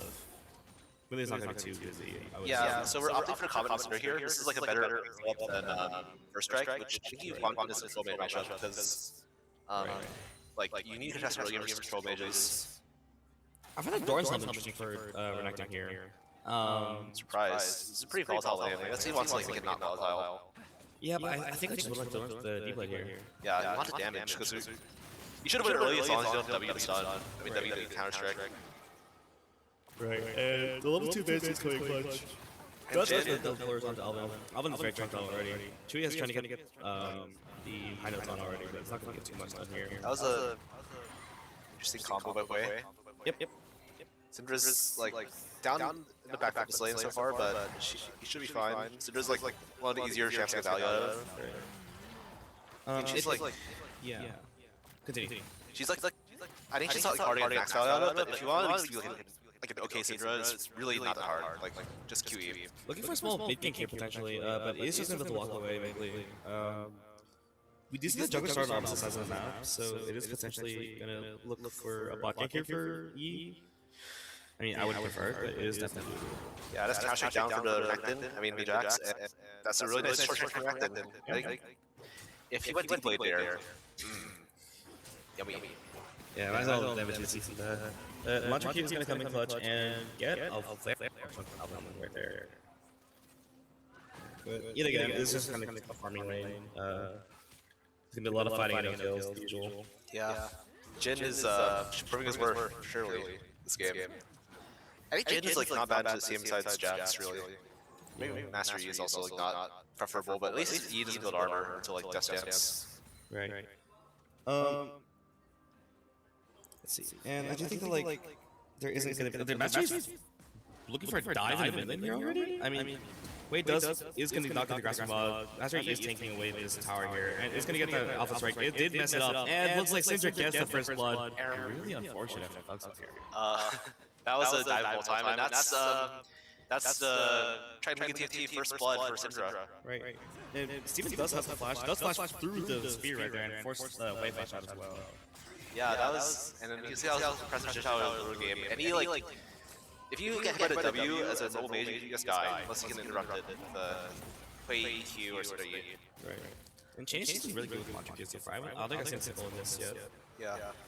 Which makes sense because Jenny is more of a mid lane main, so it's kind of nice to see that. Oh wait, he's not a jungle player? No, he's a mid lane main. Wait, so why is he playing jungle for? I guess yeah. Yeah, so he is mid lane main, so he does obviously have efficient champions like Karma meta for a little bit. Yeah. I mean, from what the Radiant Virtue to the Malignants, like. Yeah, Karma did it. I remember those days. Chungus character. Some of the most fun I've ever had, I can't lie. I hated that Karma was meta, but honestly, now that I think about it, I feel like it was a skill issue. It was Syndra beats Karma, I think. I think it's really funny because I was one of the people using Karma mid, and it was just like, again, I think it's some of the most fun I've ever had playing. How easy was it? So easy. You just press RQ and then you win. And like if they're getting up, you do RQ, and like that's it. I baited so many people. I gave like a solid like 200 LP just for Karma. Yo, that was me with Syndra season 2023. I remember those days. Bot lane is kind of looking like average trading right now, but yeah, it's kind of just again farming lane because both lanes are technically supposed to bully each other, but they're also both fine with scaling, so it's like Do you think Jin because that was versus Ashe and like scaling department? No, I think Ashe is by far better scaler. There's the stun in from Jax here. Dominus comes out already. Does have the ignite. Doesn't just have the ignite just yet. The Golden Meek is doing so much damage here. That's a solo kill in the top lane. That's a level 6 fight versus level 5. I don't understand what I was just like thinking there earlier. Yeah, again, As is just a really good fight from Johnson Fun there. That was just a Mantra Cube, but it's like you're right. I don't know if he's walking up at all there. Yeah, like Jax is not like a super weak early champion, but also it's level 5 versus level 6 versus the most infamous top lane goalie in the entire game. Right. And like Dominus is just such a strong ultimate for an item. Yeah. Have you seen like the total base damage of Dominus like late game? It's like over 2k. That makes sense because I mean it's not even just like the damage. The damage does play a massive part. The damage is a lot, like you're saying. Yeah. But it's also just like the increased health and increased fury. Yeah. It just gives Renekton just pretty much a free. I mostly pop it just for like the bonus fury, and just like one shot on the power W. Exactly. But I play Renekton. If anyone knows about Renekton, I've never played it anymore. You got but yeah. It does get the root off onto Jane here, but it's not gonna get too much damage back. I think this is favorite Jane so far, but. Yeah, but he's kind of just not getting like hit. Yeah, don't get hit. And this is the famous proxying Jax. UCSD. He's kind of cooked. Right. He's bringing so much mana too. I mean, AP Jax at least has to eat image to like get the weight done. Yeah. But this guy's going double longsword Ruby Crystal. He's kind of a Chungus right now. He's back. Just missed the wave. Goodbye, Jax. Yeah, but Karma's here to try and stop back actually. Really not what you'll see. And Steven's here as well. There's the kind of weeks coming in, and the wind becomes light. Top experience. Yeah, and the counter strike is coming in clutch, but yet again, there's this fight coming forward, and the Sentry isn't going to do enough.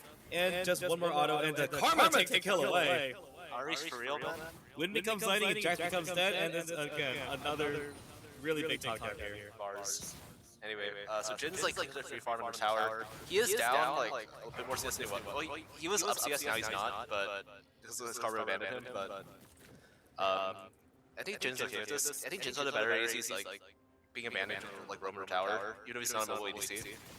Because he has such long range and he can clear waves with his Q. Right. That's a good stun for Syndra. He dodged out the EE wait. Yeah. The Grassman was able to get that. Isn't high able to clip the Syndra just yet, but. We got a lot of, now Jax is giving Jax this treatment, and he's better than Jax. He has stay and he's Malice. Right. He doesn't have the deep lead. He doesn't have that, but he's still doing a lot. Yeah, I mean he has neck Q. So.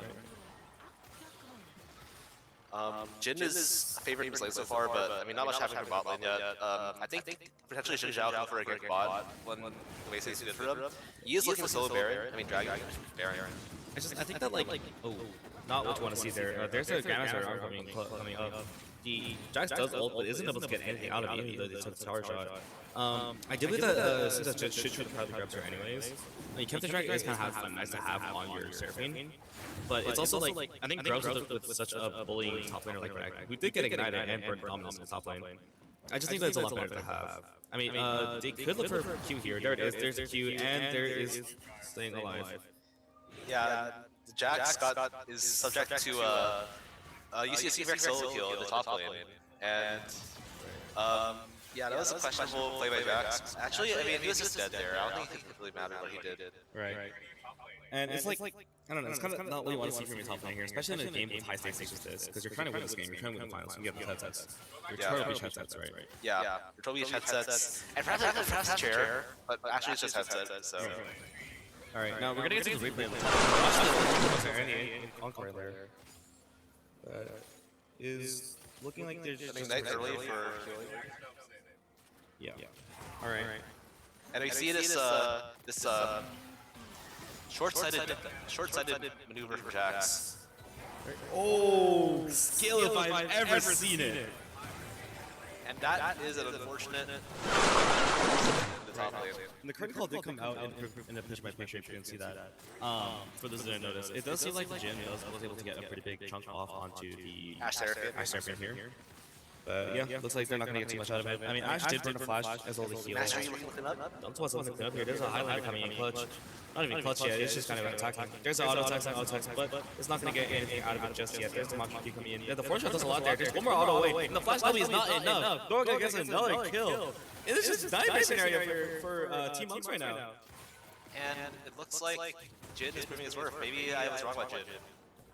Right, I think that they oh, flash EE coming up for the play right there, and there's a sparring the bolt, and that is going to be a free kill over to the way.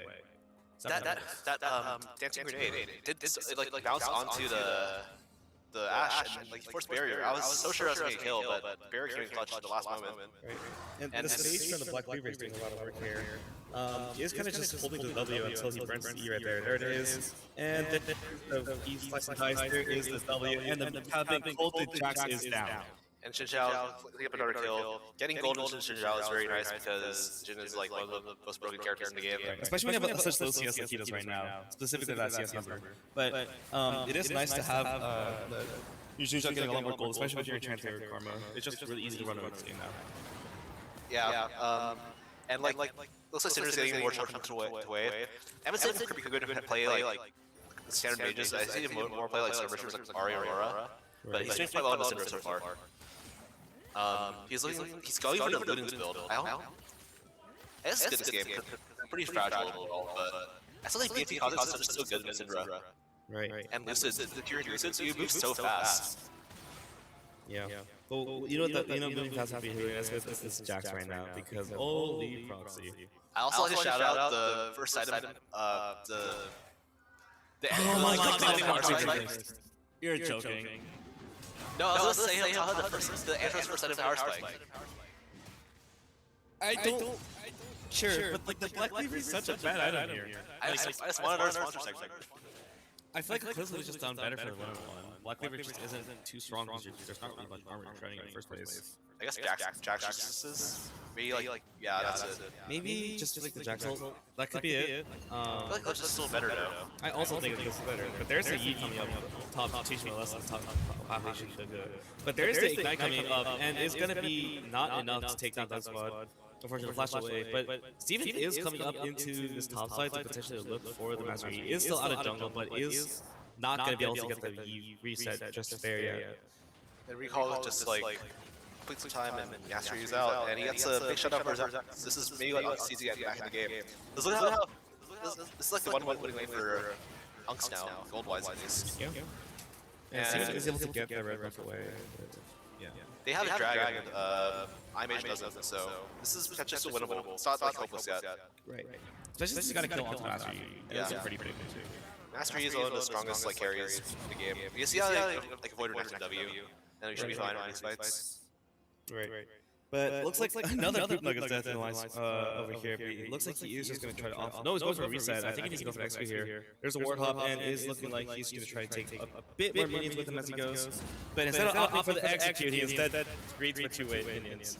So, honestly, W will reset there, I guess. And that's Doran for you, the top lane. That's not even Doran. That's not even Doran. That's just like me at the top. It's the Shy, yeah. It's like it's the Shy. T1 to Spy. It is in fact the Shy level linting, I think.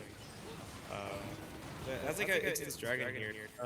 Steven did have to waste his time to get that dragon on, so I think that's why he tried to do that. But it's gonna miss Scatter Leak, but does land it onto that Seraphine, but is it gonna get touched down? Yeah. I will point out, I know Fei is down. He is like in a pretty decent spot. I think like Fei is like not unhappy with the state he's in right now. He's gonna need a Blackfire. He's gonna probably get Leandry this game because he has a lot of health stack. And yeah, I'm pretty. This is not a bad spot for them. And I don't think that like. I mean, like you're saying, like play is still in a good spot. Like I think that saying that 500 gold up on Centra isn't exactly imperative of showing how much gold they actually have. You know? Yeah.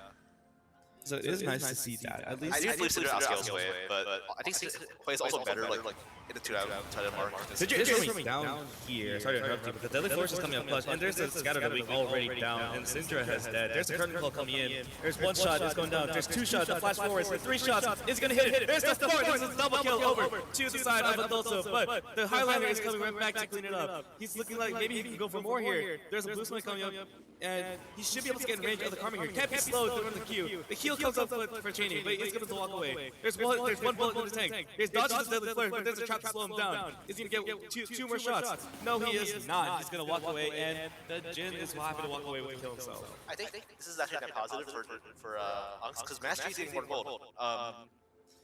Especially the Rage Blade, like we saw from last game, and probably like Tabby's here. Right. Steel caps. It's okay. But I think like these are the Drift Trails up here for team IMSR, so they should be able to get. I do think they'll be able to get a lot more push their advantage with this. Yeah. Play around winning top side, potentially like. I started mid more. His mid is kind of like a pretty even state. No. Yeah, like you're saying, mid is level even now, but I still think the top gap is just so. It was always pretty even, I think. And the top gap is so big though. Yeah, top gap is massive. We can look at the total gold here for the teams. We can see that IMSR has gone pretty far away with this gold grab. I mean, you can see that they were starting to get a bit closer here. But again, Renax and the Jin is just so far ahead that it's kind of hard to say whether the Jackson can come back like this. I believe Master Yi. I also believe Master Yi. I think Master Yi is definitely going to get into winning the game. Yeah, just like aside from Renekton, like it's not hard to play against these other champions as Yi. It's also the Ash here, but unfortunately, Penguin is getting a bit caught out here. Wei is here to look for the. There's Scatter Leak wide, and there is going to be a free kill for the Master Yi. There it is, 360 gold, perfect for your jungle. Exactly what you need to get back into this game. Yeah, like Master Yi is just getting all these kills, and he's looking for the Rage Blade next, and he will be able to shred the health bars of all these like members of all the bruisers, and also like the AD carry. Instead of just like destroy them. Right. I would have spent a Death Dance here third, because I feel like Death Dance is really good into like Renekton, Jin, right? I would agree with that. And Steel Caps. I agree with that. Although you don't have any Omni Depth, you want the boots anyway, but they just go for it at that point. I think with the Seraphine should be enough. We do see Deadly Flourish onto the Seraphine, does the flash away, does somehow dodge the Windmill Blending from Alvin there. But again, it's just looking like Steven's just trying to be as proactive as possible. Yeah, that's all you can really do is just gel into sort of matchup, because like you dual mastery after like 5 minutes into the game, and yeah. Honestly, it's kind of possible you can beat him early game. Right. Oh, there's still potential soul kill. Because Scatter is not going to get that last bit of damage left onto McLeod there. Mastery is coming here to clean up. Really unfortunate for Cinder here. It is really not what you're looking for. I mean, it's really sad because you're 1-3 now, and Gold has now gone in favor of the way. They were smart to be early. Yeah, I was like kind of expecting this matchup outcome, like in terms of like Quay losing early game. It's like Syndra has like quote unquote Quay's Q CD is early game is like 10 seconds, so it's just like kind of hard. Also, opted for like a worst early game page. Jack's Birtle. Aaron. Jack's just burned his Grandmaster. Why is it always Jack's players, man? I don't think it's Jack's players. It's just Luna, I guess. Oh, slandering our fellow top, our amazing top laner. Douglas 69. Yeah, I think it's just they're not really. I think that Jack is just kind of tilted right now. They're not really playing well. They're not really doing what they're so doing. They are. It does seem like they're just looking right now. But it doesn't look like they're able to get this wave crash and should be able to get a plating or two. But Redfin is back. If Uncle's gonna win this game, he's off the back of his mastery. He's kind of damaged right now. For sure. And also always useful. Yes, and the Rift has respawn, so they are going to get the tower at least. And Dragon has been spawned, so it is kind of been unfortunate timing because you normally use Rift to take pressure away from the Dragon. But now, Unk has full control of the Dragon pit. Renekton does not have TP, so he needs to walk down while Jax can stay in push if he wants to, because he does have the TP if he needs to. Steven is walking up too, but it looks like Unk is very scared of INH right now, even though they're only about a dog behind. But behind us, there's doing a little bit of poke, trying to get the area poke in. But the Dragon is surely about to respawn, and looks like they're just going to give away this Dragon to Time-Mister.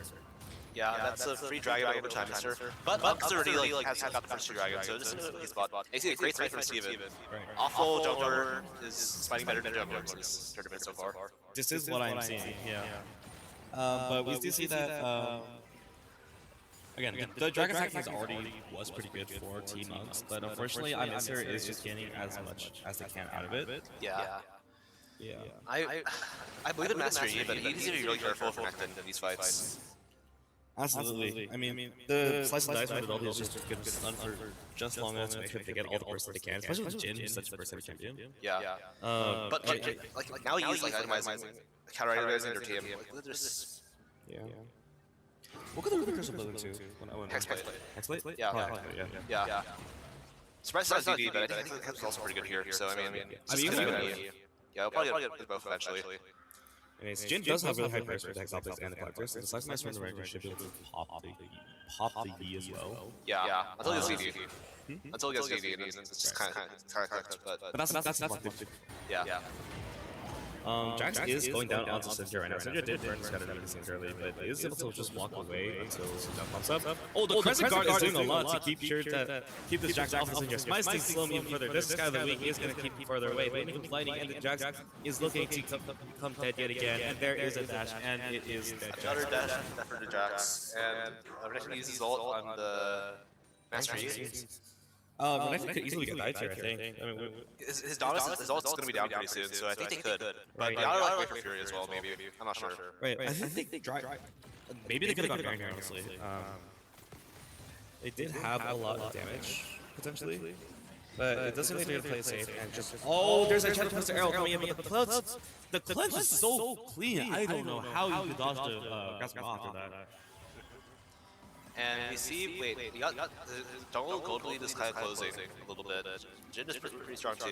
Yeah, it is kind of funny that the Jin is 3 kills, but the Yi still doesn't know that. Yeah, it's kind of crazy. And only down 9 CS. Yeah, wow. Because there's all the shutdown gold. Yeah, it does show that it is okay that losing lane winning game, you know? Yeah. Looks like they are dancing around Baron right now. There isn't really too much going on. I said that so many times in the series, but it really is true. Yeah, it's kind of like a very slow game, for sure. And we see, once again, the sideline matchup. This homeless Jax versus this Chad Jackson. Right. The 0-6 Jax is 60 CS, 55 CS down. Not a good look for your top laner. And look at Oh the my gold God. waiver. Look at the gold graphic on squad. Absolutely insane. And also the gold. Steven's not even poor. He's richer than both mid laners, but he's still like down 160 gold. Right. And you know who they're all richer than? Jax.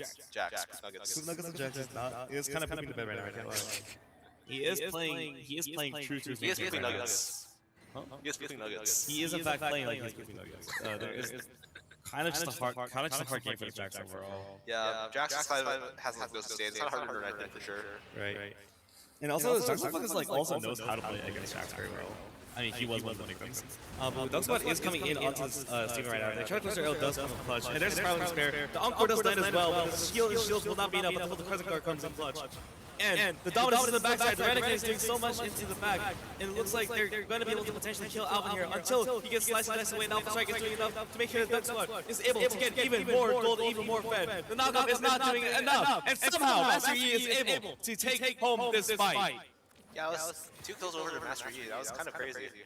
And that's like a shutdown. Trying to think. A new shutdown over to Master Yi. Right. Yeah. Surprised enough for the Baron here. I feel like that's good. Yeah, they could, for sure. Maybe it's just they're a bit too afraid of what maybe that. I think they're a bit too afraid that maybe Sidra and Jenkins are around. I doubt they could. I don't think they could. Maybe General. Maybe. Wait, he used it. Yeah. But we are kind of just, and I'm sure the Duck Squad is super happy to just walk away with his gold right now. I mean, he was still on gold even if all those kills on him. Right. And this is a 3-item mastery already, which is terrifying considering the rest of the team only. He doesn't even know that stance. Yeah, he's going for double dagger. I don't know what he could build. Maybe Terminus could be. Terminus also makes sense. Right, maybe Navori. I think you would need last, if anything. Maybe. Or even a GA. GA is also good. Right. What kind of double dagger do? Terminus. That makes sense to you. Could also be like Phantom Dance or Phantom. Maybe. I wouldn't build those items if you have range blade though. I really just go hard to go home with you. That's true, but we just see the Thatch the Crescent Guard is coming in to maybe block any potential damage. Jax does able to leave Jack away from this kind of week.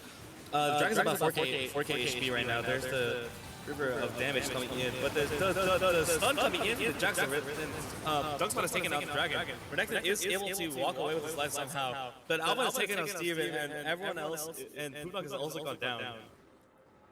It's really just kind of demonstrated how this game is going, how serious it's going so far.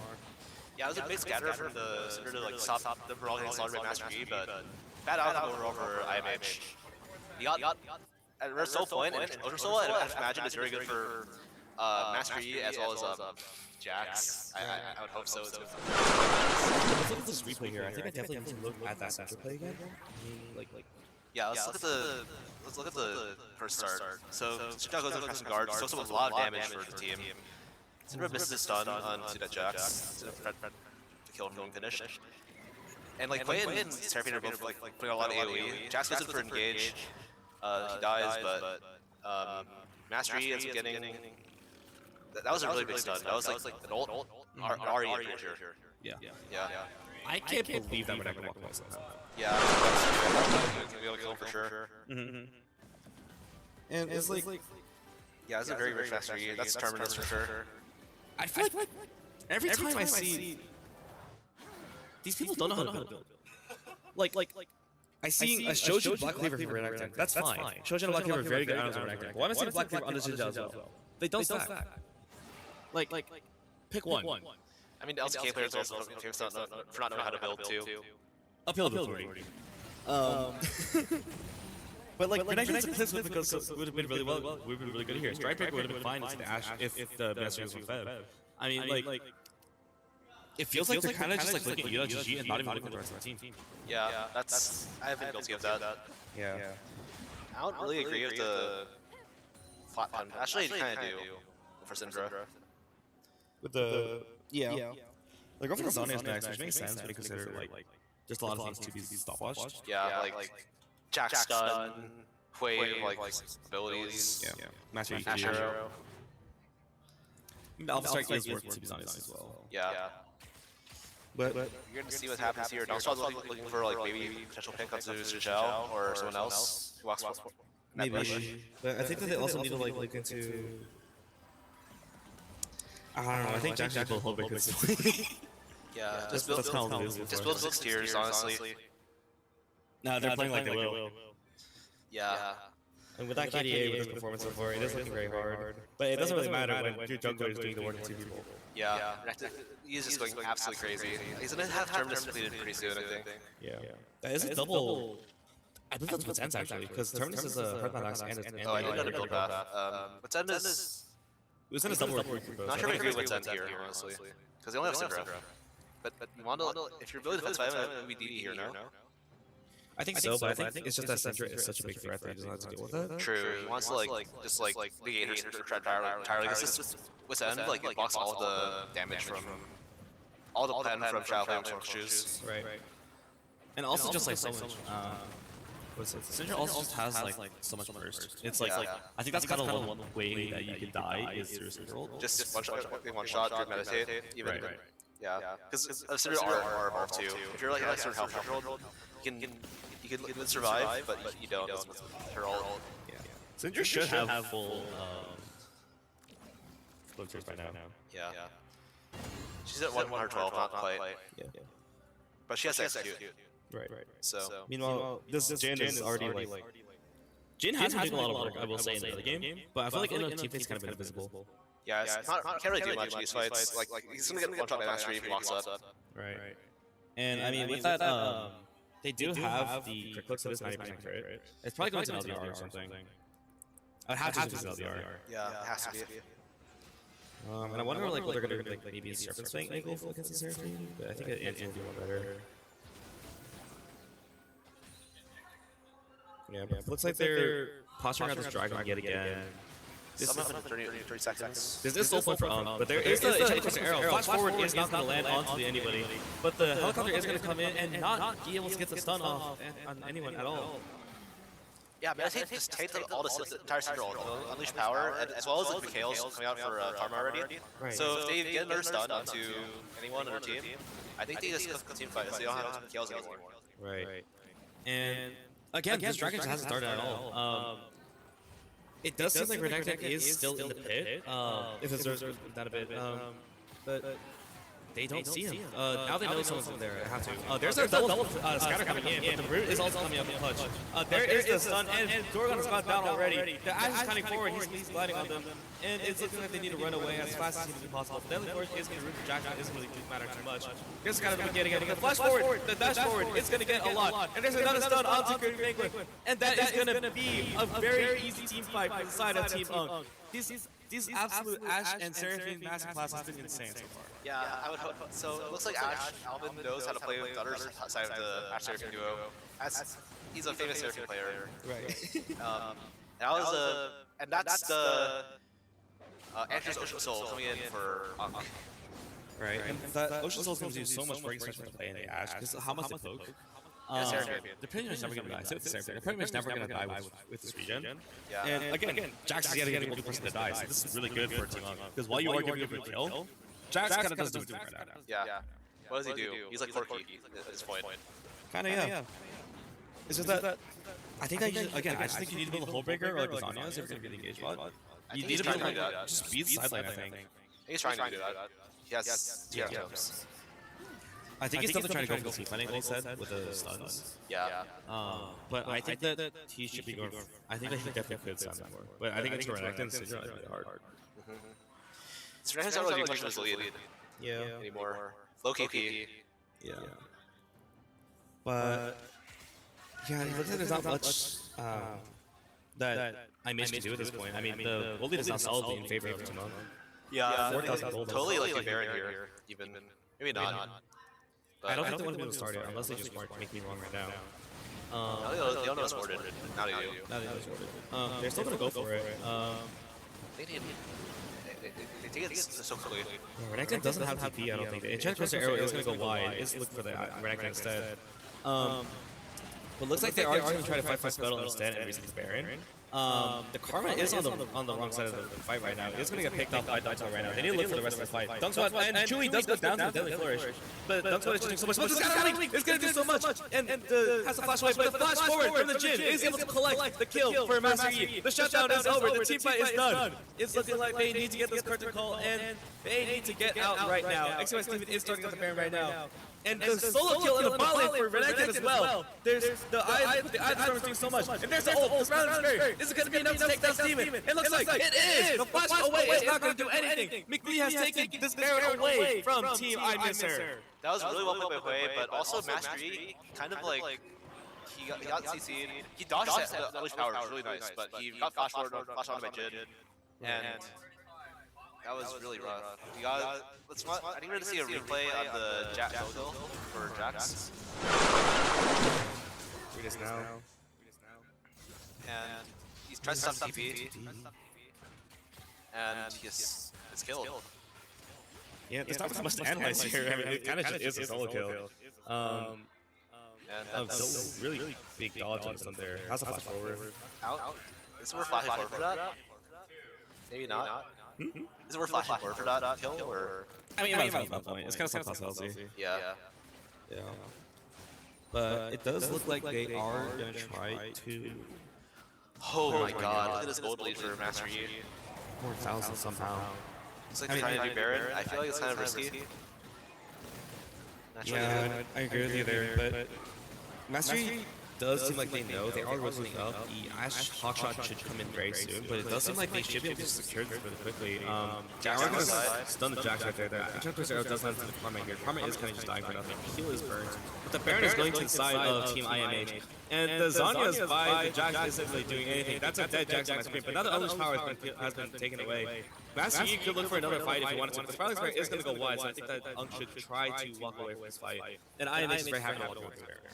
Yeah, that was interesting Zanya's for the Jax. He is now across the 10 death threshold, and Master Yi's well, they're in a safe mid at least. Right. He can get some plates and like some gold back play. And now we are in the process of the Turtle Beach Spirit power play from IMH. Yeah. And we did see the obviously the skins as well. Thank you to Baron. Now I feel like I have to note here that like I don't know, this Jin pick is actually putting in a little bit of work here. I mean, they were able to get that XP onto the last game. They're playing well. They are playing very well. Not sure if Jin is like it's because of Jin or because of the player. I think it's the player. I think that also is very good at probably this champion. Yeah. I think it's mostly the player rather than champion, honestly. Yep. I feel like Jin would be. I think it's Boulder already actually no shit, but yeah.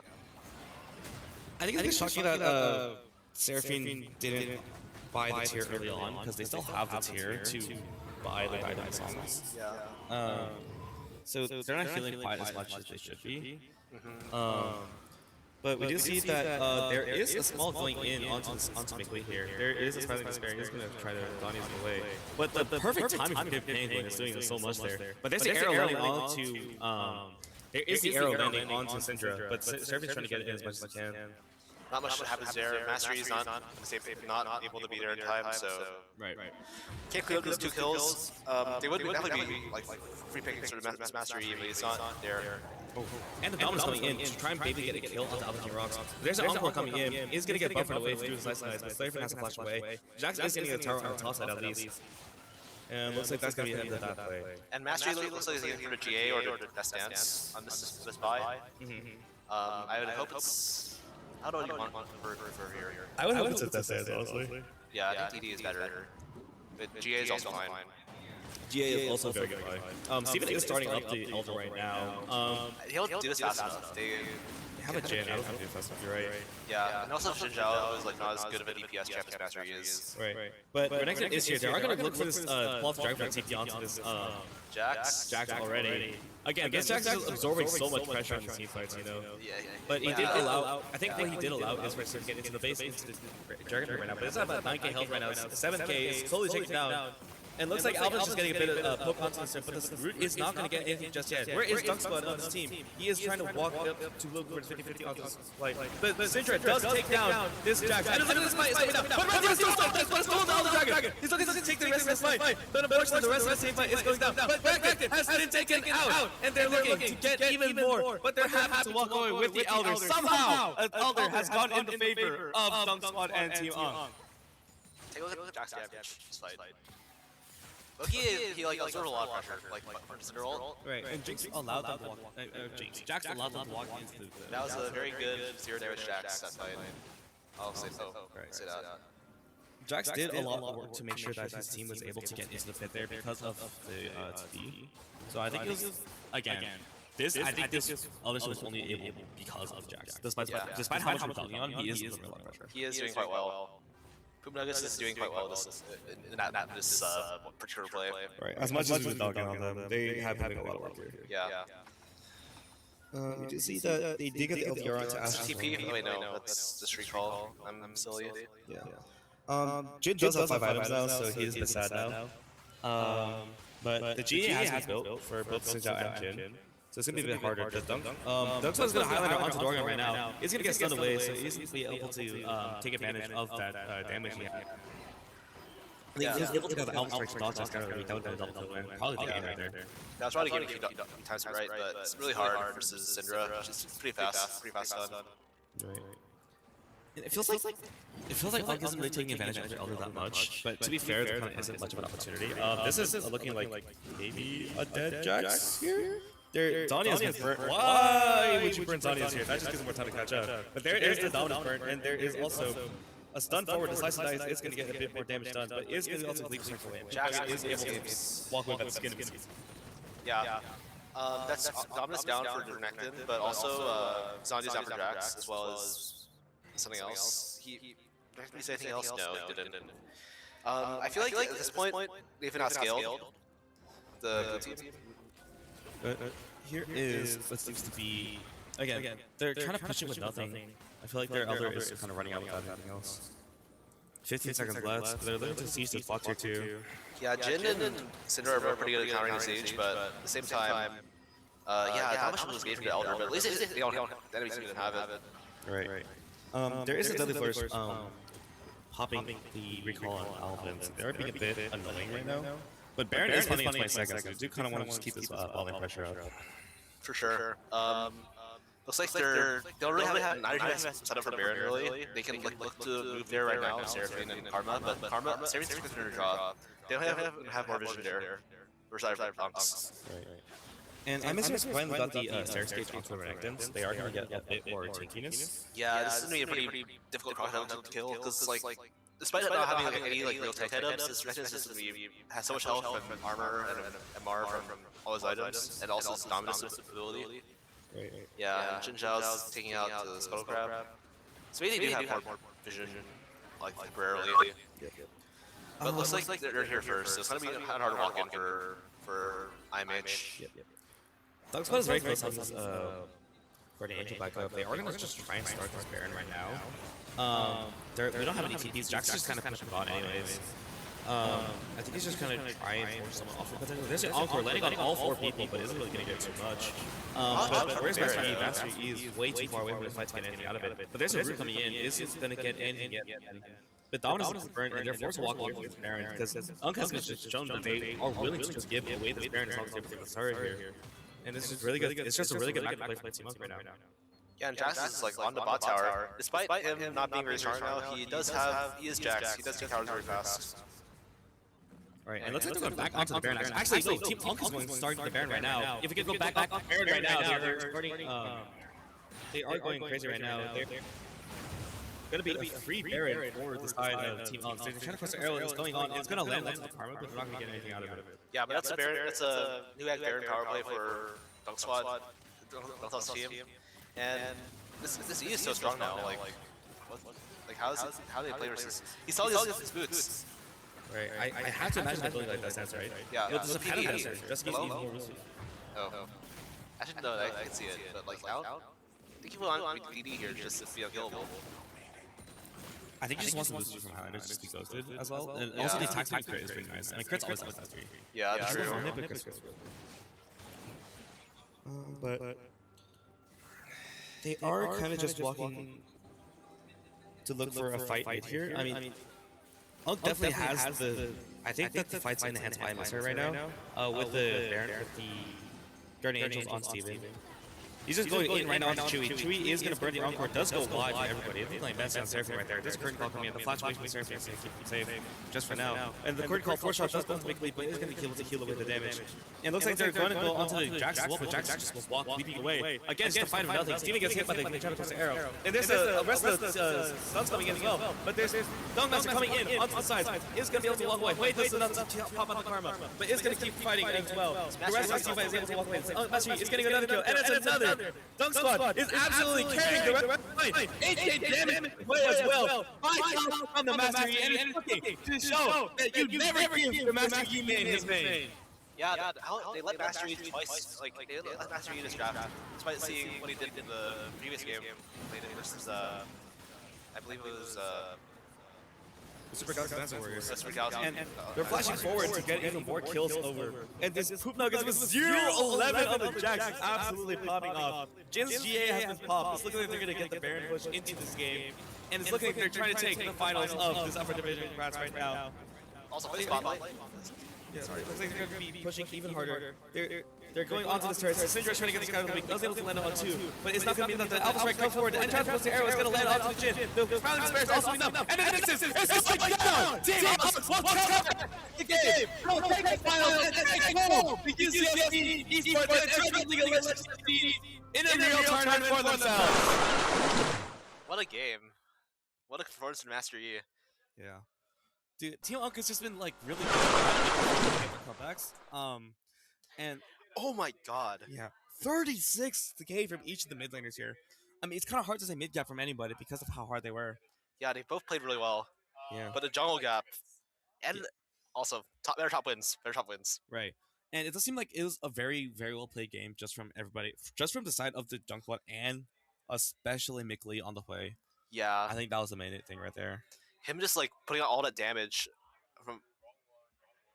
Absolutely insane. So Creative Penguin also did a really good job here. Yeah. I mean, both mid laners did about 37k damage each. Yeah. Looks like they both opted for like different runes on this side. Yeah. And 30% damage share is very strong from your. This is like first time I've actually seen a Hui do well in competitive. Not in competitive. Hui do well in coordinated play at UCSD. I see. So it's really nice to see. This is. And we're interview. Going down to our interview. What's up? With Dunk Squad 101 to Master Yi. Yo. All right. So. All right, we're gonna use this one mic. So, it was a pretty rough game for I want to say game 1 where I want to say game 1 versus what was it, Team Super Galaxy Dance Warriors. Game 1 and 2. It seems like you both the first best of 3. First best of 3, right? Okay. So. Yeah. It was kind of hard. It was kind of a hard set to play until obviously Yuri in both sets 1 and sets 2. So honestly, where were we going with the drafts? Why were you sticking away from the Yi? Well, why weren't we picking Yi like at first? Yeah. I don't know. It's like more like of a pocket pick. It's like bring out game 3, sweep them. They're not banning it first 2 games, and we need to win game 3. Obviously, like they're a pretty good team. I think that was probably our hardest matchup of the series. We have a sub it for support. Our ADC is gone. He's having a good time at EDC, enjoying his life in Las Vegas. So we got an Emerald support in, and yeah, it's all good. Thank God he showed up, but I was getting jungle support gapped in the entire every game. There's like 5 people in my jungle. I couldn't really play, but no, yeah, we made it through. Picked the Yi, stomped them. That was pretty good. Right. Pretty good last game. I have to ask, why Corky? Corky? Yeah. Oh, I heard you are not a big fan of Corky. Like, I'm sitting outside and I just hear a straight scream, Corky mid, Corky. And it's like, hey, look at it. Oh, yeah, my mid laner is an ADC main, and I'm telling him, like, yo, he picked Veigar game 2, or like game 1? Was it game 2 or game 1? Game 2, I think. Game 2, we lost. Right. And I was like, yo, why are you picking this Veigar champ? You're an ADC main. Pick Comfort.